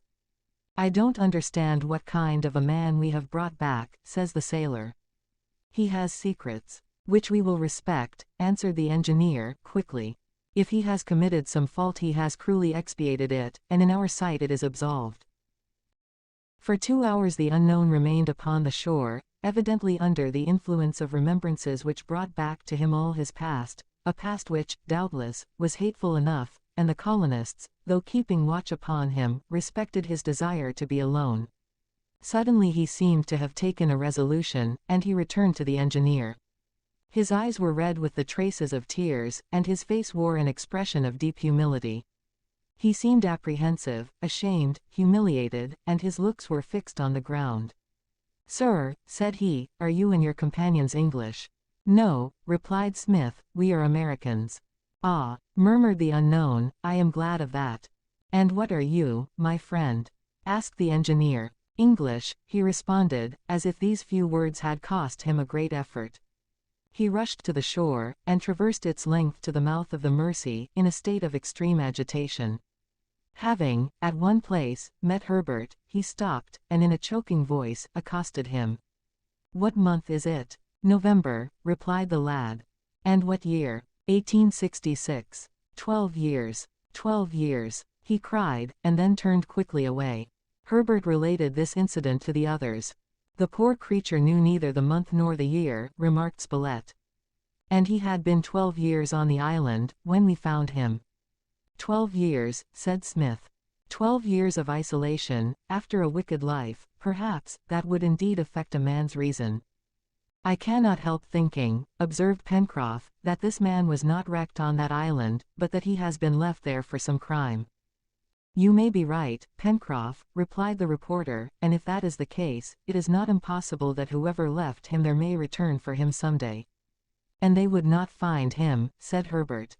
"But, then," exclaimed Pencroff, "he would want to go back, and—" "My friends," interrupted Smith, "do not let us discuss this question till we know what we are talking about. I believe that this unhappy man has suffered, and that he has paid bitterly for his faults, whatever they may have been, and that he is struggling with the need of opening his heart to someone. Do not provoke him to speak, he will tell us of his own accord some day, and when we have learned all, we will see what course it will be necessary to follow. He alone can tell us if he has more than the hope, the certainty of someday being restored to his country, but I doubt it." "Why?" asked the reporter. Because, had he been sure of being delivered after a fixed time, he would have awaited the hour of his deliverance, and not have thrown that paper in the sea. No, it is more likely that he was condemned to die upon this island, to never look upon his kind again. But there still is something which I cannot understand, said the sailor.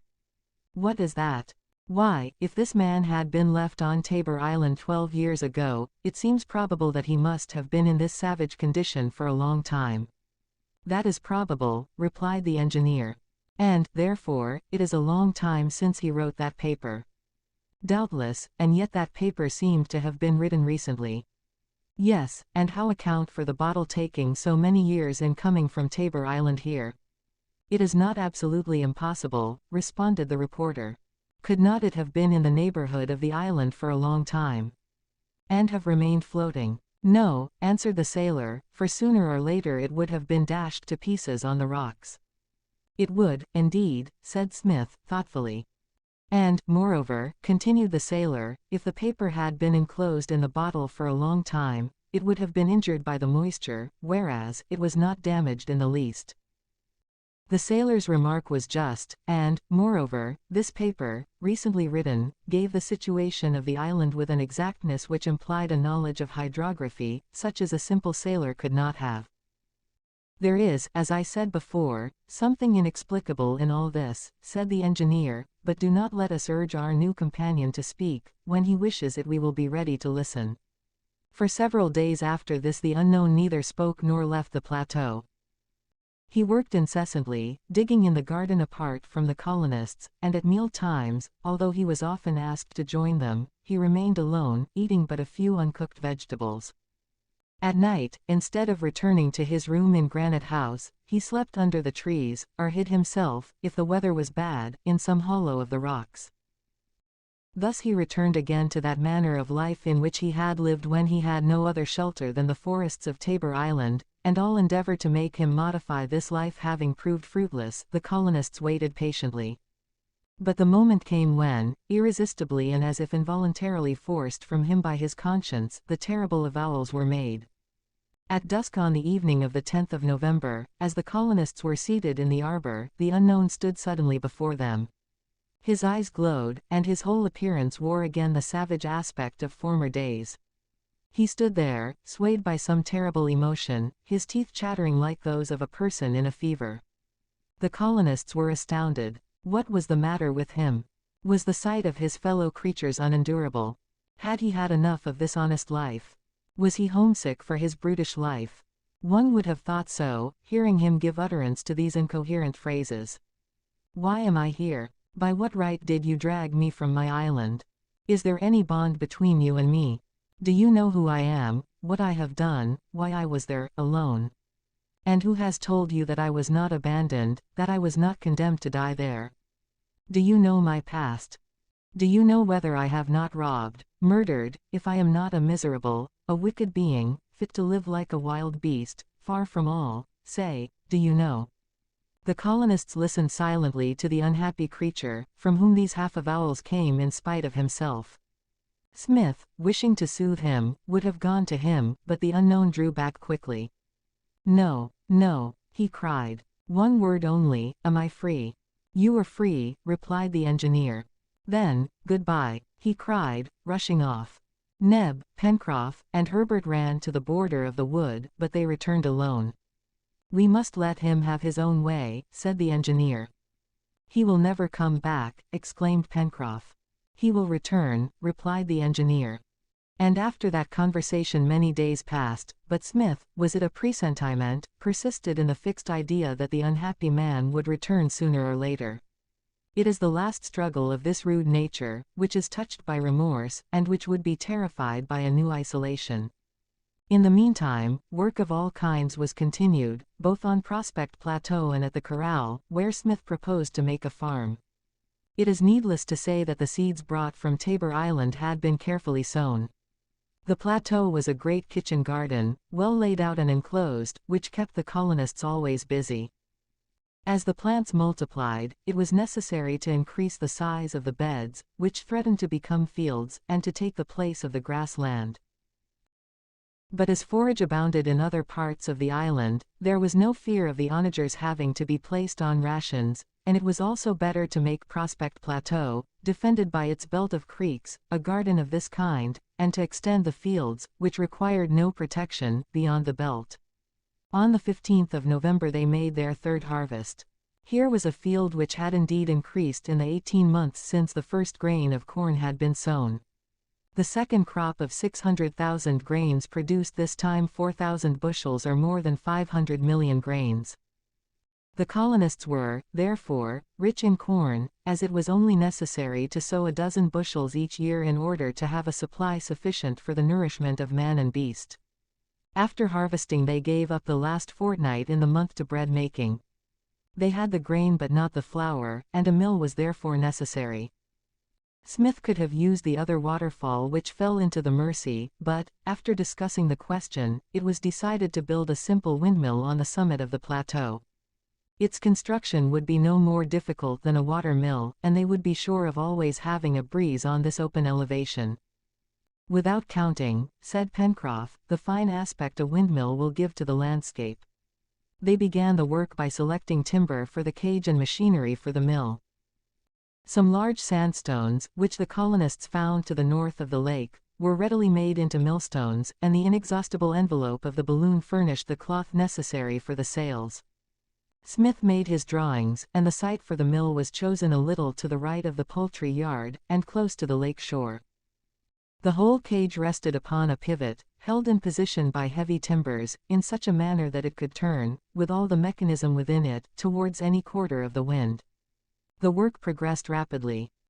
Neb and Herbert had become expert carpenters, and had only to follow the plans furnished by the engineer, so that in a very short time a sort of round watch house, a regular pepper box, surmounted by a sharp roof, rose upon the site selected. The four wings had been firmly fastened by iron tenons to the main shaft, in such a manner as to make a certain angle with it. As for the various parts of the interior mechanism, the two millstones, the runner and the feeder, the hopper, a sort of huge square trough, large above and small below, permitting the grains to fall upon the millstones, the oscillating bucket, designed to regulate the passage of the grain, and, finally, the bolter, which, by the operation of the sieve, separated the bran from the flour, all these were easily made. And as their tools were good, the work simple, and everybody took part in it, the mill was finished by the 1st of December. As usual, Pencroff was overjoyed by his work, and he was sure that the machine was perfection. "Now, with a good wind, we will merrily grind our corn." "Let it be a good wind, Pencroff, but not too strong," said the engineer. "Bah, our mill will turn the faster." "It is not necessary to turn rapidly," replied the engineer. "Experience has demonstrated that the best results are obtained by a mill whose wings make 6 times the number of turns in a minute that the wind travels feet in a second. Thus, an ordinary wind, which travels 24 feet in a second, will turn the wings of the mill 16 times in a minute, which is fast enough." "Already," exclaimed Herbert, "there is a fine breeze from the northeast, which will be just the thing." There was no reason to delay using the mill, and the colonists were anxious to taste the bread of Lincoln Island, so this very morning 2 or 3 bushels of corn were ground, and the next day, at breakfast, a splendid loaf, rather heavy perhaps, which had been raised with the barm of beer, was displayed upon the table of Granite House. Each munched his portion with a pleasure perfectly inexpressible. Meantime the unknown had not come back again. Often Spilett and Herbert had searched the forest in the neighborhood of Granite House without finding any trace of him, and all began to be seriously alarmed at his prolonged absence. Undoubtedly the former savage of Tabor Island would not find it difficult to live in the forests of the far west, which were so rich in game, but was it not to be feared that he would resume his former habits, and that his independence would revive in him his brutish instincts? Smith alone, by a sort of presentiment, persisted in saying that the fugitive would return. "Yes, he will come back," he repeated with a confidence in which his companions could not share. When this poor creature was on Tabor Island, he knew he was alone, but here, he knows that his kindred await him. Since he half spoke of his past life, he will return to tell us everything, and on that day he will be ours. The event proved the correctness of Cyrus Smith's reasoning. On the 3rd of December, Herbert had gone to the southern shore of the lake, to fish, and, since the dangerous animals never showed themselves in this part of the island, he had gone unarmed. Pencroff and Neb were working in the poultry yard, while Smith and the reporter were occupied at the chimneys making soda, the supply of soap being low. Suddenly sharp cries of help were heard by Neb and Pencroff, who summoned the others, and all rushed towards the lake. But before them, the unknown, whose presence in the neighborhood had not been suspected, leapt over Glycerine Creek and bounded along the opposite bank. There, Herbert stood facing a powerful jaguar, like the one which had been killed at Reptile End. Taken by surprise, he stood with his back against a tree, and the animal, crouching on his haunches, was about to spring upon him, when the unknown, with no other arm than his knife, threw himself on the brute, which turned upon its new adversary. The struggle was short. This man, whose strength and agility was prodigious, seized the jaguar by the throat in a vice-like grip, and, not heeding the claws of the beast tearing his flesh, he thrust his knife into its heart. The jaguar fell, and the unknown was about turning to go away, when the colonists came up, and Herbert, catching hold of him, exclaimed, "No, no, you must not leave us." Smith walked towards the man, who frowned at his approach. The blood was flowing from a wound in his shoulder, but he did not heed it. "My friend," said Smith, "we are in your debt. You have risked your life to save our boy." "My life," murmured the unknown, "what is it worth?" "Less than nothing. You were wounded." "That does not matter. Will you not shake hands with me?" asked Herbert. But on the lad seeking to take his hand, the unknown folded his arms, his chest heaved, and he looked about as if he wished to escape, but, making a violent effort at self-control, and in a gruff voice, "Who are you?" he asked, "and what are you going to do with me?" It was their history that he thus asked for the first time. Perhaps, if that was related, he would tell his own. So Smith, in a few words, recounted all that had happened since their departure from Richmond, how they had succeeded, and the resources now at their disposal. The unknown listened with the utmost attention. Then Smith told him who they all were, Spilett, Herbert, Pencroff, Neb, himself, and he added that the greatest happiness that had come to them since their arrival on Lincoln Island was on their return from the islet, when they could count one more companion. At these words the other colored up, and bowing his head, seemed greatly agitated. "And now that you know us," asked Smith, "will you give us your hand?" "No," answered the unknown in a hoarse voice, "no. You are honest men. But I." 39.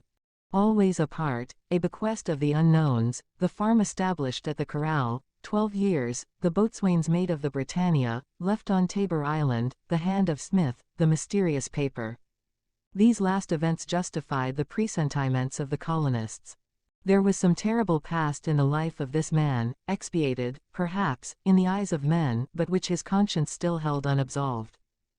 At any rate, he felt remorse, he had repented, and his new friends would have cordially grasped that hand, but he did not feel himself worthy to offer it to honest men. Nevertheless, after the struggle with the jaguar, he did not go back to the forest, but remained within the bounds of Granite House. What was the mystery of this life? Would he speak of it someday? The colonists thought so, but they agreed that, under no circumstances, would they ask him for his secret, and, in the meantime, to associate with him as if they suspected nothing. For some days everything went on as usual. Smith and Spilett worked together, sometimes as chemists, sometimes as physicists, the reporter never leaving the engineer, except to hunt with Herbert, as it was not prudent to allow the young lad to traverse the forest alone. As to Neb and Pencroff, the work in the stables and poultry yard, or at the corral, besides the chores about Granite House, kept them busy. The unknown worked apart from the others. He had gone back to his former habit of taking no share in the meals, of sleeping under the trees, of having nothing to do with his companions. It seemed, indeed, as if the society of those who had saved him was intolerable. But why, then, asked Pencroff, did he seek succor from his fellow creatures? Why did he throw this paper in the sea? "He will tell us everything," was Smith's invariable answer. "But when?" "Perhaps sooner than you think, Pencroff." And, indeed, on the 10th of December, a week after his return to Granite House, the unknown accosted the engineer and in a quiet humble voice said, "Sir, I have a request to make." "Speak," replied the engineer, "but, first, let me ask you a question." At these words the unknown colored and drew back. Smith saw what was passing in the mind of the culprit, who feared, doubtless, that the engineer would question him upon his past. Smith took him by the hand. "Comrade," said he, "we are not only companions, we are friends. I wanted to say this to you first, now I will listen." The unknown covered his eyes with his hand, a sort of tremor seized him, and for some moments he was unable to articulate a word. "Sir," said he, at length, "I came to implore a favor from you." "What is it?" "You have, 4 or 5 miles from here, at the foot of the mountain, a corral for your animals. These require looking after. Will you permit me to live over there with them?" Smith regarded the unhappy man for some time, with deep commiseration. Then, "My friend," said he, "the corral has nothing but sheds, only fit for the animals." "It will be good enough, for me, sir." "My friend," replied Smith, "we will never thwart you in anything. If you wish to live in the corral, you may, nevertheless, you will always be welcome at Granite House. But since you desire to stay at the corral, we will do what is necessary to make you comfortable." "Never mind about that, I will get along well enough." "My friend," responded Smith, who persisted in the use of this cordial title, "you must let us be the judges in that matter." The unknown thanked the engineer and went away. And Smith, having told his companions of the proposition that had been made, they decided to build a log house at the corral, and to make it as comfortable as possible. The same day the colonists went, with the necessary tools, to the place, and before the week was out the house was ready for its guest. It was built 20 feet from the sheds, at a place where the herd of mouflons, now numbering 24 animals, could be easily overlooked. Some furniture, including a bed, table, bench, clothes press, and chest was made, and some arms, ammunition, and tools, were carried there. The unknown, meanwhile, had not seen his new home, letting the colonists work without him, while he remained at the plateau, wishing, doubtless, to finish up his work there. And, indeed, by his exertion the ground was completely tilled, and ready for the sowing when the time should arrive. On the 20th everything was prepared at the corral, and the engineer told the unknown that his house was ready for him, to which the other replied that he would sleep there that night. The same evening, the colonists were all together in the great hall of Granite House. It was 8 o'clock, the time of their companion's departure, and not wishing by their presence to impose on him the leave-taking, which would, perhaps, have cost him an effort, they had left him alone and gone up into Granite House. They had been conversing together in the hall for some minutes, when there was a light knock on the door. The unknown entered, and without further introduction.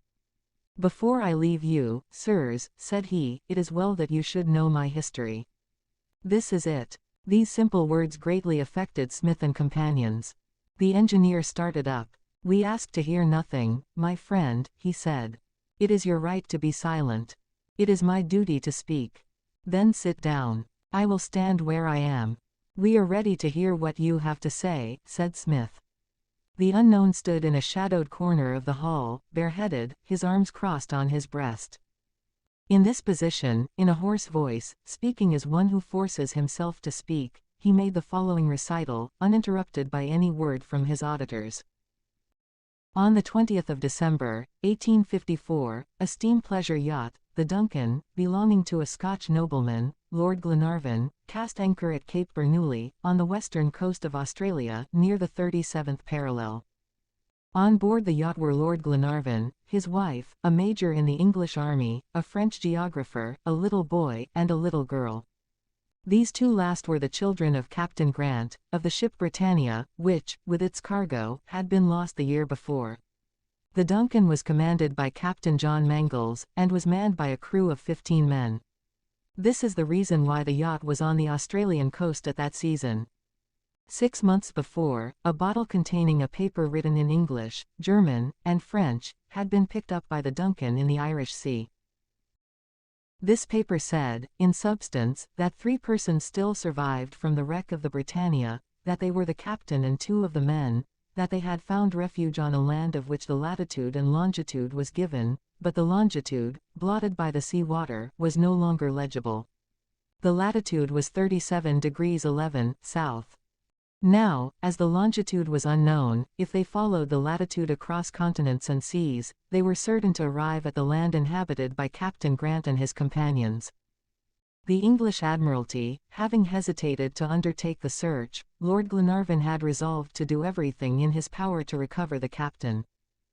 Mary and Robert Grant had been in correspondence with him, and the yacht Duncan was made ready for a long voyage, in which the family of Lord Glenarvan and the children of the captain intended to participate. The Duncan, leaving Glasgow, crossed the Atlantic, passed the Straits of Magellan, and proceeded up the Pacific to Patagonia, where, according to the first theory suggested by the paper, they might believe that Captain Grant was a prisoner to the natives. The Duncan left its passengers on the western coast of Patagonia, and sailed for Cape Corrientes on the eastern coast, there to wait for them.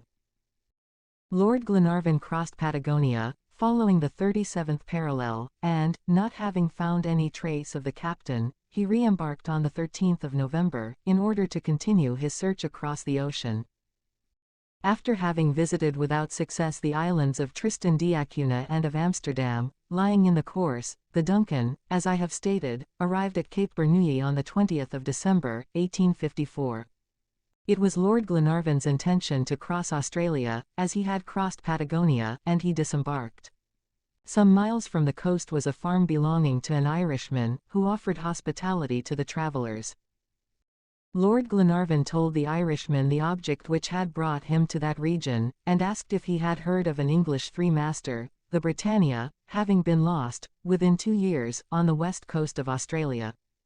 The Irishman had never heard of this disaster, but, to the great surprise of everybody, one of his servants, intervening, said, "Heaven be praised, my lord. If Captain Grant is still alive he is in Australia." "Who are you?" demanded Lord Glenarvan. "A Scotchman, like yourself, my lord," answered this man, and one of the companions of Captain Grant, one of the survivors of the Britannia. This man called himself Ayrton. He had been, in short, boatswain's mate of the Britannia, as his papers proved. But, separated from Captain Grant at the moment when the ship went to pieces on the rocks, he had believed until this moment that everyone had perished but himself. Only, he added, it was not on the western but on the eastern coast of Australia that the Britannia was lost, and if the captain is still living he is a prisoner to the natives, and he must be searched for there. This man said these things frankly and with a confident expression. No one would have doubted what he said. The Irishman, in whose service he had been for more than a year, spoke in his favor. Lord Glenarvan believed in his loyalty, and, following his advice, he resolved to cross Australia, following the 37th parallel. Lord Glenarvan, his wife, the children, the Major, the Frenchman, Captain Mangles and some sailors formed the little party under the guidance of Ayrton, while the Duncan, under the command of the mate, Tom Austin, went to Melbourne to await further instructions. They left on the 23rd of December, 1861. It is time to say that this Ayrton was a traitor. He was, indeed, the boatswain's mate of the Britannia, but, after some dispute with his captain, he had tried to excite the crew to mutiny and seize the ship, and Captain Grant had put him ashore, the 8th of April, 1832, on the west coast of Australia, and had gone off, leaving him there, which was no more than right. Thus this wretch knew nothing of the shipwreck of the Britannia. He had just learned it from Lord Glenarvan's recital. Since his abandonment, he had become, under the name of Ben Joyce, the leader of some escaped convicts, and, if he impudently asserted the ship had been lost on the east coast, if he urged Lord Glenarvan to go in that direction, it was in the hope of separating him from his ship, of seizing the Duncan, and of making this yacht a pirate of the Pacific. Here the unknown stopped for a moment. His voice trembled, but he began again in these words. The expedition across Australia set out. It was naturally unfortunate, since Ayrton, or Ben Joyce, whichever you wish, led it, sometimes preceded, sometimes followed by the band of convicts, who had been informed of the plot. Meanwhile, the Duncan had been taken to Melbourne to await instructions. It was therefore necessary to persuade Lord Glenarvan to order her to leave Melbourne and to proceed to the east coast of Australia, where it would be easy to seize her. After having led the expedition sufficiently near this coast, into the midst of vast forests, where all resources were wanting, Ayrton obtained a letter which he was ordered to deliver to the mate of the Duncan, a letter which gave the order directing the yacht to proceed immediately to the east coast, to Twofold Bay, a place some days' journey from the spot where the expedition had halted. It was at this place that Ayrton had given the rendezvous to his accomplices. At the moment when this letter was to have been sent, the traitor was unmasked and was obliged to flee. But this letter, giving him the Duncan, must be had at any cost. Ayrton succeeded in getting hold of it, and, in 2 days afterwards, he was in Melbourne. So far, the criminal had succeeded in his odious projects. He could take the Duncan to this Twofold Bay, where it would be easy for the convicts to seize her, and, her crew massacred, Ben Joyce would be master of the sea. Heaven stopped him in the consummation of these dark designs. Ayrton, having reached Melbourne, gave the letter to the mate, Tom Austin, who made ready to execute the order, but one can judge of the disappointment and the rage of Ayrton, when, the second day out, he learned that the mate was taking the ship, not to Twofold Bay on the east coast of Australia, but to the east coast of New Zealand. He wished to oppose this, but the mate showed him his order. And, in truth, by a providential error of the French geographer who had written this letter, the eastern coast of New Zealand had been named as their place of destination. All the plans of Ayrton had miscarried.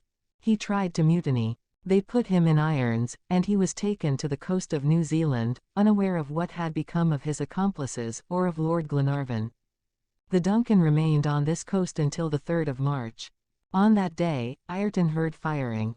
It was a salute from the Duncan, and, very soon, Lord Glenarvan and all his party came on board. This is what had happened. After innumerable fatigues and dangers, Lord Glenarvan had been able to accomplish his journey and arrived at Twofold Bay. The Duncan was not there. He telegraphed to Melbourne, and received a reply. Duncan sailed on the 18th. Destination unknown.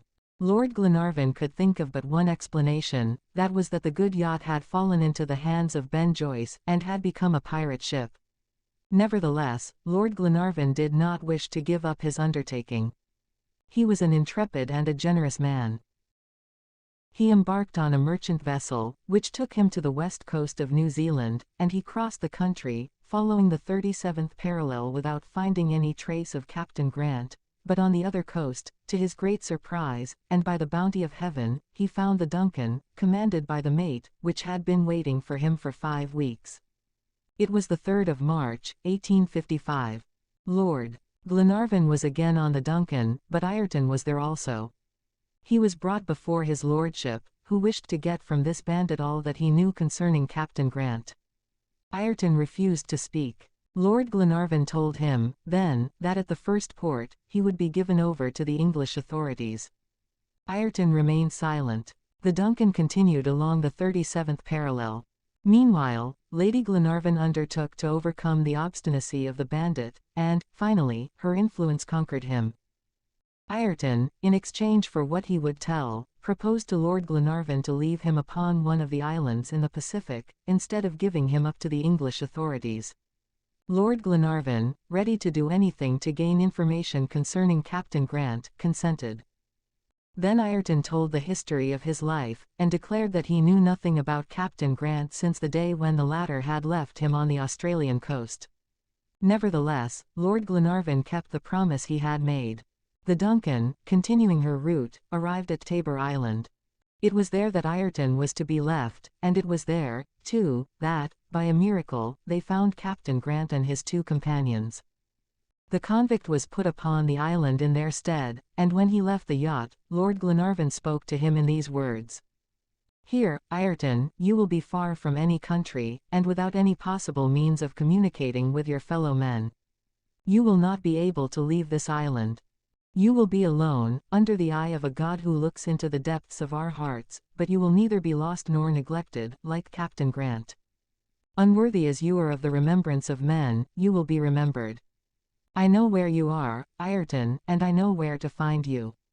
I will never forget it. and the Duncan, setting sail, soon disappeared. This was the 18th of March, 1855. Ayrton was alone, but he lacked neither ammunition nor arms nor seeds. He, the convict, had at his disposal the house built by the honest Captain Grant. He had only to live and to expiate in solitude the crimes which he had committed. Sirs, he repented, he was ashamed of his crimes, and he was very unhappy. He said to himself that, as someday men would come to seek him on this islet, he must make himself worthy to go back with them. How he suffered, the miserable man! How he labored to benefit himself by labor! How he prayed to regenerate himself by prayer! For 2 years, for 3 years, it was thus. Ayrton, crushed by this isolation, ever on the watch for a ship to appear upon the horizon of his island, asking himself if the time of expiation was nearly ended, suffered as one has rarely suffered. Oh, but solitude is hard, for a soul gnawed by remorse. But, doubtless, heaven found this unhappy wretch insufficiently punished, for he fell, little by little, till he became a savage. He felt, little by little, the brute nature taking possession of him. He cannot say whether this was after 2 or 4 years of abandonment, but at last he became the miserable being whom you found. I need not tell you, sirs, that Ayrton and Ben Joyce and I are one. Smith and his companions rose as this recital was finished. It is hard to say how deeply they were affected. Such misery, such grief, and such despair, had been shown to them. Ayrton, said Smith, you have been a great criminal, but heaven has, doubtless, witnessed the expiation of your crimes. This is proved, in that you have been restored to your fellow men. Ayrton, you are pardoned. And now, will you be our companion? The man drew back. Here is my hand, said the engineer. Ayrton darted forward and seized it, great tears streaming from his eyes. Do you desire to live with us? Asked Smith. Oh, Mr. Smith, let me have yet a little time, he answered, let me remain alone in the house at the corral. Do as you wish, Ayrton, responded Smith. The unhappy man was about retiring, when Smith asked him a last question. One word more, my friend. Since it is your wish to live in solitude, why did you throw that paper, which put us in the way of finding you, into the sea? A paper, answered Ayrton, who seemed not to understand what was said. Yes, that paper, which we found enclosed in a bottle, and which gave the exact situation of Tabor Island. The man put his hand to his forehead, and, after some reflection, said, I never threw any paper into the sea. Never, cried Pencroff. Never. And then, inclining his head, Ayrton left the room. XL.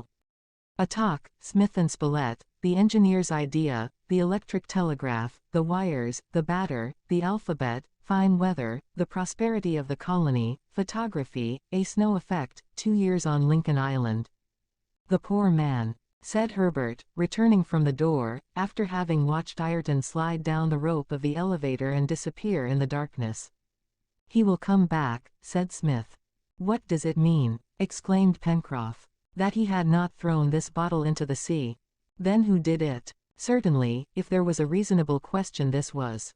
He did it, replied Neb, only the poor fellow was half out of his senses at the time. Yes, said Herbert, and he had no knowledge of what he was doing. It can be explained in no other way, my friends, responded Smith, hurriedly, and I understand, now, how Ayrton was able to give the exact situation of the island, since the events prior to his abandonment gave him that knowledge. Nevertheless, observed Pencroff, he was not a brute when he wrote that paper, and if it is 7 or 8 years since it was thrown into the sea, how is it that the paper has not been injured by moisture? It proves, said Smith, that Ayrton retained possession of his faculties to a period much more recent than he imagines. That must be it, replied Pencroff, for otherwise the thing would be inexplicable. Inexplicable, indeed, answered the engineer, who seemed not to wish to prolong this talk. Has Ayrton told the truth? Questioned the sailor. Yes, answered the reporter, the history he has related is true in every particular. I remember, perfectly well, that the papers reported Lord Glenarvan's undertaking and its result. Ayrton has told the truth, added Smith, without any doubt, Pencroff, since it was trying enough for him to do so. A man does not lie when he accuses himself in this way. The next day, the 21st, the colonists went down to the beach, and then clambered up to the plateau, but they saw nothing of Ayrton. The man had gone to his house the night before, and they judged it best not to intrude upon him. Time would, doubtless, effect what sympathy would fail to accomplish. Herbert, Pencroff, and Neb resumed their accustomed occupations, and it happened that their work brought Smith and Spilett together at the Chimneys. "Do you know, Cyrus, that your explanation of yesterday about the bottle does not satisfy me at all? It is impossible to suppose that this unhappy creature could have written that paper, and thrown the bottle into the sea, without remembering anything about it.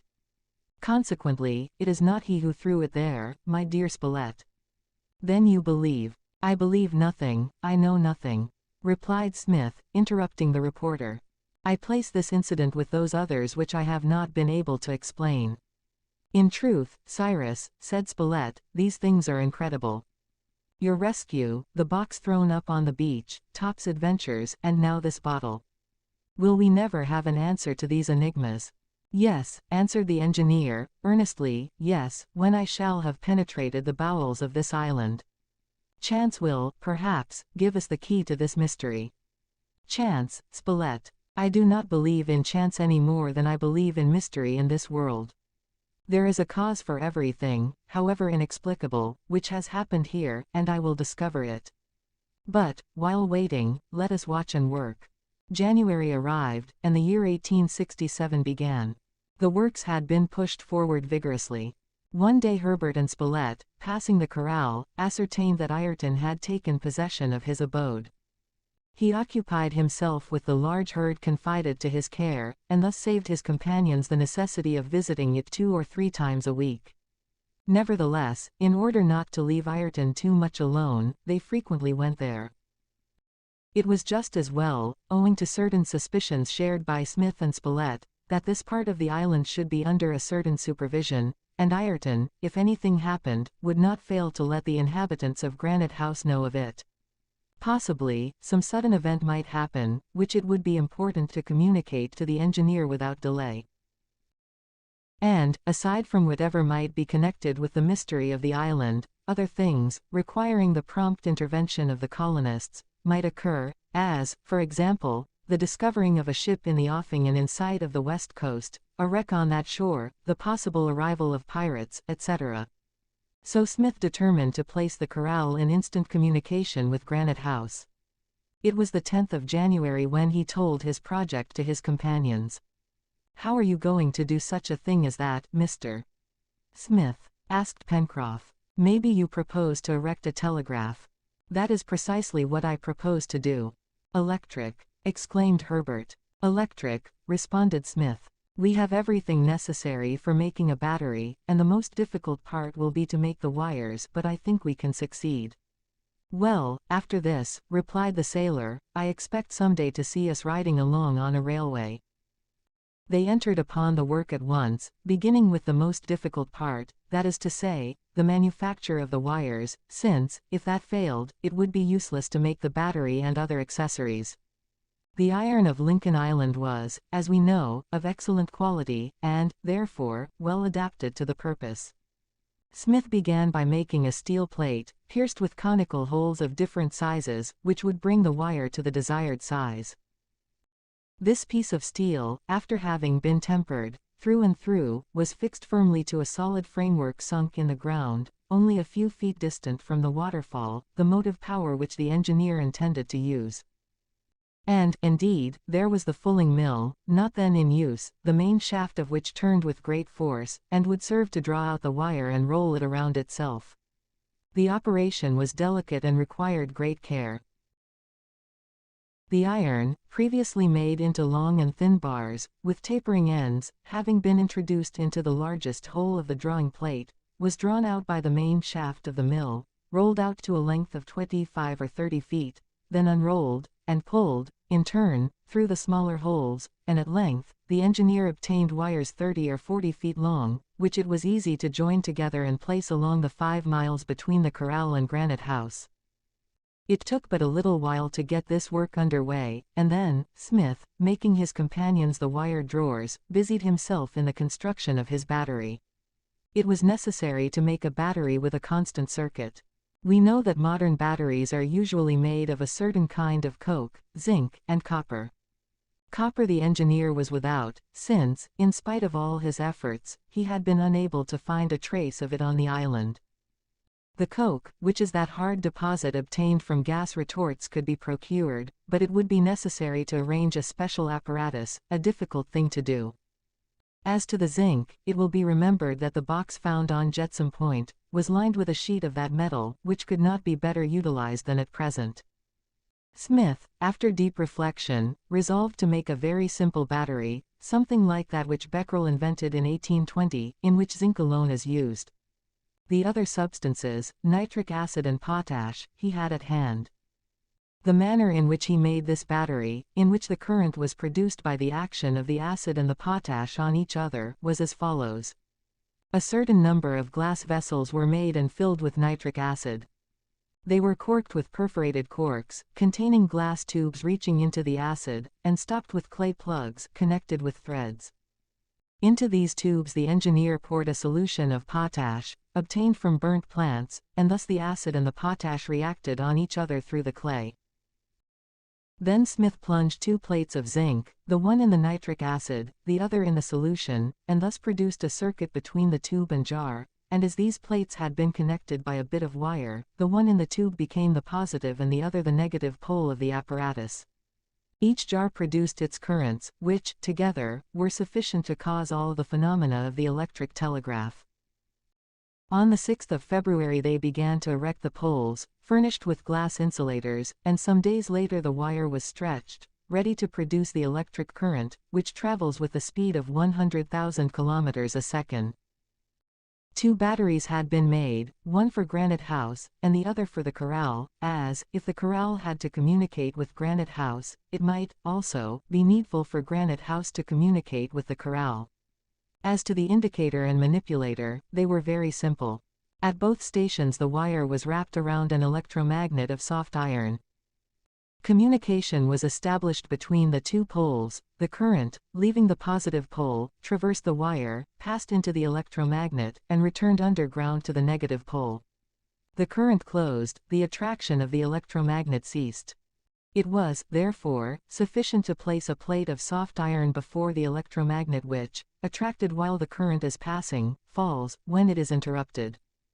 The movement of the plate thus obtained, Smith easily fastened to it a needle, pointing to a dial, which bore the letters of the alphabet upon its face. Everything was finished by the 12th of February. On that day Smith, having turned on the current, asked if everything was all right at the corral, and received, in a few moments, a satisfactory reply from Ayrton. Pencroff was beside himself with delight, and every morning and evening he sent a telegraph to the corral, which never remained unanswered. This method of communication presented evident advantages, both in informing the colonists of Ayrton's presence at the corral, and in preventing his complete isolation. Moreover, Smith never allowed a week to pass without visiting him, and Ayrton came occasionally to Granite House, where he always found a kind reception. Continuing their accustomed work, the fine weather passed away, and the resources of the colony, particularly in vegetables and cereals, increased from day to day, and the plants brought from Tabor Island had been perfectly acclimated. The plateau presented a most attractive appearance.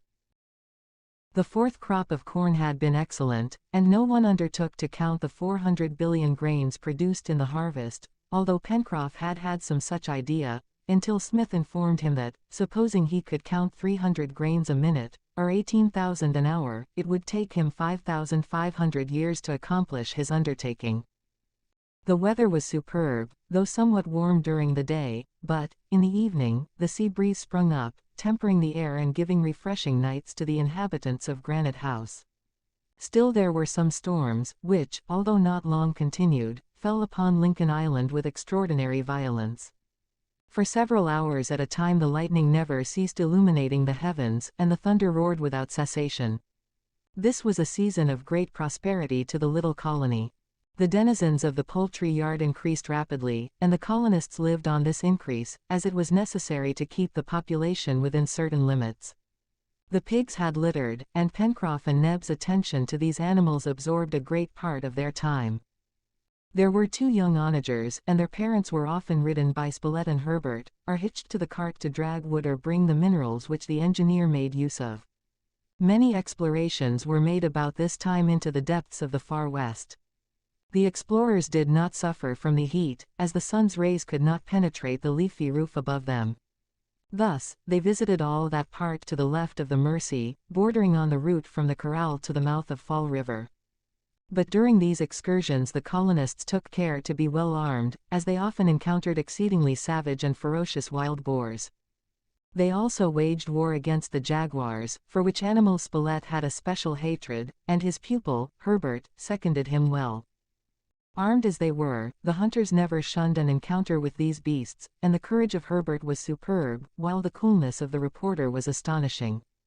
20 magnificent skins already ornamented the hall at Granite House, and at this rate the jaguars would soon be exterminated. Sometimes the engineer took part in explorations of the unknown portions of the island, which he observed with minute attention. There were other traces than those of animals which he sought for in the thickest places in the forests, but not once did anything suspicious appear. Top and Jup, who accompanied him, showed by their action that there was nothing there, and yet the dog had growled more than once again above that pit which the engineer had explored without result. During this season Spilett, assisted by Herbert, took numerous views of the most picturesque portions of the island, by means of the photographic apparatus, which had not been used until now. This apparatus, furnished with a powerful lens, was very complete. All the substances necessary in photographic work were there: the nitrate of silver, the hyposulfata of soda, the chloride of ammonium, the acetate of soda, and the chloride of gold. Even the paper was there, all prepared, so that all that was necessary, in order to use it, was to steep it for a few moments in diluted nitrate of silver. The reporter and his assistant soon became expert operators, and they obtained fine views of the neighborhood, such as a comprehensive view of the island taken from Prospect Plateau, with Mount Franklin on the horizon, the mouth of the Mersey so picturesquely framed between its high rocks, the glade and the corral, with the lower spurs of the mountain in the background, the curious outline of Claw Cape, Jetsam Point, etc. Neither did the photographers forget to take portraits of all the inhabitants of the island, without exception. Its people, as Pencroff expressed it. And the sailor was charmed to see his likeness, faithfully reproduced, ornamenting the walls of Granite House, and he stood before this display as pleased as if he had been gazing in one of the richest show windows on Broadway. It must be confessed, however, that the portrait, showing the finest execution, was that of Master Jup. Master Jup has posed with a gravity impossible to describe, and his picture was a speaking likeness. "One would say he was laughing," exclaimed Pencroff. And if Jup had not been satisfied, he must have been hard to please. But there it was, and he contemplated his image with such a sentimental air, that it was evident he was a little conceited. The heat of the summer ended with March. The season was rainy, but the air was still warm, and the month was not as pleasant as they had expected. Perhaps it foreboded an early and a rigorous winter. One morning, the 21st, Herbert had risen early, and, looking from the window, exclaimed, "Hello, the islet is covered with snow." "Snow at this season!" cried the reporter, joining the lad. Their companions were soon beside them, and everyone saw that not only the islet, but that the entire beach below Granite House, was covered with the white mantle. "It is, indeed, snow," said Pencroff. "Or something very much like it," replied Neb. "But the thermometer stands at 58 degrees, said Spilett.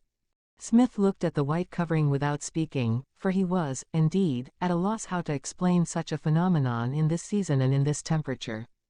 "The deuce!" cried the sailor, "our crops will have been frostbitten." And he was about descending when Jup sprang before him and slid down the rope to the ground.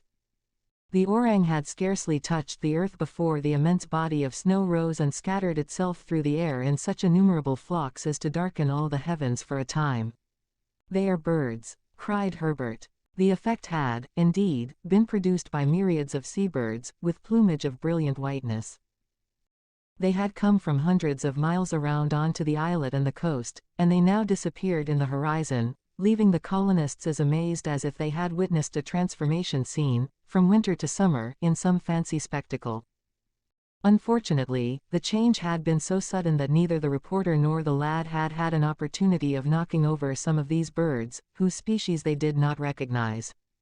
A few days later, and it was the 26th of March.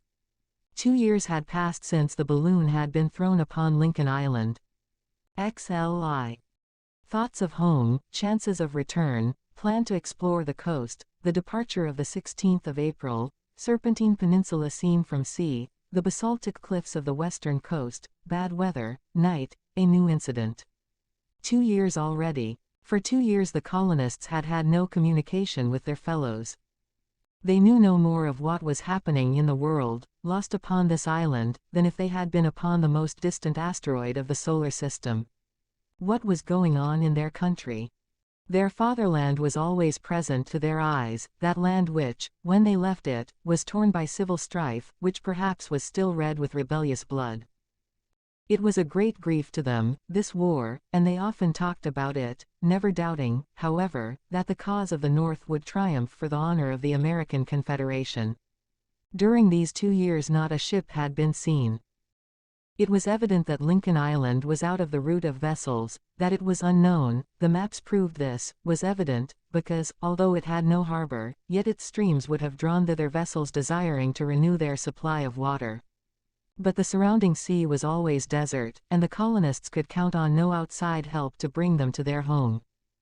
Nevertheless, one chance of rescue existed, which was discussed one day in the first week of April, when the colonists were gathered in the hall of Granite House. They had been talking of America and of the small hope of ever seeing it again. Undoubtedly, there is but one way of leaving the island, said Spilett, which is, to build a vessel large enough to make a voyage of some hundreds of miles. It seems to me, that, when one can build a shallop, they can readily build a ship. And that they can as easily go to the Low Archipelago as to Tabor Island, added Herbert. I do not say we cannot, replied Pencroff, who always had the most to say on questions of a maritime nature. I do not say we cannot, although it is very different whether one goes far or near. If our sloop had been threatened with bad weather when we went to Tabor Island, we knew that a shelter was not far off in either direction, but 1,200 miles to travel is a long bit of road, and the nearest land is at least that distance.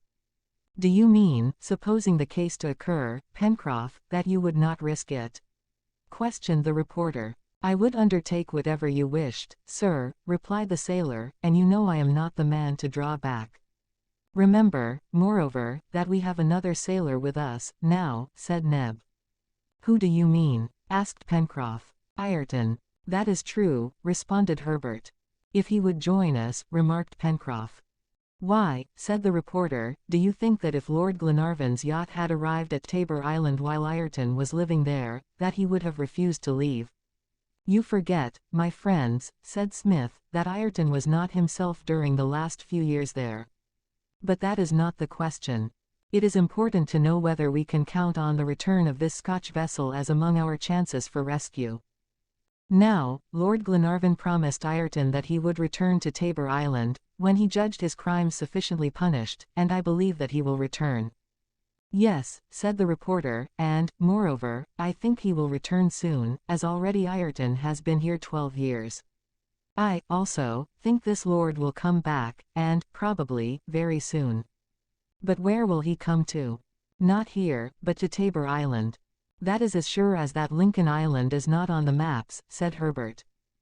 Therefore, my friends, replied Smith, we must take the necessary precautions to have Ayrton's and our presence on Lincoln Island advertised on Tabor Island. Evidently, said the reporter, and nothing can be easier than to place in Captain Grant's cabin a notice, giving the situation of our island. It is, nevertheless, annoying, rejoined the sailor, that we forgot to do that on our first voyage to the place. Why should we have done so? Replied Herbert. We knew nothing about Ayrton at that time, and when we learned his history, the season was too far advanced to allow of our going back there. Yes, answered Smith, it was too late then, and we had to postpone the voyage until spring. But supposing the yacht comes in the meantime? Asked Pencroff. It is not likely, replied the engineer, as Lord Glenarvan would not choose the winter season to adventure into these distant seas. Either it has already been to the island, in the 5 months that Ayrton has been with us, or it will come later, and it will be time enough, in the first fine weather of October, to go to Tabor Island and leave a notice there. It would, indeed, be unfortunate, said Neb, if the Duncan has been to and left these seas within a few months. I hope that it is not so, answered Smith, and that heaven has not deprived us of this last remaining chance. I think, observed the reporter, that, at least, we will know what our chances are, when we have visited the island, for those stockmen would, necessarily, leave some trace of their visit, had they been there. Doubtless, answered the engineer.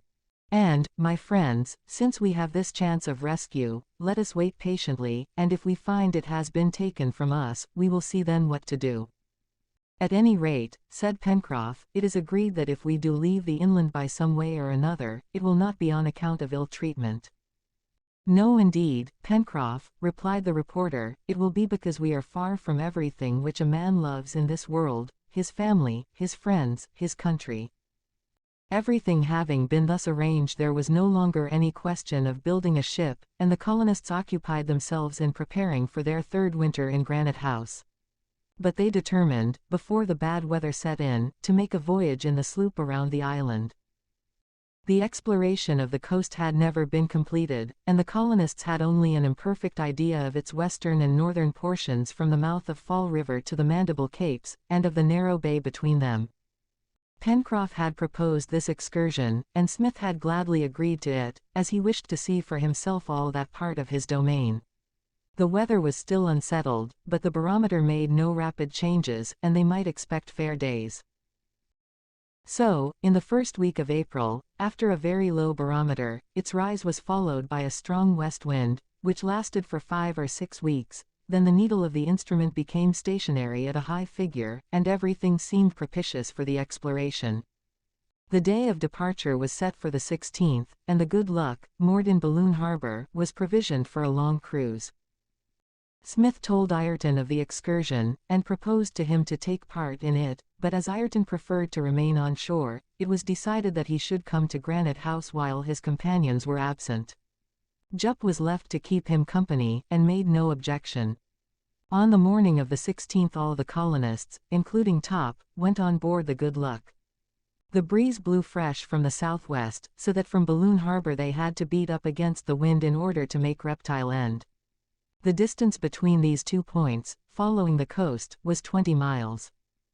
As the wind was dead ahead, and they had on starting but 2 hours of the ebb, it took all day to reach the promontory, and it was night before the point was doubled. Pencroff proposed to the engineer that they should keep on slowly, sailing under a double reef, but Smith preferred mooring some cable lengths from shore, in order to survey this part of the coast by daylight. And it was agreed that henceforth, as a minute exploration of the island was to be made, they would not sail at night, but cast anchor every evening at the most available point. The wind fell as night approached, and the silence was unbroken.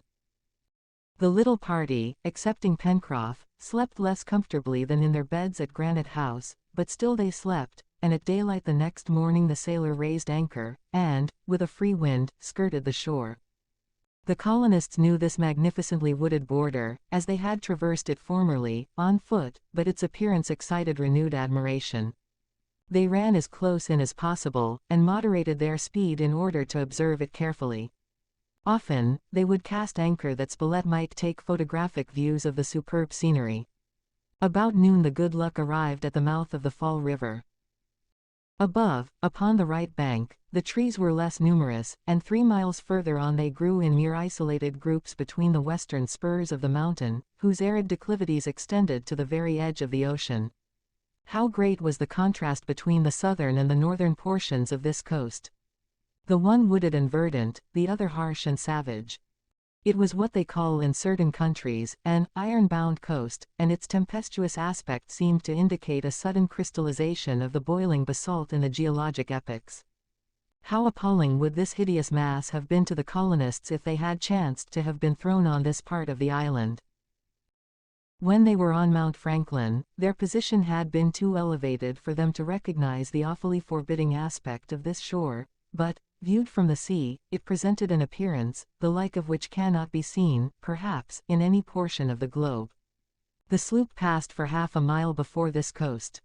It was composed of blocks of all dimensions from 20 to 30 feet high, and of all sorts of shapes, towers, steeples, pyramids, obelisks, and cones. The icebergs of the polar seas could not have been thrown together in more frightful confusion. Here, the rocks formed bridges; there, nave-like arches, of indistinguishable depth; in one place, were excavations resembling monumental vaults; in another a crowd of points outnumbering the pinnacles of a Gothic cathedral. All the caprices of nature, more varied than those of the imagination, were here displayed over a distance of 8 or 9 miles. Smith and companions gazed with a surprise approaching stupefaction. But, though they rested mute, Top kept up an incessant barking, which awoke 1,000 echoes. The engineer noticed the same strangeness in the dog's action as he showed at the mouth of the well in Granite House. "Go alongside," said Smith. And the Good Luck ran in as close to the rocks as possible. Perhaps there was some cavern here which it would be well to explore. But Smith saw nothing, not even a hollow which could serve as a retreat for any living thing, and the base of the rocks was washed by the surf of the sea. After a time the dog stopped barking, and the sloop kept off again at some cable lengths from the shore. In the northwest portion of the island the shore became flat and sandy. A few trees rose above the low and swampy ground, the home of myriads of aquatic birds. In the evening the sloop moored in a slight hollow of the shore, to the north of the island. She was close into the bank, as the water here was of great depth. The breeze died away with nightfall, and the night passed without incident. The next morning Spilett and Herbert went ashore for a couple of hours and brought back many bunches of ducks and snipe, and by 8 o'clock the Good Luck, with a fair, freshening breeze, was speeding on her way to North Mandible Cape.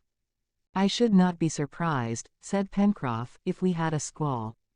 Yesterday the sun set red, and, this morning, the cat's tails foreboded no good." These cat's tails were slender cirri, scattered high above, in the zenith. These feathery messengers usually announce the near disturbance of the elements. "Very well, then," said Smith, "crowd on all sail and make for Shark Gulf. There, I think the sloop will be safe." "Perfectly," replied the sailor, "and, moreover, the north coast is nothing but an interesting downs." "I shall not regret," added the engineer, "passing, not only the night, but also tomorrow in that bay, which deserves to be explored with care." "I guess we'll have to, whether we want or no," replied Pencroff, "as it is beginning to be threatening in the west. See how dirty it looks." "Anyhow, we have a good wind to make Mandible Cape," observed the reporter. "First rate, but we will have to tack to get into the Gulf, and I would rather have clear weather in those parts which I know nothing about."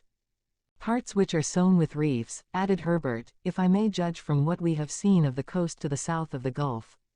"Pencroff," said Smith, "do whatever you think best, we leave everything to you." "Rest assured, sir," responded the sailor, "I will not run any unnecessary risk. I would rather have a knife in my vitals, than that my good luck should run on a rock." "What time is it?" asked Pencroff. 10 o'clock. "And how far is it to the Cape?" "About 15 miles. That will take 2 hours and a half. Unfortunately, the tide then will be going down, and it will be a hard matter to enter the Gulf with wind and tide against us." "Moreover," said Herbert, "it is full moon today, and these April tides are very strong." "But, Pencroff," asked Smith, "cannot you anchor at the Cape?" "Anchor close to land, with bad weather coming on?" cried the sailor. "That would be to run ourselves ashore." "Then what will you do?" "Keep off, if possible, until the tide turns, which will be about 1 o'clock, and if there is any daylight left try to enter the Gulf; if not, we will beat on and off until daylight." "I have said, Pencroff, that we will leave everything to your judgment." "Ah," said Pencroff, "if only there was a lighthouse on this coast it would be easier for sailors." "Yes," answered Herbert, "and this time we have no thoughtful engineer to light a fire to guide us into harbor." "By the way, Cyrus," said Spilett, "we have never thanked you for that, but indeed, without that fire we would not have reached." "A fire?" demanded Smith, astounded by the words of the reporter. "We wish to say, sir," said Pencroff, "that we would have been in a bad fix on board the Good Luck, when we were nearly back, and that we would have passed to windward of the island unless you had taken the precaution to light a fire, on the night of the 19th of October, upon the plateau above Granite House." "Oh, yes, yes. It was a happy thought," replied Smith.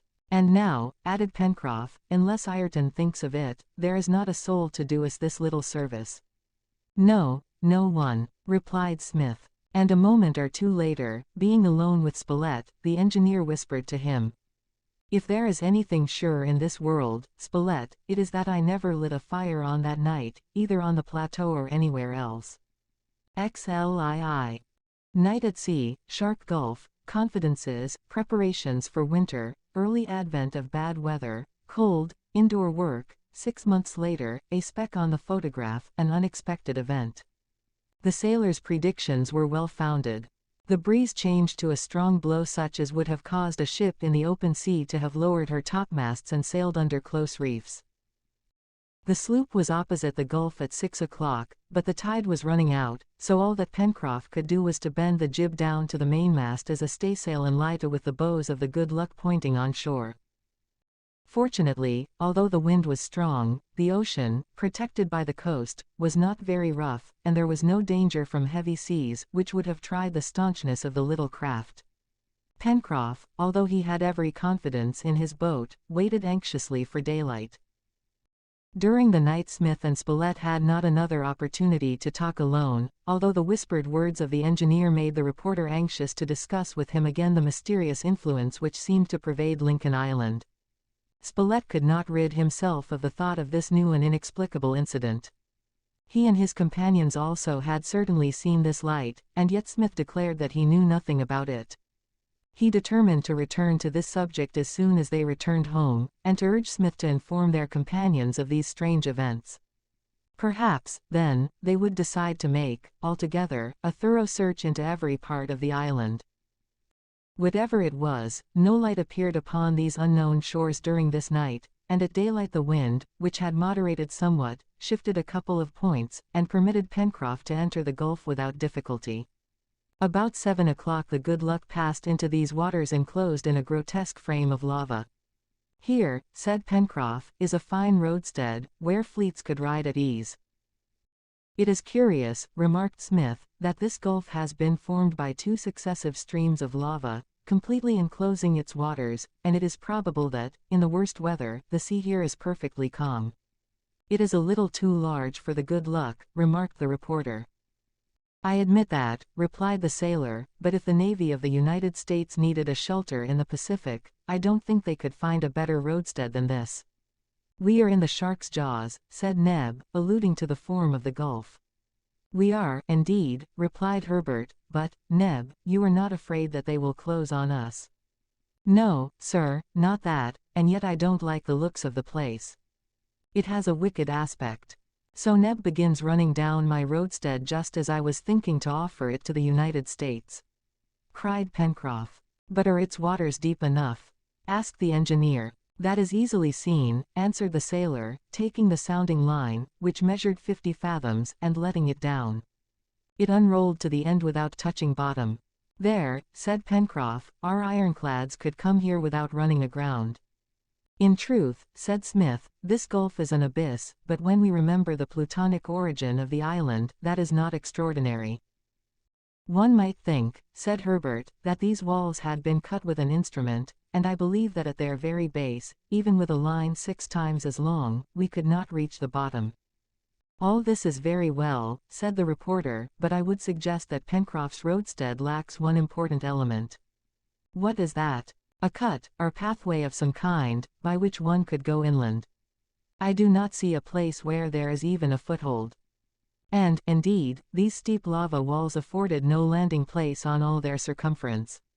The Good Luck, skirting within touching distance of the lava, found no place where the passengers could disembark.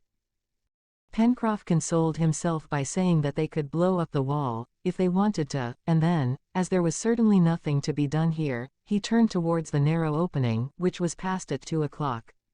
Neb gave a long sigh of relief.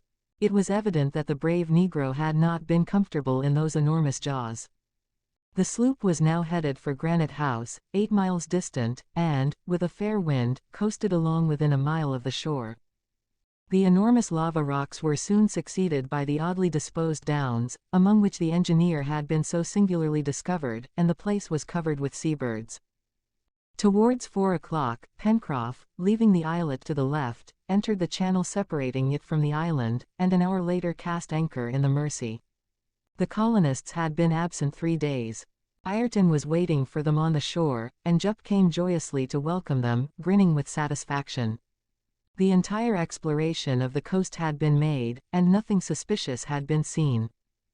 So that if any mysterious being resided on the island, it must be under cover of the impenetrable woods on Serpentine Peninsula, which the colonists had not, as yet, investigated. Spilett talked the matter over with the engineer, and it was agreed that they should call their comrades' attention to these strange events, the last one of which was the most inexplicable of all. "Are you sure you saw it, Spilett?" asked Smith, for the 20th time. "Was it not a partial eruption of the volcano, or some meteor?" "No, Cyrus, it was certainly a fire lit by the hand of man." "For that matter," questioned Pencroff and Herbert. "They saw it also, and they will confirm my words." So, some evenings later, on the 26th of April, when all the colonists were gathered together on Prospect Plateau, Smith began. "My friends, I want to call your attention to certain things which are happening in our island, and to a subject on which I am anxious to have your advice. These things are almost supernatural." "Supernatural!" exclaimed the sailor, puffing his pipe. "Can anything be supernatural?" "No, Pencroff, but certainly mysterious, unless, indeed, you can explain what Spilett and I have been unable to account for up to this time." "Let us hear it, Mr. Smith," replied the sailor. "Very well. Have you understood, then, how, after being thrown into the sea, I was found a quarter of a mile inland, without my having been conscious of getting there?" "Possibly, having fainted," began the sailor. "That is not admissible," answered the engineer, "but, letting that go, have you understood how Top discovered your retreat 5 miles from the place where I lay?" "The dog's instinct," replied Herbert. "A singular instinct," remarked the reporter, "since, in spite of the storm that was raging, Top arrived at the Chimneys dry and clean." "Let that pass," continued the engineer. "Have you understood how our dog was so strangely thrown up from the lake, after his struggle with the dugong?" "No. That I avow," replied Pencroff, "and the wound in the dugong which seemed to have been made by some sharp instrument, I don't understand that at all." "Let us pass on again," replied Smith.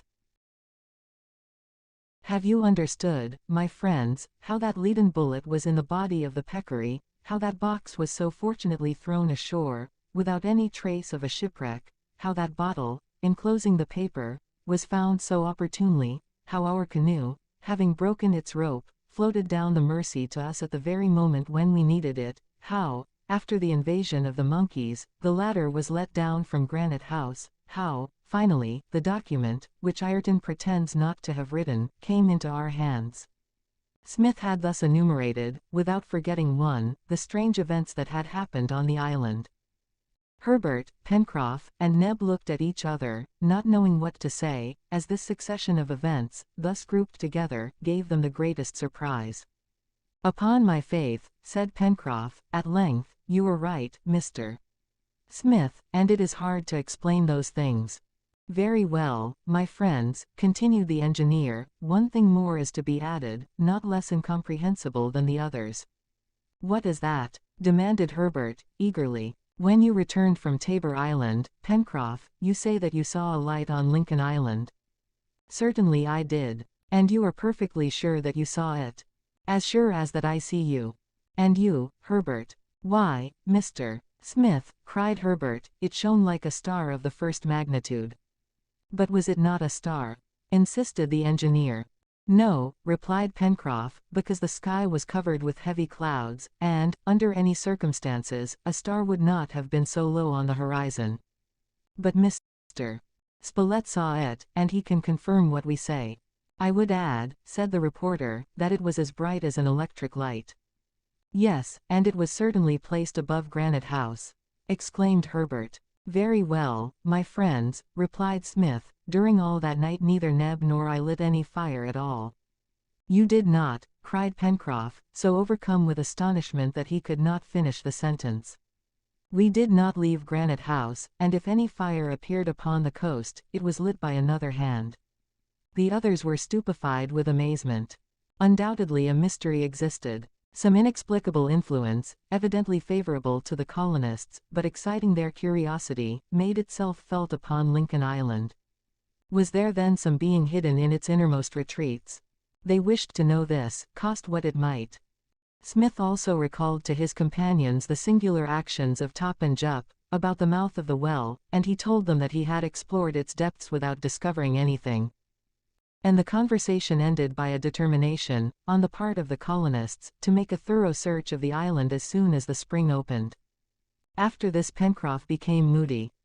This island, which he had looked upon as his own, did not belong to him alone, but was shared by another, to whom, whether he would or not, the sailor felt himself inferior. Neb and he often discussed these inexplicable circumstances, and readily concluded that Lincoln Island was subject to some supernatural influence. The bad weather began early, coming in with May, and the winter occupations were undertaken without delay. The colonists were well protected from the rigor of the season. They had plenty of felt clothing, and the Mouflons had furnished a quantity of wool for its further manufacture. Ayrton had been comfortably clothed, and when the bad weather began, he had returned to Granite House, but he remained humble and sad, never joining in the amusements of his companions. The most of this third winter was passed by the colonists indoors at Granite House. The storms were frequent and terrible, the sea broke over the islet, and any ship driven upon the coast would have been lost without any chance of rescue. Twice the Mercy rose to such a height that the bridge and causeways were in danger of destruction. Often the gusts of wind, mingled with snow and rain, damaged the fields and the poultry yard, and made constant repairs necessary. In the midst of this season, some jaguars and quadrumanes came to the very border of the plateau, and there was danger of the bolder of these beasts making a descent on the fields and domestic animals of the colonists. So that a constant watch had to be kept upon these dangerous visitors, and this, together with the work indoors, kept the little party in Granite House busy. Thus the winter passed, with now and then a grand hunt in the frozen marshes of Tadorn's fens.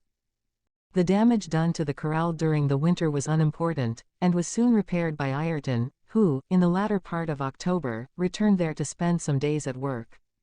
The winter had passed without any new incident. Top and Jup passed by the well without giving any sign of anxiety, and it seemed as if the series of supernatural events had been interrupted. Nevertheless, the colonists were fixed in their determination to make a thorough exploration of the most inaccessible parts of the island, when an event of the gravest moment, which set aside all the plans of Smith and his companions, happened. It was the 28th of October. Spring was rapidly approaching, and the young leaves were appearing on the trees on the edge of the forest. Herbert, tempted by the beauty of the day, determined to take a photograph of Union Bay, as it lay facing Prospect Plateau, between Mandible and Claw Capes. It was 3 o'clock, the horizon was perfectly clear, and the sea, just stirred by the breeze, scintillated with light.